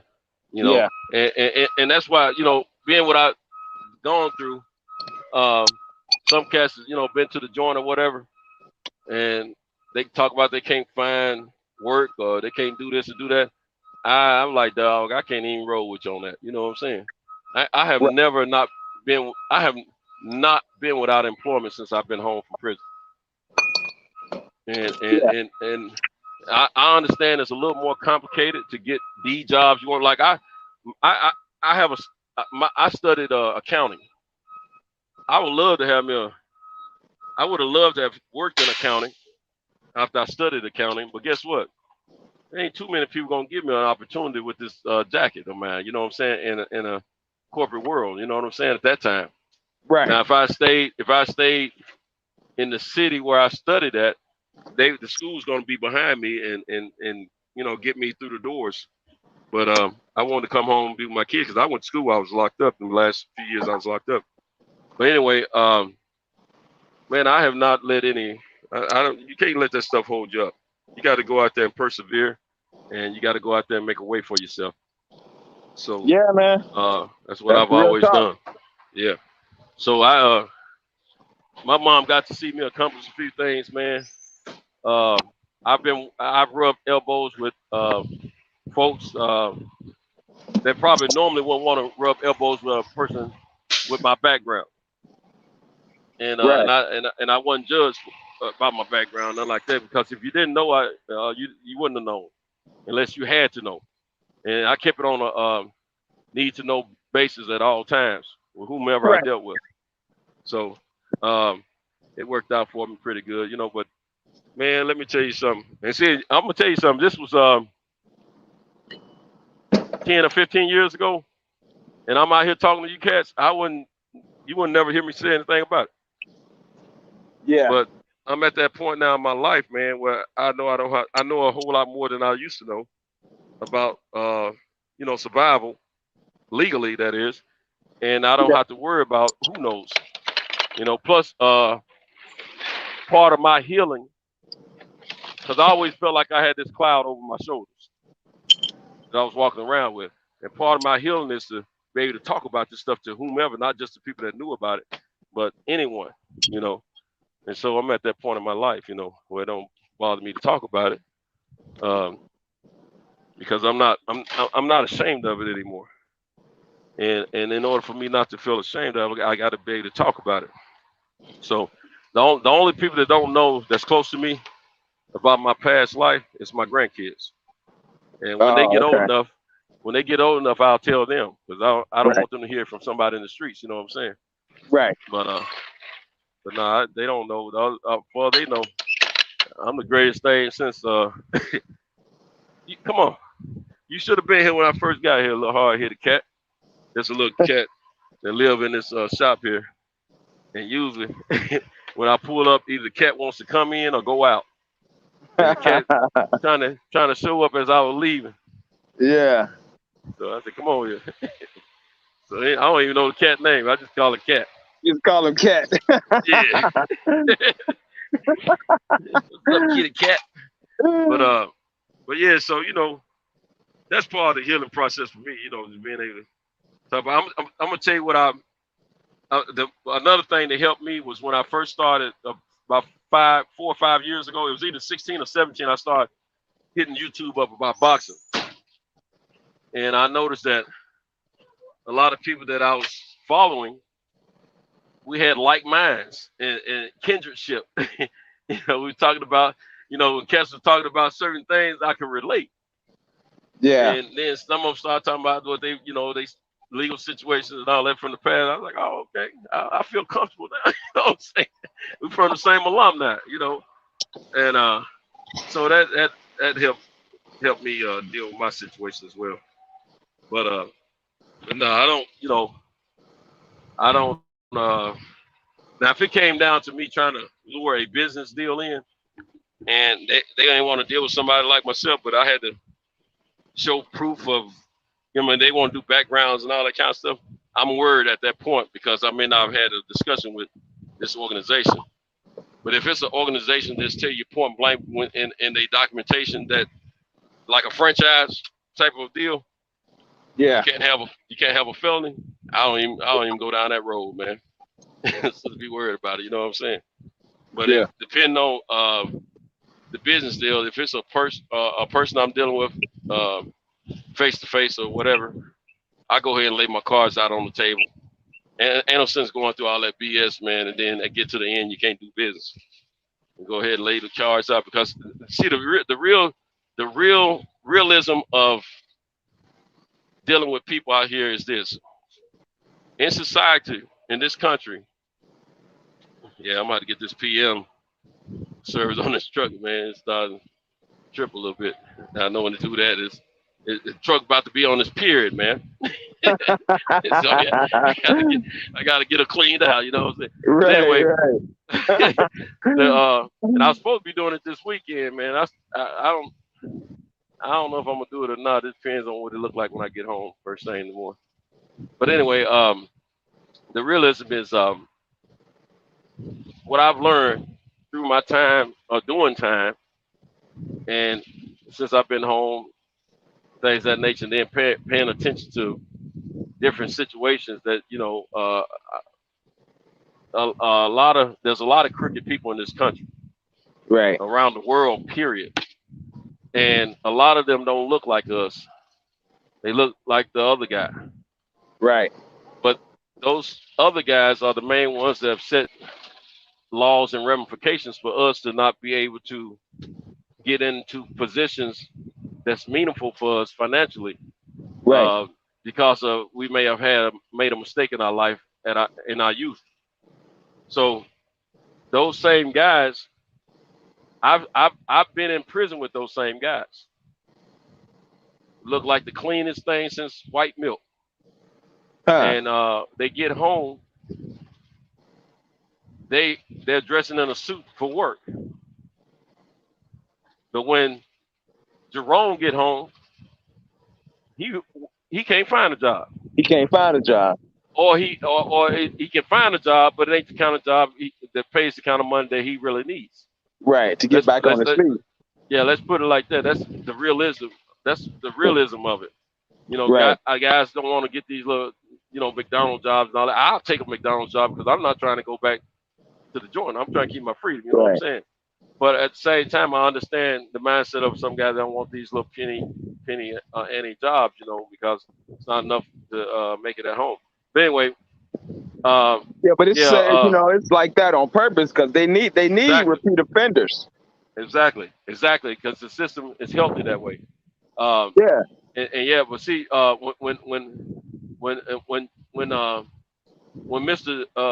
Mr. John Ward gets home, he's well connected, so he can get the job with the suit, and he go into an office that has his name on it with a prestigious title, and he makes a few $1,000s a week, or let's say 100.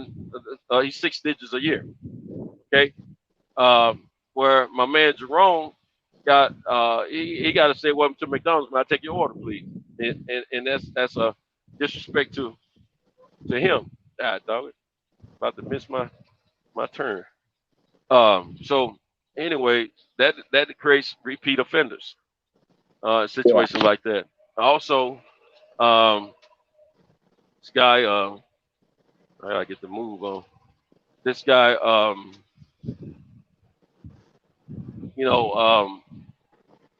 these what they're good at doing, they're good at looking out for each other. They got people in position, either in ownership or high-ranking executives in companies, and they can look out for each other. Matter of fact, one of the guys that we didn't do time together, but we did time around the same time. But I got home a few months before he did. Now, I was fortunate enough to work for a dealership that didn't look down upon you just because you had a felony, necessarily. Now, the first job I had in the car business, that's why I sold cars. That was like the third job I had when I got home. I sold cars. Because the first job I had was in a little factory, and that job, the assignment ran out. Then, and I was in a halfway house. Then the second job, I was working on the back of a trash truck. And then I decided to go to school. I wanted to continue my education. So I ended up having to have to quit the trash job, right? And I went to school. And then I wanted to sell cars because I wanted to dress up for work. You know what I'm saying? Right, So, right. But as a kid, that was the brother that used to hang out in my neighborhood that sold cars, and he always was dressed every time I saw him. He used to smoke a big fat cigar and all that. And you know, I admire that because I there was two things I thought I could do without going to college. Because I was college material, but I didn't want to be. I didn't want to go to college. I wanted to start making money right after high school. And I thought I would either become an insurance agent or you know, the guys that come around to your home and all that, getting those deposits from black folks, you know, poor folks. I wanted to do that, and they always drove their cars and did nice. And I asked my insurance agent, you know, how I could get into it and stuff like that. So I checked into it briefly, but I didn't pursue it like I should have. But anyway, or either I wanted to do that, or I wanted to find out how I could get into selling cars. So I end up doing, you know, the street thing. But anyway, when I come home, I still had an idea of selling cars. Because one of the things I tried to do before I got hemmed up, I tried to explore starting my own car lot. And I had a guy that was going to help me get started. You know, he was going to help me. He was going to teach me how to buy the cars wholesale. And he was going to rent me a lot that I could, you know, that I could put my cars on and sell them. But I ended up getting busted not long after that before I could get back with him because he always told me I need to have X amount of dollars. You know, he said I need to have X amount of dollars to get it started, and I need to have that same amount of money just in case something happened, and I need to keep it going, and I can pull from that money. So I was trying to make sure I had enough money to float the legal business and enough money to float the illegal business. But I ended up getting busted before I could get the money where I wanted it at. Yeah. But anyway, so I pursued that car selling thing after I got home, and I was in school, and I went to apply for this job. My mom gave me a ride, and she was proud of me. You know, she was like, "I hear you, son. That's good. But you try that, this, that, and the third." We didn't know it was commission. We thought it was a salary-based job, but we figured it was a good-paying job, you know, and you can make a decent living at it. You know, we didn't know nothing about it. So I went and talked to the guys. They told me it was all commission, possibly earn, you know, percentage-wise and all that. And gave me some examples. But the guy, you know, when he realized, the guy that was doing the hiring, when he realized I was in school, he said, "Well, man, I'm not going to tell you to quit school." He said, "That's a good thing you're doing, going to school." He said, "But I will tell you," he said, if you're not here Thursday when training starts," he said, "I understand."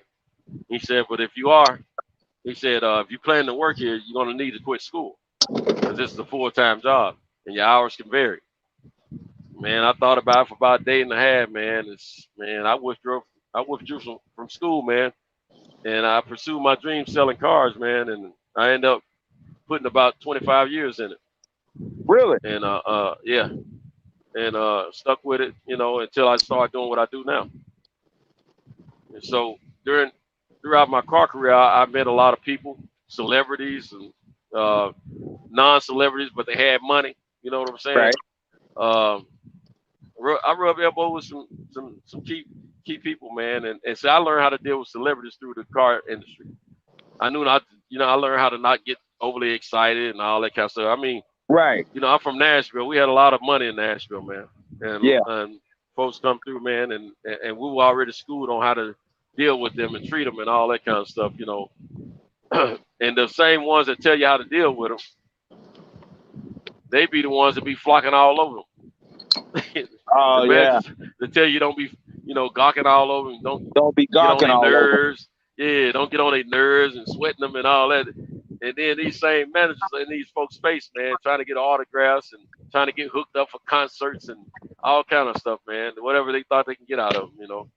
And I say, hey, there's some stuff, but I always kept it like that. When it came down to someone who was high profile, man, I always treat them like a person. I've had a couple of them numbers on saved in my phone where I could just call them direct, you know, even after the sale, if I needed any kind of assistance with anything. So, but I never asked them for anything financially. But anyway, so like I said, I did that for about 25 years, So man. I'm sure they appreciated that. Oh yeah, man. They man, I'm telling you, I hadn't talked to any of those folks in probably 12 or more years. As far as the last person I may have talked to, I bet it's been 12 or more years since I've had a conversation with either one of them. And I guarantee you, if I showed up wherever they are, they would still treat me with respect, man. Just see, I'm not gonna be with the homeboy conversation when I'm talking to them. You know what I'm saying? Right. I'm gonna be with a professional, legal. Vernacular. You know, I'm gonna speak. You know, one thing about me, man, I'm not about showing my ignorance to everybody that don't know me. If you don't know me, you're gonna get the intellect side of me, the business mind, the professional mind of me. You know, but at the same time, I've been fortunate, man. I'm not gonna shortchange what I feel. You know, I've been through and what it could have been, and I know what some other guys have to go through. You know, but at the same time, I think it's, you know, you gotta be willing to do your part, and things can be better for you. You know, you don't have to always be taking shorts. You know, I haven't been a rich guy or nothing like that, but I've been able to take care of my family. And that's all I ask God to provide me of, is to be able to take care of my family. If the riches come, then thank you, Lord. You know, if they don't, I'm still happy without the riches. So it's just about persevering and trying to do what you know you should do for yourself and your family and all your responsibilities. But I've even had the opportunities to mess around in the mortgage loan business since I've been home. Like you say, you had opportunities to do what? To mess around with the mortgage loan business since I've been home. Yeah, that's damn good money right there, man. Yeah, it is, but I didn't get to see that money. I got out of it before because it didn't jump off quick enough for me. Like I knew some cats that was making. This one cat was working for the same organization I was working for.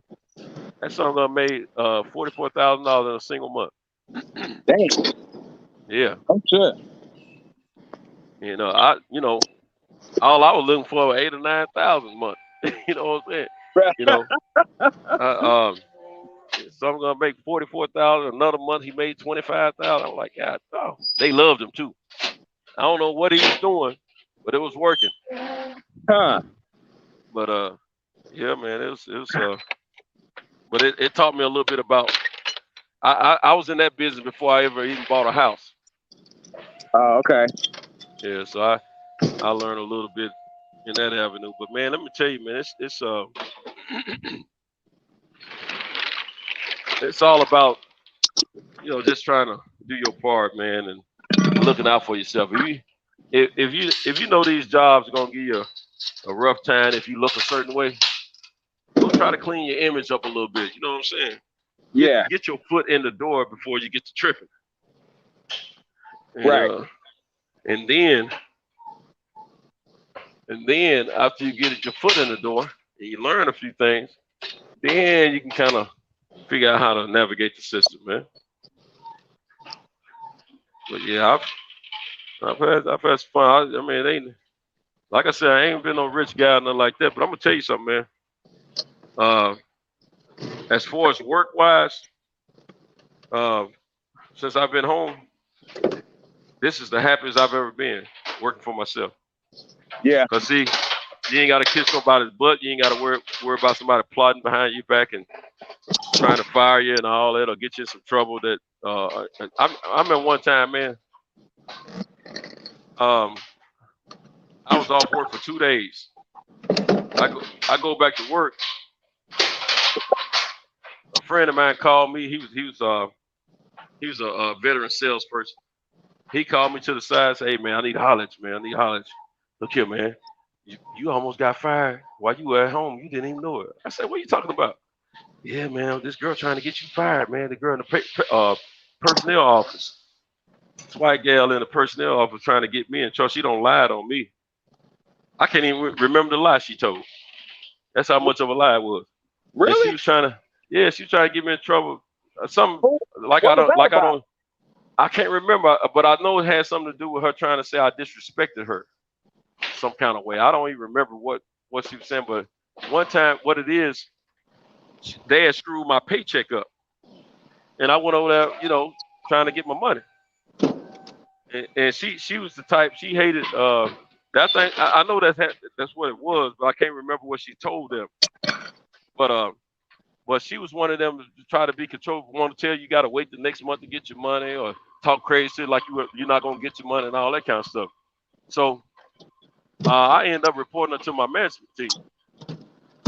And what in the world is this? Wow. Okay, man. So she was trying to lie to the president of the company, trying to get me out of there, man. And dude told me what she had done. I said, no. He said, yeah, you need to apologize. I said, apologize for what? I ain't apologize for something I didn't do. Yeah, you are. Yeah, you are. Because I promised him you'll apologize, and so you don't lose your job and all that, man. Because I know you didn't do it, but don't. He said, you know how white people can be sometimes. Just got to play the game. Right. And I thought about it, man. This was at a dealership that I always wanted to work for, and I didn't want to lose my job over some bull crap. And so, right. in order for me to apologize in a form where it didn't feel so bad to me being a idiot for saying it for something I didn't do, because I'm the type of person, I don't believe in pleading guilty for something I didn't do. I tell people all the time, I pleaded guilty one time in my life because I was dead to the right and they had me. And that was on my legal case. I said, other than that, if I ain't done something, I'm not pleading guilty. And I told dude, I said, man, it's like pleading guilty for something you didn't do. He said, yeah, but you got to do it, bro. I'm telling you. Now, this was the top salesperson, not only at that dealership, but he was one of the top Toyota salespersons in the nation. Really? You know what I'm saying? Yeah. So he's like, yeah, you got to. I was like, and then now he was like a big brother to me. His birthday was the day before mine. We hit it off real well, So I got to thinking, man, if it was just me, I never would have apologized. But I had a family, and I really wanted to see this through. And they had benefits for college and all this kind of stuff for your kids. And I wasn't trying to lose all of it at the time. So what I did, and I just I can't remember if I said it verbally. Yeah, he called her. That's what it was. I said it verbally. He called her, and so I said if I offended anybody, I sure didn't mean to. I said that was not my intentions, and so if I offended anybody, I apologize. That's the way I did it. That made me feel better about it. But nevertheless, it was I didn't like it, and so from that point on, I didn't deal with that woman anymore, one-on-one. Anytime I had an issue with my money, before I go see her, I'm taking management. And that's where I did it. Matter of fact, she got mad, like with the little managers on the desk. She handled them almost as much as she handled me. But then I took their boss with me, which is the head manager of all the managers, Right. general sales manager, and he went over there, and she was trying to be smart with him like she do all the rest of us. He said, when is he gonna get his money? Well, I'll get on. Well, he needs his money now, not next month. All right, yeah. Make sure you take care of it now. And I'm gonna check on it later this afternoon. Shoot, I had my money, so I learned how to deal with her. And after that point, she didn't give me no hard times anymore. And she ended up losing her job later on. Find out she was a big old freakazoid, man. Yeah, man. You know what? I was just about to say it. It sounded like that's the kind of chick she was, man. You know, just listening to your story because that shit happened to my brother. He was working at he grew up in Chicago. Mm-hmm. He was working at a law firm, Mm-hmm. and said this chick, man, would always go out of her way, you know, to make sure that he's seen her, that he was noticing, Mm-hmm. you know, and he was like, you know, the kind of stuff that she was doing, it was just obvious, you Yeah. know, and you know, his thing was he was just trying to play her off, you know, because he wasn't trying to do the job. That's what this chick He went now. said. He would play her off because you know he wasn't trying to lose his job. That's what this Right. chick. You Mm-hmm. know? He said one time they was in the elevator at the end of the day leaving, and he got in the elevator and the elevator opened. She got in from another floor, Mm-hmm. and he said she accosted him in the elevator. Mm. He up against the wall. She feeling all over him, kissing him, all kind of shit. So he was like, "Damn, what the fuck?" So he go down Yeah. to the parking garage. Right, he knock it off, you know, in her car, Mm-hmm. and that next week, she was accusing him of Mm-hmm. what was it? She said she felt uncomfortable with him being in the office. Sexual harassment. But it wasn't. She wasn't. She kind of. It wasn't a sexual harassment, but she was kind of making certain innuendos, saying, you know, that he was, you know, she felt uncomfortable with the way he was looking at her and all this kind of stuff. And he was Mm. like, man, I wasn't even doing nothing. But her thing was, she was afraid that somebody was gonna find out Find out. Yeah. that she had fucked him in the garage. So she got him There's been a fired. lot of that. Been a lot Yeah, of that in the yeah. history of work. So she got him fired so nobody would find out that she had fucked him in the garage. Yeah, man. This old girl here, man, she was on a trip that Toyota paid for. I wasn't working there anymore at the time. I had moved. I had got into management.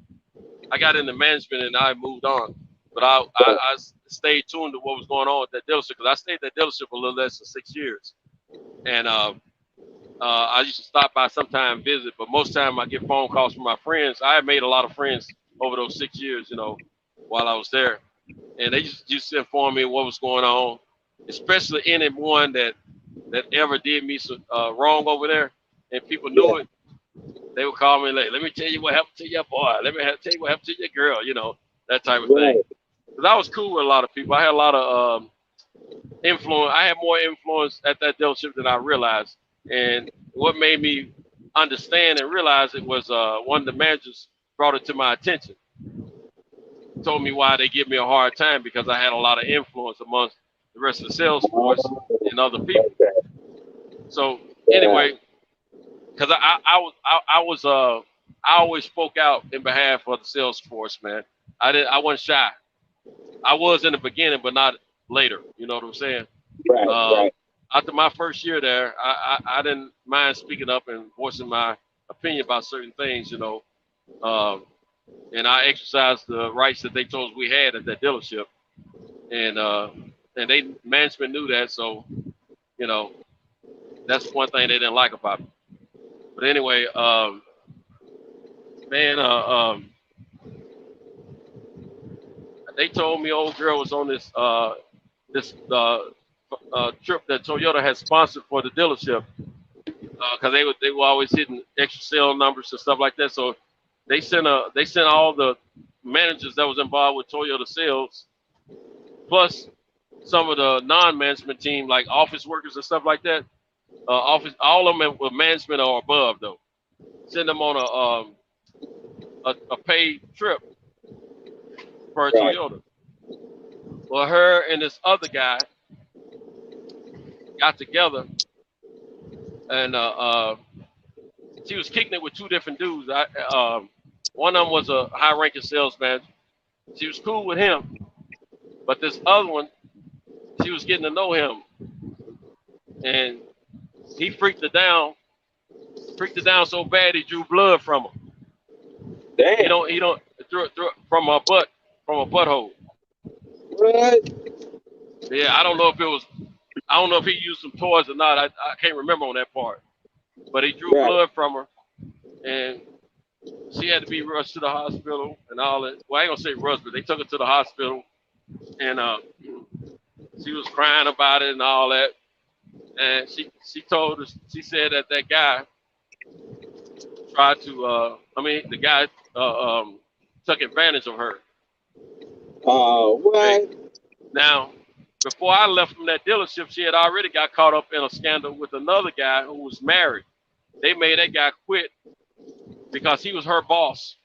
They made him quit and told him that he go ahead and resign. They won't talk to his wife about it. So he left the company, and he was a cool dude, real cool dude.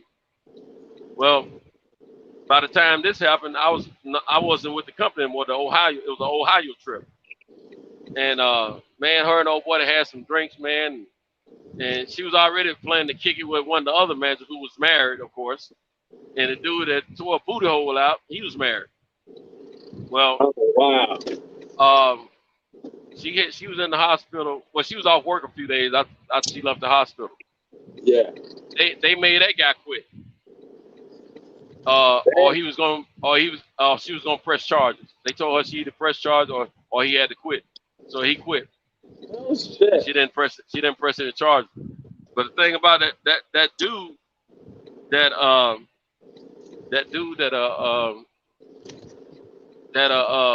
quit, the one that tore a booty hole out.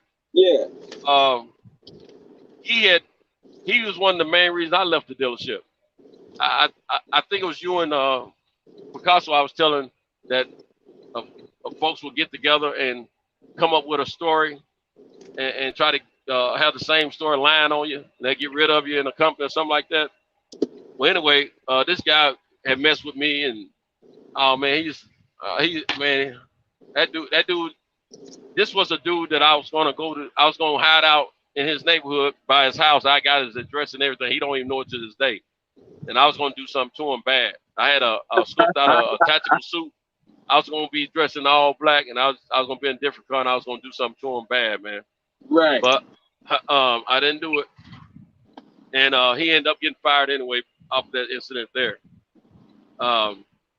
And he ended up working up the street from where I was working at, and I used to go visit my other buddies, and my other buddies thought I was gonna get at him. I wanted to, but I was maturing. I'm in management.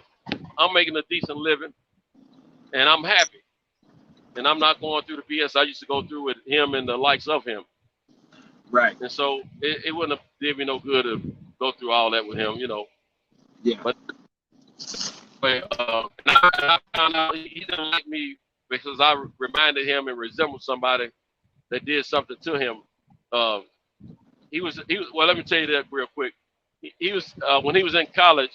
He used to work at a Burger King. Now he told this story to some other colleagues that worked for the organization. And while he was drinking a little bit, and he told the story. And he included my name in the story. Told why he helped get rid of me. He didn't get rid of me. I left on my own, and I saw the writing on the wall. You know what I'm saying?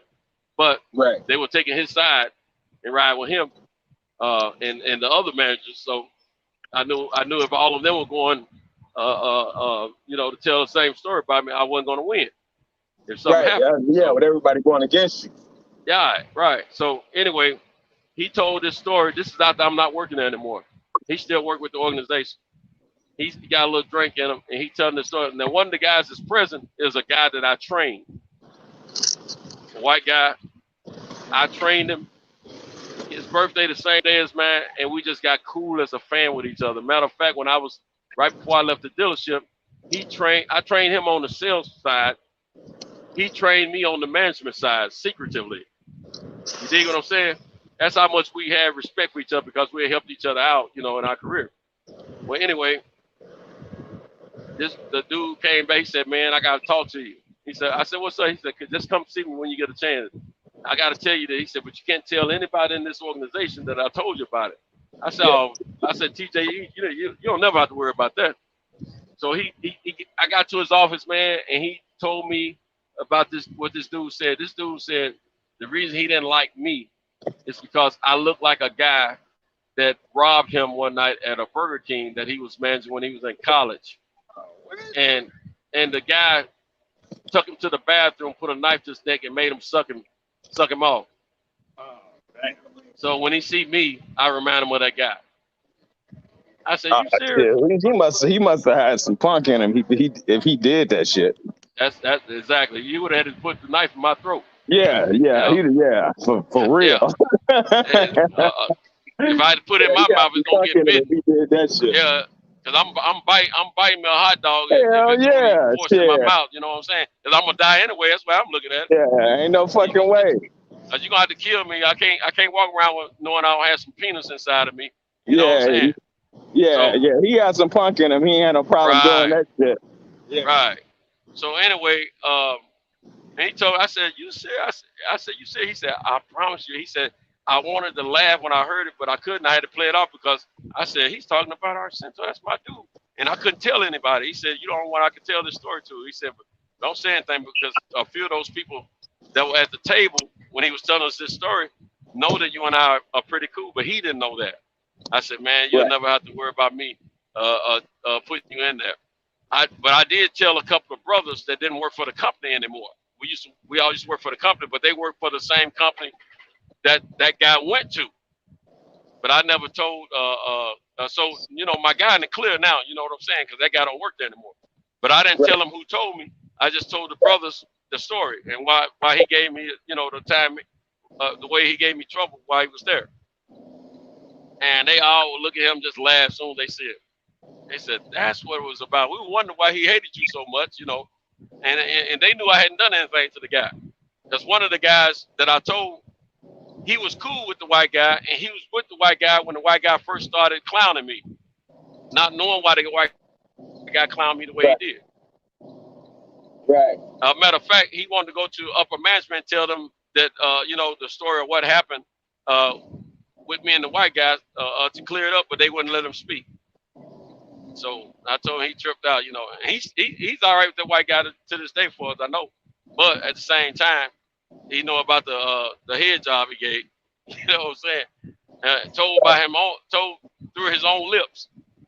But anyway, that guy ended up leaving there after the chick came back from the hospital. And then the girl, she lost her job later on because when she came back to work, something she was doing, they had already planned to get rid of her basically. And something she was doing, they made that the excuse for getting rid of her. So everybody on that job that did me wrong ended up losing their job. Every last one of them. And I was the only one that left the way I wanted to leave. The only one. I left on my own, Yeah. So, that's hey man, I was so spiritually moved during those days. I didn't do much wrong in my life at all then. I was all about, worshiping and keep my spiritual side of me together. You know what I'm saying? Right. So I always prayed about it in my situations, and I always knew the Lord was going to take care of me. And I always said, God don't like when people mess with his children. That's what I used to walk around saying all the time. Right. So some of them left before me, some left after me. But when they left, and they didn't leave under good standards. Right. Straighten up, but you get tore up. Yeah, you can't be dirt to people, man, and expect shit to turn out right. Right. So it was a trip how that worked out. But yeah, man, what I was saying about guys trying not to work and stuff, man. When they get home from the joint, you try hard enough, you get a job. I promise you that. If you value your freedom and you care hard you care enough, you're gonna make sure that you can do something to keep you free and to help your family out. It may not be as much as you need or want at the moment, but it is what it is. Right. Yeah. Yeah, I had to blow my horn to somebody a minute ago too, man. Acting foolish. I be so quick to blow this horn on my steering wheel quick that I do that highway horn. Yeah. And I be forgetting about the highway sometimes. When I really want to get somebody's attention, I pull that string, man. Yeah. You know, what pisses me off is, you know, motherfuckers, man, they park, they block, you know, we got cones and shit. You know, my truck, my personal truck is in my spot, and the cones was in front of it, and motherfuckers would still fucking block the spot. Mm-hmm. You know, where I got to get in. Yeah, it's messed up. I hate when that stuff like that happens. Where I parked this truck here at, I put my car in the place of it. We got certain we sharing a warehouse with a company. They get cargo from this company that provide them for us. But so they give them a few. They give us 7 docks to deal with. So I have 2 docks myself. I got one truck parked at one of the docks, and then I parked the other truck at the other dock. But when I move this truck or the other truck, I put my car in the place of the dock, so they don't be working off my dock. I heard they be pulling them trucks in close to my car and stuff. When I used to park my car in front of the other truck and wouldn't move it. And they used to work off the dock that I used to leave open. And I heard they used to almost hit my car sometimes. I said, that's why they probably was telling us to park our cars in front of the docks when we first come over there. Because once I parked my car, I didn't want to move it. I wanted to just get in my truck and go. You know what I'm saying? So I move it now. But yeah, man, it's a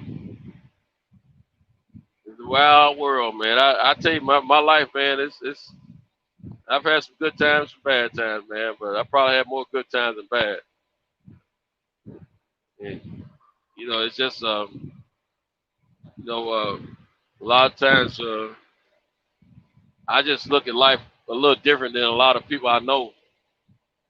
I look at things, you know, I might be upset with something when something negative happened when it first happened or whatever. I might be a little upset about it initially, but then when I have a chance to calm down, I try to look at it from a different aspect, and I look at what worst case scenario could have been, and then I tell myself it could have been worse. Could have been a lot worse. You know what I mean? So I try to look at the bright side of things after I calm down. Well, excuse me. No, by the time I need to I need to go get another truck instead of waiting for some what I need to do.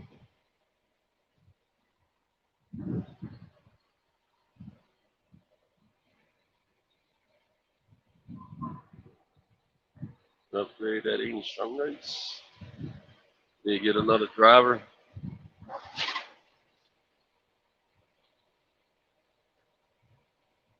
You there, bro? Oh no, you gone. Oh, just me. That's you in the chat. Lynn Ray, what's up, my brother? Lynn Ray. Listening to this story.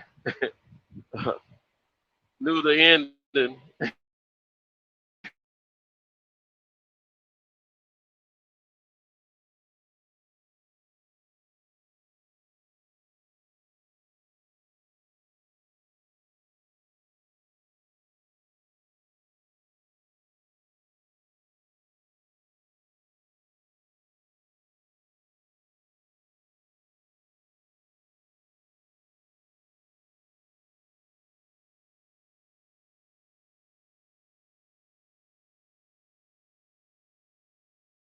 treat me bad and lie on me, and I've done nothing but respected you, I have nothing for you. Especially if you ain't never offered me none of that freaky deaky. You know what I mean? But yeah, she went through a few guys on the job, man. She had a little reputation. They finally got rid of her. And but before they let her go, man, went through that little horrible sex situation. And I used to get phone calls all the time about everything that's going on. And I have females on the inside that used to hear about everything going on with the executives in the company. And then I had people in the sales force that kept me in tune. I mean, management.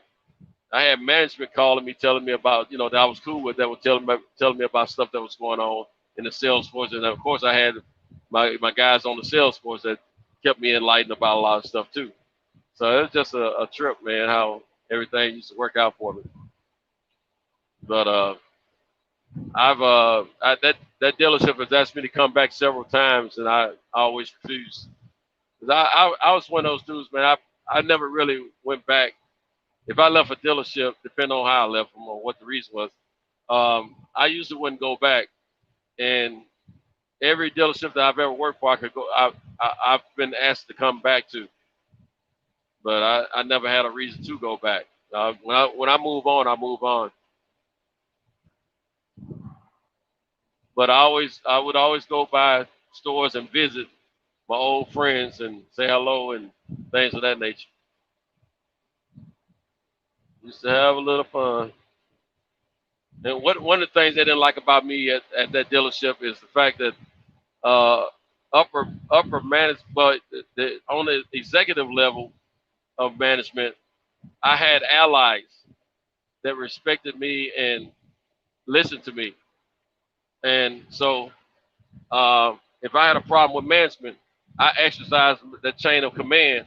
After I've addressed the situation with management, they didn't want to do the right thing, I would go above them and I go to the executives, and they would get everything worked out. And so management couldn't stand me. Most management, not all management, but certain management, they couldn't stand me about that. They didn't like that about me. So that's why they decided they would come up. They would come together, plot together, and if I ever try to go over their head about something, they were gonna have the same story and all that kind of stuff. So I said, okay. And before I left, I act like everything was cool and nothing was wrong. They didn't realize I was getting offered opportunities outside of that dealership for management positions at other stores. That was going on for a year and a half, and I was turning companies down. And then after that last little situation, I said, okay. So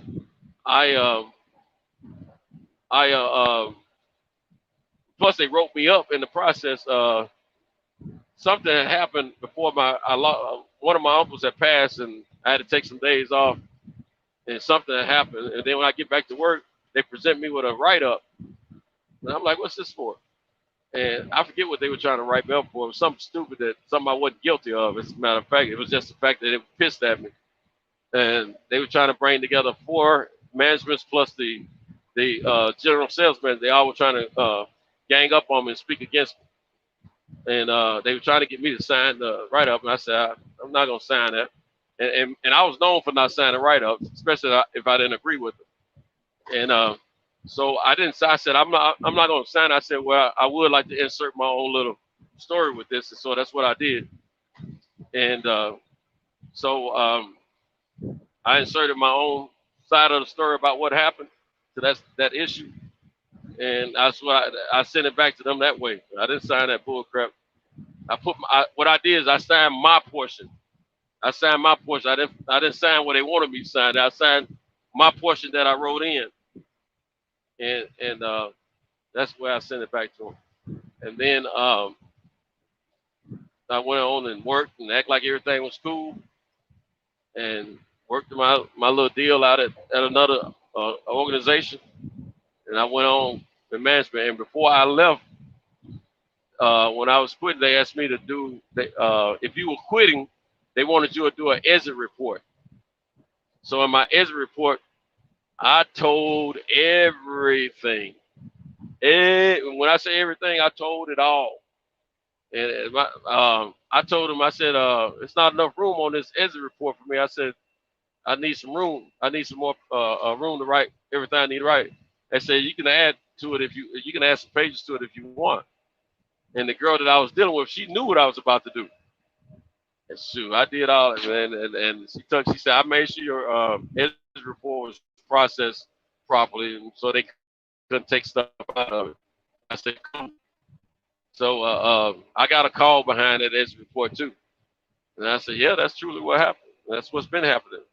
And so some things changed from what I was told behind my exit report. And then I worked at another dealership that I left, and they had me do an exit report. I didn't have as long of a story, but I had a story for him, and I wrote it. And the part owner called me about that one. And man, if this stuff was going on, you should have told me. I said, George, how could you not know what was going on? I said, I've mentioned things to you, and you act like I was complaining. That stuff's been going on, you know. But see, the only reason he called me because he was part of owner, but he was the minority owner. Those complaints went to the corporate office, and that corporate office is in Florida for that particular dealership. And that's what he was hot about. But hey, don't you mess with the bull, you get the horns. You understand me? Hey, that's one thing about me. I can be hood, I can be professional. It doesn't matter. I was very versatile, and I was going to stand on mine until the end. Wasn't going to waver. The only time I really bent in my car career and did something that I really regret doing, or wish I hadn't done, rather, same thing, is when my man told me to apologize to that chick. But hey, she ended up losing her job in the long run in a crazy way. And to me, that was a payback for what she did to me, lying about lying on me about doing something. I don't know what she said. I just know it was a lie. And I had to, in order to keep my job, I had to apologize about it. But that same the president of the company who she had said it to, and he's the one who was talking about taking my job. But my guy, say he looked out for me, this, that, and the third. So later on, I got real close with that president of the company, and I think he realized that that girl probably lied on me, because he and I was so. I was even able to go talk to him about some situation that happened. That let me put it like this: I was in good with the owner, the president, the vice president, and the second vice president, and all the other little execs. I was all the upper echelon people in the company, all the way up to the owner. I had their ear. I had a level of respect with them that those managers didn't realize until I first went above them. And then they started after the second or third time, they started leaving me alone because I had a hands-off policy. They couldn't touch me. I became Mr. Untouchable. And then even with my relationship with those upper execs, when all those guys were talking about they were gonna come up with the same story and all that, and make sure that they come out victorious against me, I knew then I couldn't win. So that's when I gave it up at that point. But I stayed around after they told me that probably another month. I think about another month, and then I left because I always had opportunities being offered to for a year and a half. I just I didn't want to leave. I knew what I had at that store. But I went on and left, and I put my next 10 years was all in management. So it worked out okay for me. I got some good experience here and there, and I was able to apply myself here and there, and got myself known all the way out to California about some of the numbers that I put up on in my department. So it worked out pretty good. But anyway, perseverance, man. You gotta have some stick-to-itness, and you gotta persevere. Don't let people tell you can't do something, and don't let them hold you back. You just gotta keep pushing and trying. That's what I kept doing. And I made myself known with the corporate Toyota, as well as several Toyota dealerships around the nation with certain personnel, you know. Because at one time I thought about moving to another city and state. I got an offer one time that would have paid me, if everything went according to plan, I would have averaged about $270,000 a year. But at the time, it was bad timing because not long before that offer came in, we had lost my oldest stepson to cancer. And when I mentioned it to my wife, which was a few months later, but when I mentioned it to her, she didn't want me to take the job. She didn't want to leave Nashville. And shoot, I was like, shoot, 270,000, I can make you happy with that. But it is what it is, and I don't regret it now. You know, I did at that time, but I didn't at that moment because I knew my wife was in a lot of emotional pain as well. I was hurting about the death of my stepson as well, but I couldn't relate to the level of pain she was experiencing. And I knew it wasn't good time. And plus, I didn't want to miss my kids or my mom and stuff like that because my kids didn't live with me. They lived with their mothers. And so they were still little kids. And then I said, it's best if we just stick here. I said, I just try to make as close to that as possible at this other job. So the job that I was currently on at that time. But I would have had to relocate in order to take that job. But sometimes I be thinking, like, man, 4 or 5 years of doing that job, you know, I could have possibly had over $500,000 in the bank. But it is what it is. And so you know, Lord bless me to the point where I was able to get out on my own and start something of my own, have appreciation for myself, and you know, make my own way. So it worked itself out. It was patience. But yeah, those were the good old days. For the good times. Yeah. Excuse me. Lynn Ray said, yes, sir. Santos, excellent show. Been drinking all night. So been listening and laughing. I hear you, my man. Hey, this your weekend, brother. Enjoy yourself. You know what I mean? Enjoy yourself. Yeah, man. I don't know if you heard the story that I was telling about me getting laid for the first time. But the girl that I didn't get to finish telling that story. I think I jumped into something else. But that girl had she always had a lot of breasts. She was very top heavy. And so when we were doing our thing, she kept her bra on, so her breast was still sitting up while she was on her back. And man, I was always wondering how they, them big old breasts look, without the bra on them. So I said, ain't you gonna take that bra off? So she took her bra off. Those breasts fell off to the side, man. Both of them just fell. I'm like, what the crap? I thought I was gonna get to lay on top of them big old joints, you know what I'm saying, without the bra on. That's what I was expecting. And they fell off to the side, man. I was like, oh man. Ever since then, man, I didn't care about women with super big breasts, and then a few years went by and I run into this one girl I was dating, and she has those almost the same size super big breasts on her. And I told her, I said, She said, well, I know good and well you don't have, I said, them old breasts of yours, I said, they're just too big. I said, I bet they don't have no life in them, do they? I said, I bet you take that bra, they just fall off to the side. And this is before me and her have been intimate, but I was in a silly mode and messing with her like that. She said, why don't you touch them and find out? I said, touching them ain't gonna tell me nothing. I said, because I'm sure they probably soft. Well, there's another way to find out. I said, yeah, whatever. And but she kept saying touch, touch. And I started to grab him. I said, I kept wanting to grab him. I said, nah, I ain't gonna do that, you know. And next thing you know, we started dating. We started, we started being intimate. Let's put it that way.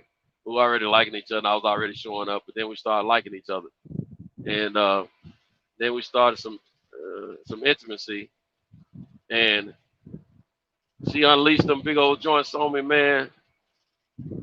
Man, them things were full of life. They were perky. They didn't fall off to the side like that other girl, man, and they were natural. I could not believe my eyes. And I've seen that girl recently, and she still got them big old things on her, man. But she don't had a few kids since then. I just got a thought in my mind that they probably don't lost a little elasticity by now. You know what I'm saying? I don't think they're as perky as they were. Then again, they could be, but I never said anything to her about it because she might try to prove it to me. But man, them things were so perky, man, for them to be the size they were, man. I was amazed. I loved them. But the one thing I didn't do that I would do now if I was with her, man, I didn't do no performance with them joints, man, like I should have. And I played with them and sucked them, but I didn't do what else, what I should have done to them. But if I was single and we ran across each other right now in that way, oh man, I'm putting that hot dog in them buns, man. Quick, fast, in a hurry. Knowing what I know now. Shoot, them things, man. Woo. Now that's one regret I have that I didn't take advantage of from the first chick and that one chick I'm talking about. Them two have had the biggest breasts of any chicks I've ever talked to, and I've never been, I like full breasts, but more like enough for me to, have fun with in my mouth. Or I'm cool with D cups. I'm cool with those.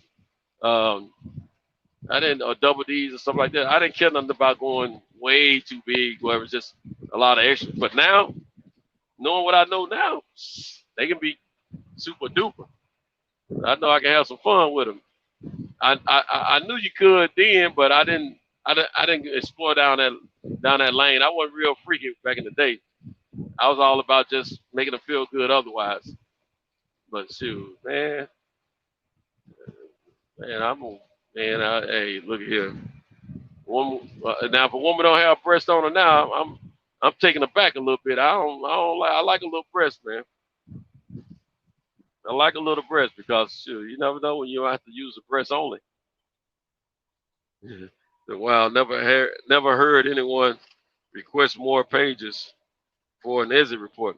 Oh yeah, man. No, they didn't request the pages. It's just oh, you talking about me? Yeah, I requested the pages. They didn't. I did.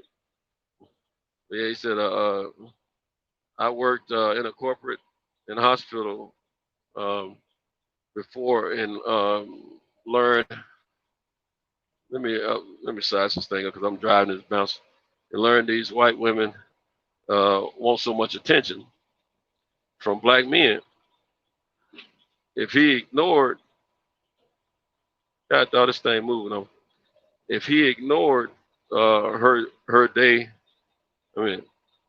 if he ignored her, they will rely on you to get a job. Yeah. That's happened to me before too, man. And my wife used to, believe it or not, man, my wife used to get on to me about befriending or getting too close with white chicks on the job. Not that she was jealous. At first, I thought that's what it was, but it wasn't that she was jealous. It was that she was worried about what they might try to lie on me about. Because I used to go to lunch with some and stuff like that, and she was right. They end up sticking a knife in my back later on.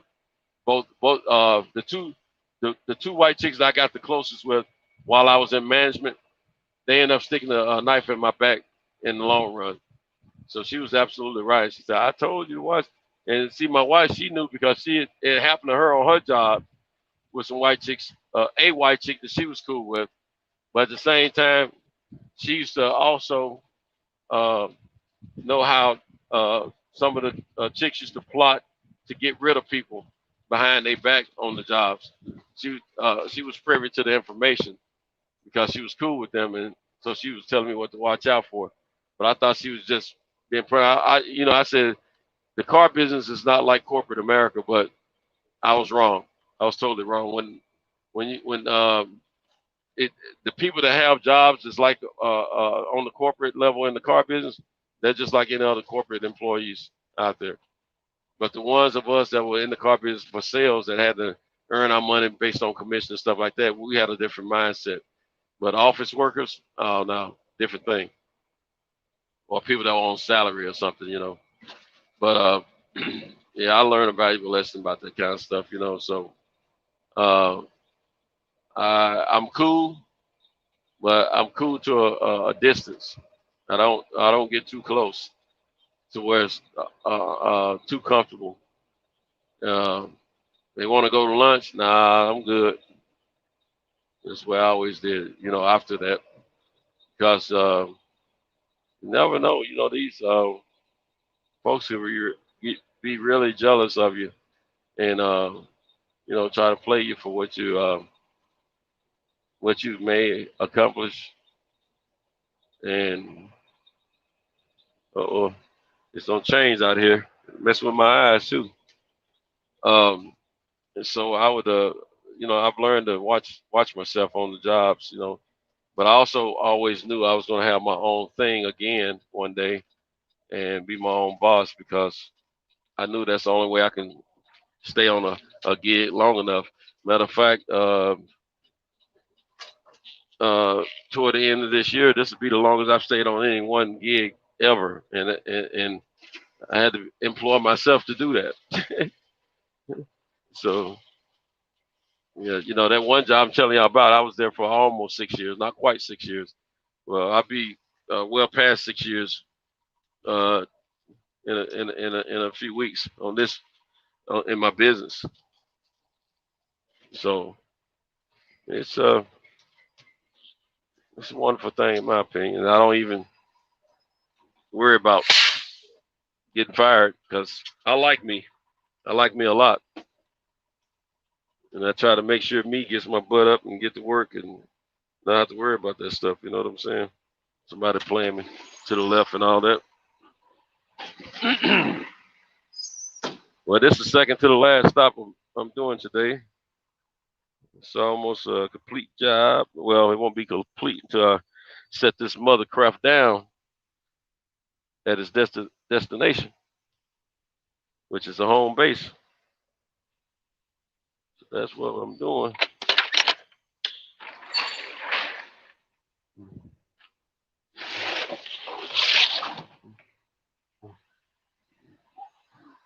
Set this by my man door. And I'll check, see if he's got anything here that needs to go back. Don't look like it, but we'll make sure.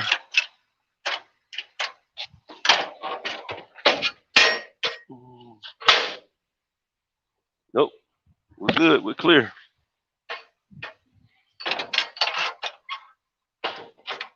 He probably expected me to come a little later on. Probably don't realize I'm here. But we're gonna go ahead and leave. Get to the last one. Sun trying to come up. That's why I was messing with my eyes. Dusk. Probably need to put those glasses on.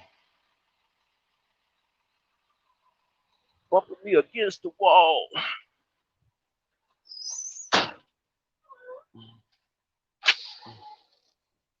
You ain't seen nothing yet.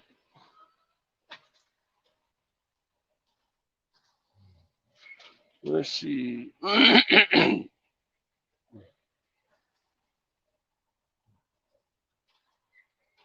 do you say, Lynn? I have homeboys that won't even look white co-worker, working women in eye when dealing with them because past bad experiences with them. Yeah, man, I can dig it.